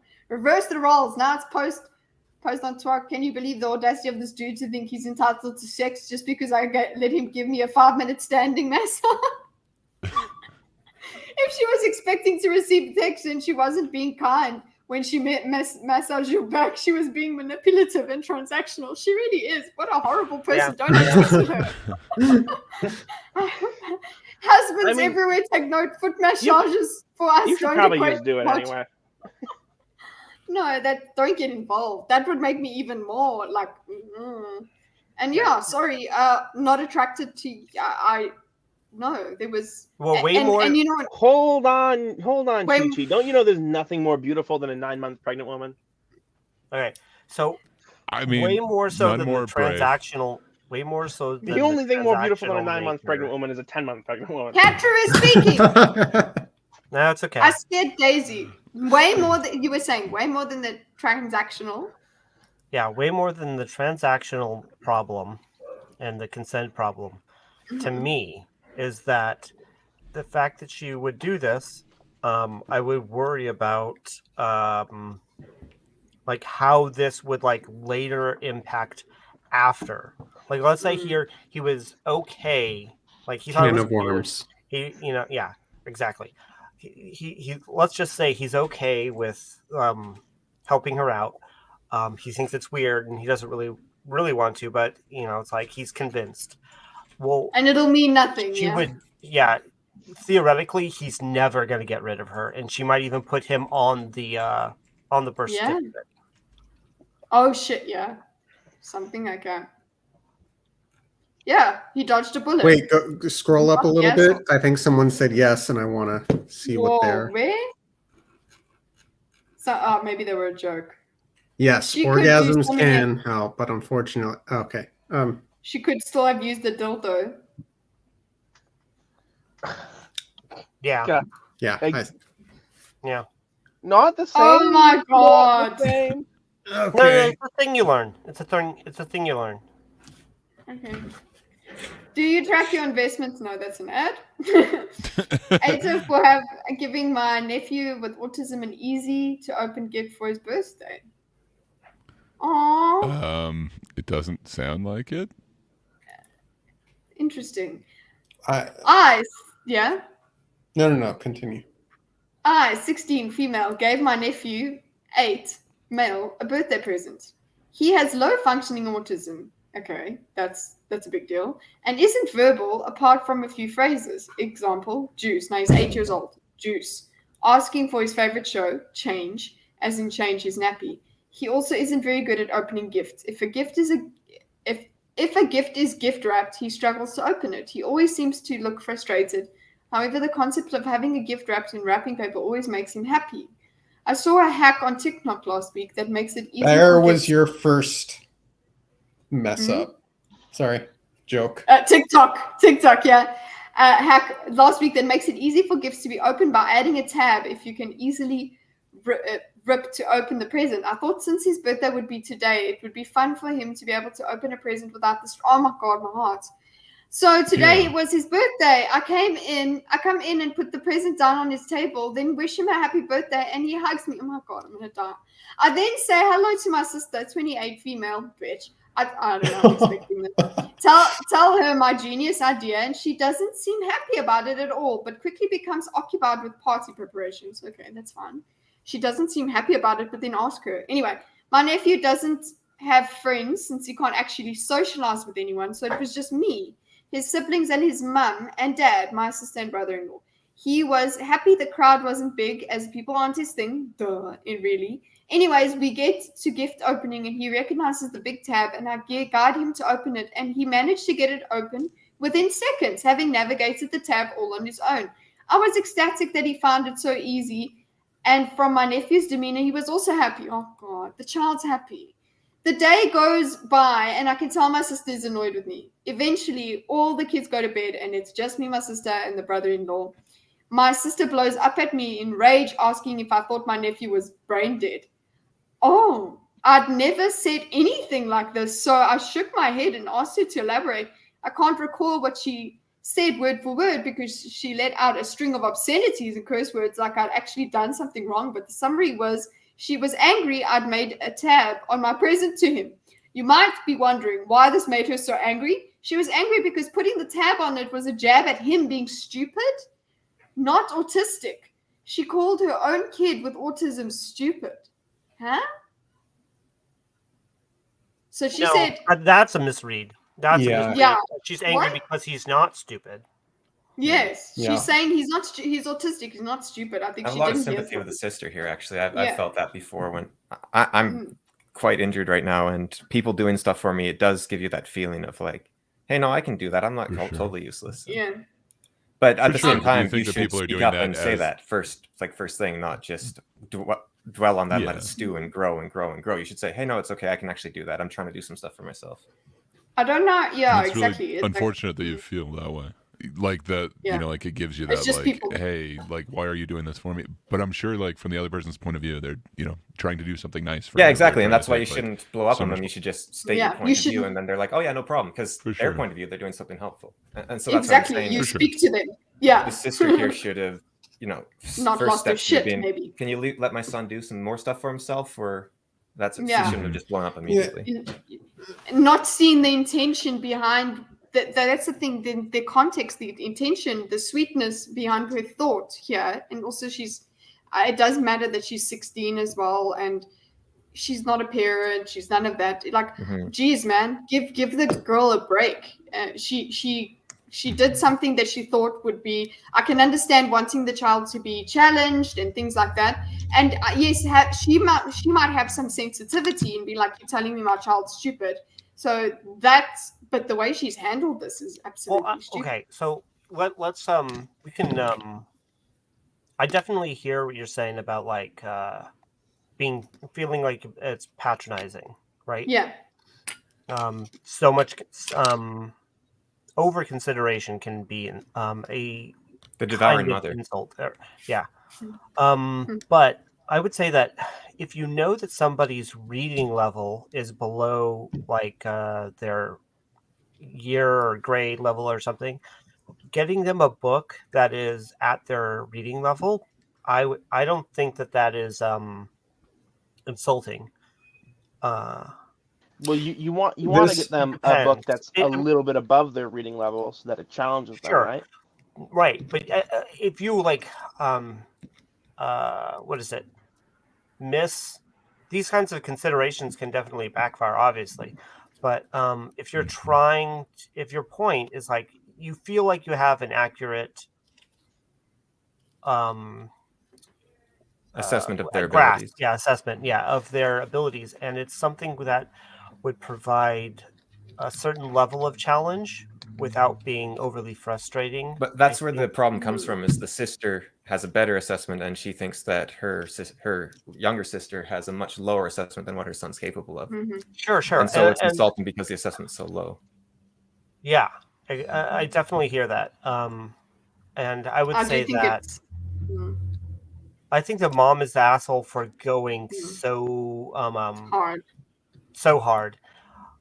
Especially if the kid enjoyed it. Yeah, that's what matters, really. It's the kid's friendship. Yes. I think this is the mom's issue, like Blaine said. It's like it's the mom actually taking issue, being sensitive to something and seeing harm in something that absolutely was not. And if this was something that, if it was like Cateron says, you don't blow up at the person for trying to help you. You say to them, it's okay, I can do that, please. Or even eventually you can say, listen, it's kind of patronizing when you do that. Like you can actually say that to the person. You don't have to say, you think you think I'm an invalid kind of thing. You know, you don't have to go that bad, that hard. The difference between them is lost it. For the little sister, this is a party. For the older sister, this is every single second of her life, every single day. Yeah, exactly. It's different. Yeah, so you can see where this woman came from, but if we look at the way the kid reacted, that it's you know, oh God, you're at least happy that the kid was okay in this. She didn't. She's possibly jealous. She didn't think of it. That's true. It might be a jealousy thing. There is, you know, I think that she the way she went about it was absolutely bullshit. She is really insecure about her child's disability, and I worry about how that will be internalized by him as he grows up. She has heavily internalized it and probably needs to see a therapist. I'm in therapy, it does wonders. Agreed. I teach an autistic support classroom, and I think the gesture was very sweet, not the arsehole. I know, especially the intention, right? If If it had gone wrong, it's just, you pick up the intention of the person, and it's your sister, dude. It's not some stranger. You know. Yeah. It feels like they definitely could talk before it just like blowing up. At the same time, the saying is the road to hell is paved with good intentions. Intentions aren't everything. Yes. For sure. Oh, have you guys seen the battling proverbs by Vsauce? There's proverbs that go against each other all over the place. Yeah. Anyway, guys, do you want to do one more? Let's do one more. Deal. Okay. I've been there. This one. I've been on several dates I didn't know I was on. Okay, week. My 39 male relationship of 11 years with my ex ended 3 and a bit years ago. I decided then that was the last relationship for me, and I didn't want a relationship again. Life isn't all that bad. Okay. For some reason, though, people have. There's no faster way than to make everyone think that you hate your life than saying life isn't all that bad. I like life. Life is great. I'm having a great time. Yeah, but I've also equally I won't believe you if you say life is great either. Well, I know. That's what I'm saying. Yeah. For some reason, though, people have started to get a bit weird about it, especially my colleagues, and mainly women. I can't work that one out, as the dudes I know are a lot more chill about it usually, who think they know better than me, tell me I don't want to get lonely, am a great catch, have a lot to offer, etc. I had such a discussion like it a couple of weeks ago. Okay, so this is just a personal ad, is what's happening right now. He's trying to get women in his DMs to be like, I could change you, and then he's going to try to make them think that they're the first woman in years. You know what? It's the pickup line as old as time. It could be. Particularly with one colleague, single female, who talks about it a lot, and I don't know why, because she's married. Oh, S, female. What is S? Single, but she's single female. Oh, talks nope, about it, never but mind. He's married. Yeah, that's what I thought. She's just anyway. Miss S. Oh, S. S is leaving. And, and because we're friends, I was going to meet her on Monday for a coffee/meal. So she's married, dude. So I turn up. Well, and she's leaving though. Yeah. Oh, leaving. Yeah. No, she's not leaving her husband. She's leaving the co-work.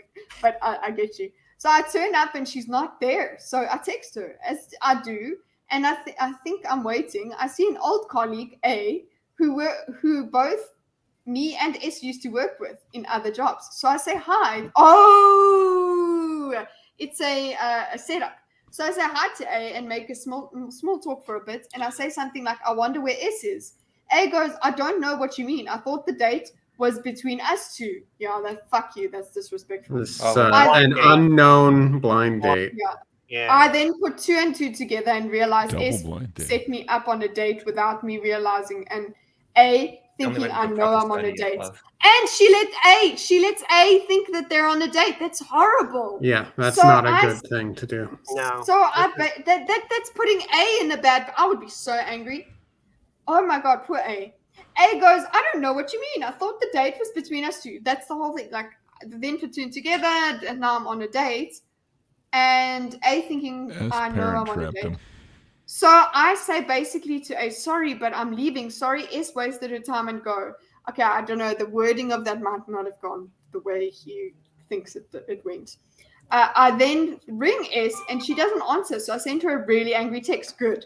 Later, I get a call from her asking what happened. I told her. She ignored all my anger and went to, so you walked out on A? What the fuck? No, well, that was rude. Yeah, he didn't walk out on her. He should have explained. I hope that he explained and said this. No, he said he I did. was misled. He did. Yeah. He said he said. No, he said sorry, but I'm leaving. So I say basically to A, sorry, but I'm leaving. Sorry, S wasted her time and go. Yeah. Yeah, that's it. It's S was the reason. Like, it's not that he accepted this date and then walked out. He's like, he saw her face, remembered her, and was like, oh, never mind. Like, that's not how it went. Yeah, you're right. That's why I was saying the wording of this. I hope, it went. That explanation would make more sense. Later, I get a call from her asking what happened. I told her, blah, blah. I ignored her, walked out on A, what the fuck? That's so not cool. You should have at least stayed. No, hun. I ignored her and hung up. You know, it's not. You know what? He could have stayed and could have not. It doesn't matter. The position that he was put in was absolute bullshit. I got into work the next day, and everyone knows, as she's already told them, and they said I shouldn't have went mad at S, as S was only doing me a favor. Fuck you. They're all women. They are all women. One colleague in particular said he would have loved. No, he. Okay, so not women. One colleague in particular said he would have loved to go on a date with someone as hot as A. Presumably, he's Simping for her off just a picture.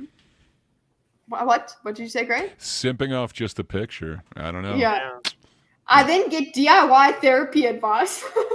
I'm wasting my life. Shouldn't be lonely. Need therapy. I don't think that is the point. I don't give a fuck. The point is you've set this person up. I told them to fuck off and stop watching Dr. Phil. Good. Today the atmosphere is really icy. Am I the asshole for it all? Edited to add an update. You're all right. Poor A had no idea at all, so I've just dropped her a line on. Oh, he didn't tell her. Oh, he didn't explain it. Okay. It's the only contact details I have. And I apologize for my reaction, explained why, and said it's no reflection on her at all. That's nice. Well done.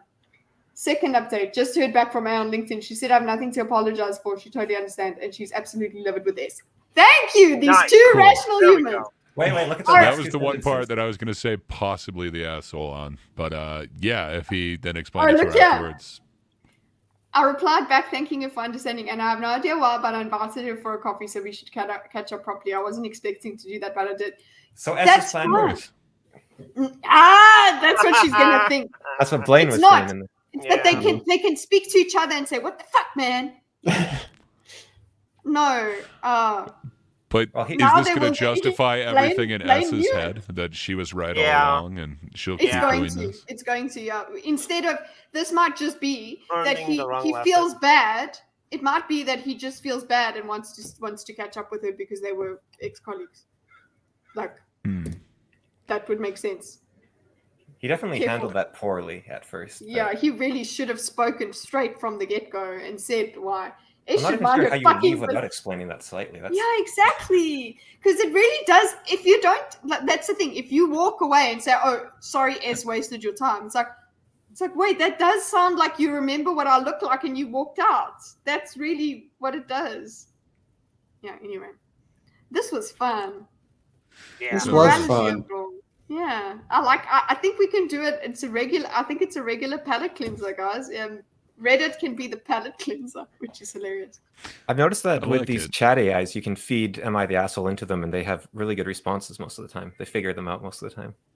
Yeah, because that's awesome. It's learning from the rest of the people replying. It's pretty impressive. Yeah. Yeah. Or this was a fourth dimensional underwater chess move from S. When I saw the words underwater, I was like, "Oh my god, my audio." Yeah. Okay, guys, thank you so much for the awesome stream tonight. I have to. Hopefully, it wasn't too weird. I hope that the tension wasn't bad. I hope that everyone understands we're friends afterwards. So tense. Yeah, well, you just come in here with and tell us to clean our rooms tonight. Clean your room. Yes, it was tonight. Oh yes, and also Blaine, you know we were talking about guilty pleasures. Blaine is going to Nickelback apparently. So. Lol. Well, enjoy your photograph. He's a Canadian treasure. It's true. Yeah. Oh yes. As we go for the outro, everybody has to say what they're doing. I'll go first because I'm the boss of the game. I am going to be on MSK's show on Saturday morning for me, Friday night for you guys, 6 a.m. on a Saturday. Cool. I'm waking up to speak to MSK, so be there. Wow. Yeah. Or Square. And Catrew, you were wanting to do part 2 of your stream from yesterday, which I put up on. Yeah. Nice. Thank you. So continue. Speak more. Yeah, it's going to be the same time that we usually have streams. I opened an invitation for the Thinkers. I'll post a link. Excuse me.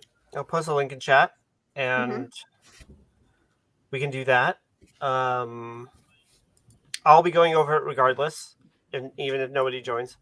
But I thought it'd I thought it'd be interesting to go over that in more detail. Cover more ground actually. Maybe less detail, cover more ground. Was that What is a Centrist? Yeah. Yes. Hated that Yeah, one. just as it was getting good. Horrible video. You know, which by Dane? Yeah, just as they were getting into it even more, it was like. Yeah, well, they were focusing so much on Matt Walsh, and I'm like, there's more to say. Natural break and. Yeah. No, I'm not saying that like, oh, the stream wasn't good. I'm saying like it was into it. Yeah. Mm-hmm. No, it was good. And Gray?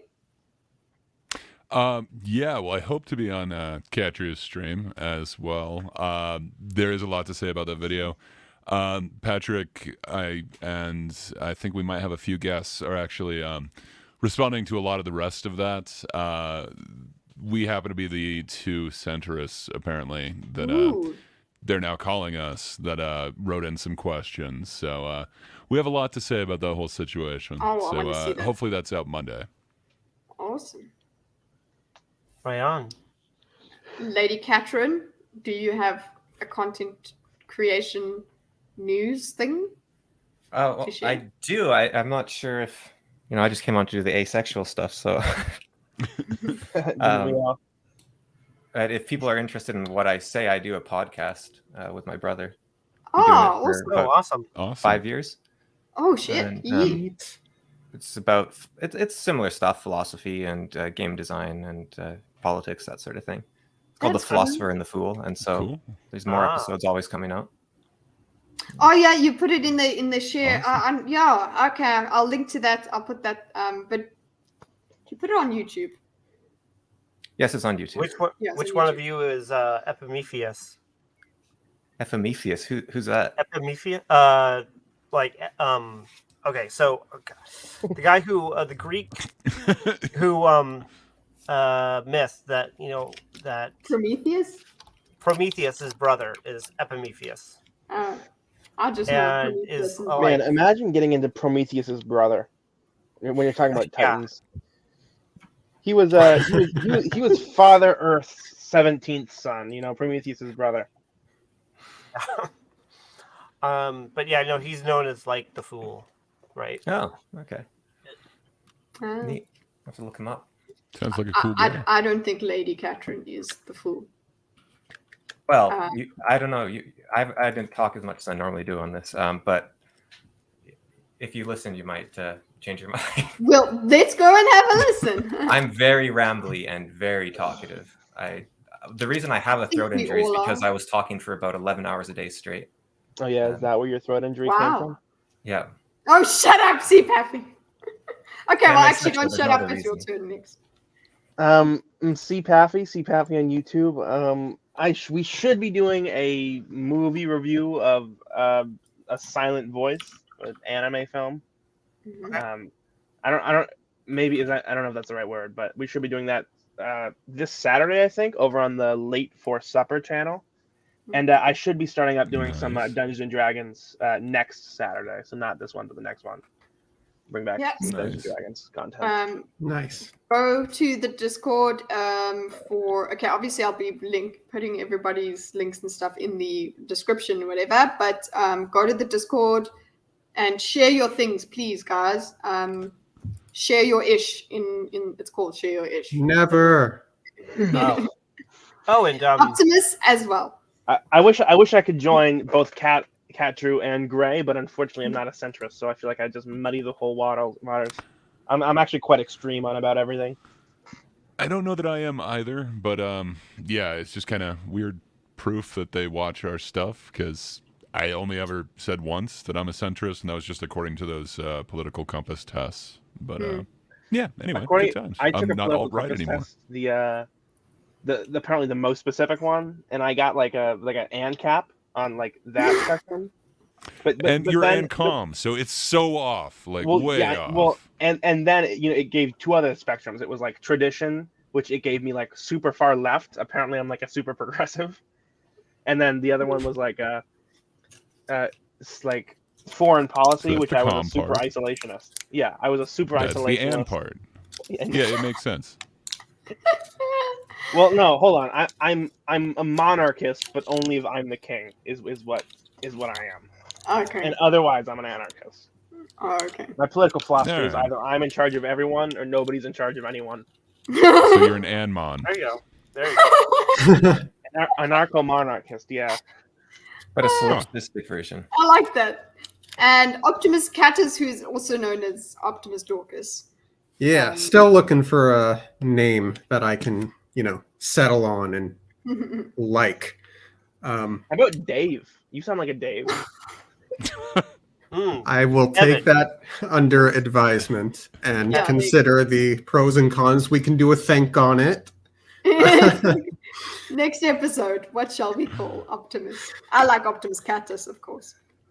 I uploaded my latest Fallout 76 shelter build onto my channel, and it seems to be doing well above average as far as interest and engagement and comments. So that's kind of neat. Nice. A twinge of consternation. I don't think it's my best camp, but that's fine. There are elements about it I'm very fond of. I think I mentioned like 2 or 3 weeks ago that I was meeting with an artist regarding some stuff I've been writing. Yeah. And Nice. he was fond of my script, had some really wonderful insight into it. And we'll be talking in the next couple of weeks regarding work when he has some time off.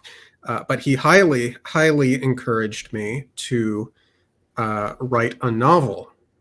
Because I wasn't sorry. So you were writing a comic and then what do we write? A short story? Graphic novel? Initially, the story took the form of an animated series. It was an animated pilot, 24 minutes, 2 seasons. And then there was a point, that's obviously expensive. So there was a point where I was considering adapting it into a graphic novel format, which is also expensive, but more affordable. And then there was an evolution from that into a third format that I don't want to give away at this time because it's very unique. And his concern with it was that it might have a difficult barrier for entry for people who are not already familiar with this IP, which is not possible because I made the IP. So he encouraged me to write a novel. That being said, novel format does not is not where my natural talent for writing lies. So it's been you and me both. Yeah, it's been difficult, but I've made some fair progress. I'm going with a short story for now, which is less words. And doable. And I came up with a title for it that I am very excited about. So when you're ready to share that with us, we want to hear. Yes, I very much look forward to reaching out to you when it's time for alpha and beta readers. Is the title a pun? Sorry?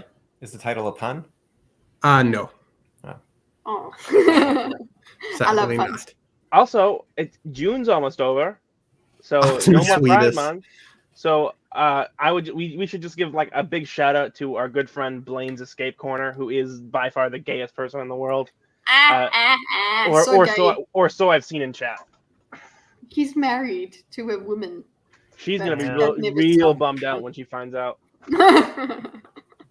Also, something that I'm planning, I haven't quite got the format set up exactly how I'm going to do it, but I am receiving the last of my new keyboard stuff today. I gotta go pick up the wood, and then I'm going to be documenting. Yeah, I'm going to be documenting me carving out the case. It's going to be with black walnut, and I'm going to stain it. Yes. So stain the black walnut light though. That would No, be kinda well, no, fun. I'm gonna. I like the darker tones. I'm gonna highlight the darker tones with like a kind of a wood. Oh gosh, what is it? A grain filler? Stain. Hmm. It was a grain filler. The grain fillers can make it look awesome. Also, That's really cool, man. Blaine is doing a tomboy. What is it? Gradient or something at some point. Yeah. So Nice. You got it. Yeah. We're gonna figure out where I land because earlier Benjamin was like, "Oh, tomboy and athletic." I'm not athletic at all. But You ride horses. Yeah, I suppose that's true. Blaine posted a You ride picture horses of and you can pop pimples. Blaine posted a picture in the Discord of that character from Trailer Park Boys. I think it's Bubbles. And he added me. Bubbles is great. And I think that's funny because I look just like that guy. Like I know you guys have never seen Henry Cavill. Oh, that guy is awesome. Well, yeah, Bubbles and Henry Cavill Mike Smith, look very. that guy is They both hilarious. look very similar to me. I look like Henry Cavill and I look like Bubbles from Trailer Park Boys. Yeah, I'll just show everybody what this is. Just hold on. Just so that there's context. Even though I put listenable as a tag. There you go. We should do a stream where we all just like talk about our original content, but just keep interrupting each other. So nobody's actually listening to what the other person. You mean like this? Nobody's listening to what the other person's book's about. What? Yeah, that's a great idea. No, it's a horrible idea. It's a horrible idea. If you ever try to talk about like something you're like doing creatively, everyone just wants to talk about something they're doing creatively. Nobody wants to listen to what someone else is like working on at the moment. It's like when you're showing someone a video on YouTube, they're always just thinking about the one they want to show you next. Or exactly. Well, I want to know. I want to actually. I can't wait to actually see what Catrew is doing with the wood and the things. I feel like I know what he's doing with that wood. Awesome. But what are you going to be doing next? I mean, so now you're going to do this. What's the next step up? Are you going to like forge your own metal chassis for it? Yeah. Well, I could do like a what is it? There's not induct. Yeah, there's a plating. I could do like a silver plating for some items.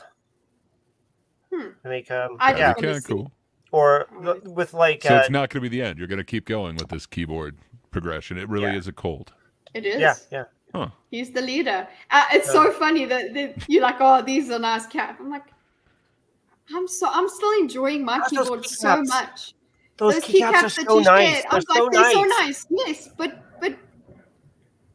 you know, yeah. I don't know if the filtering's been stopping it, but have I been triggering you, Andrew, with the? Yeah. No, I mean it's okay. It's okay. It's not horrible.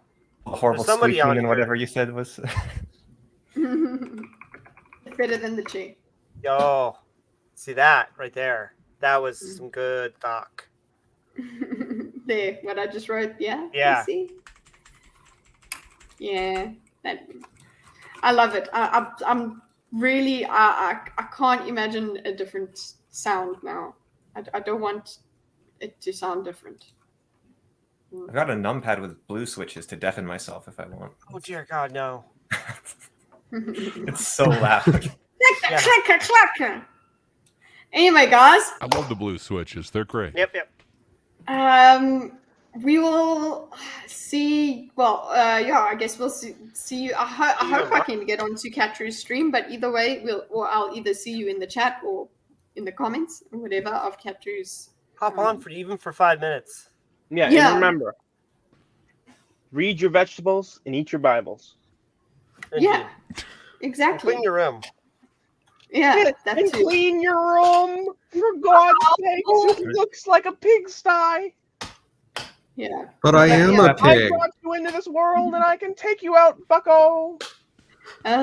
Anyway, Buckos. We'll see you next week, I suppose. Have a nice life, everybody. Ending broadcast. Kthxbai. Bye. Bye.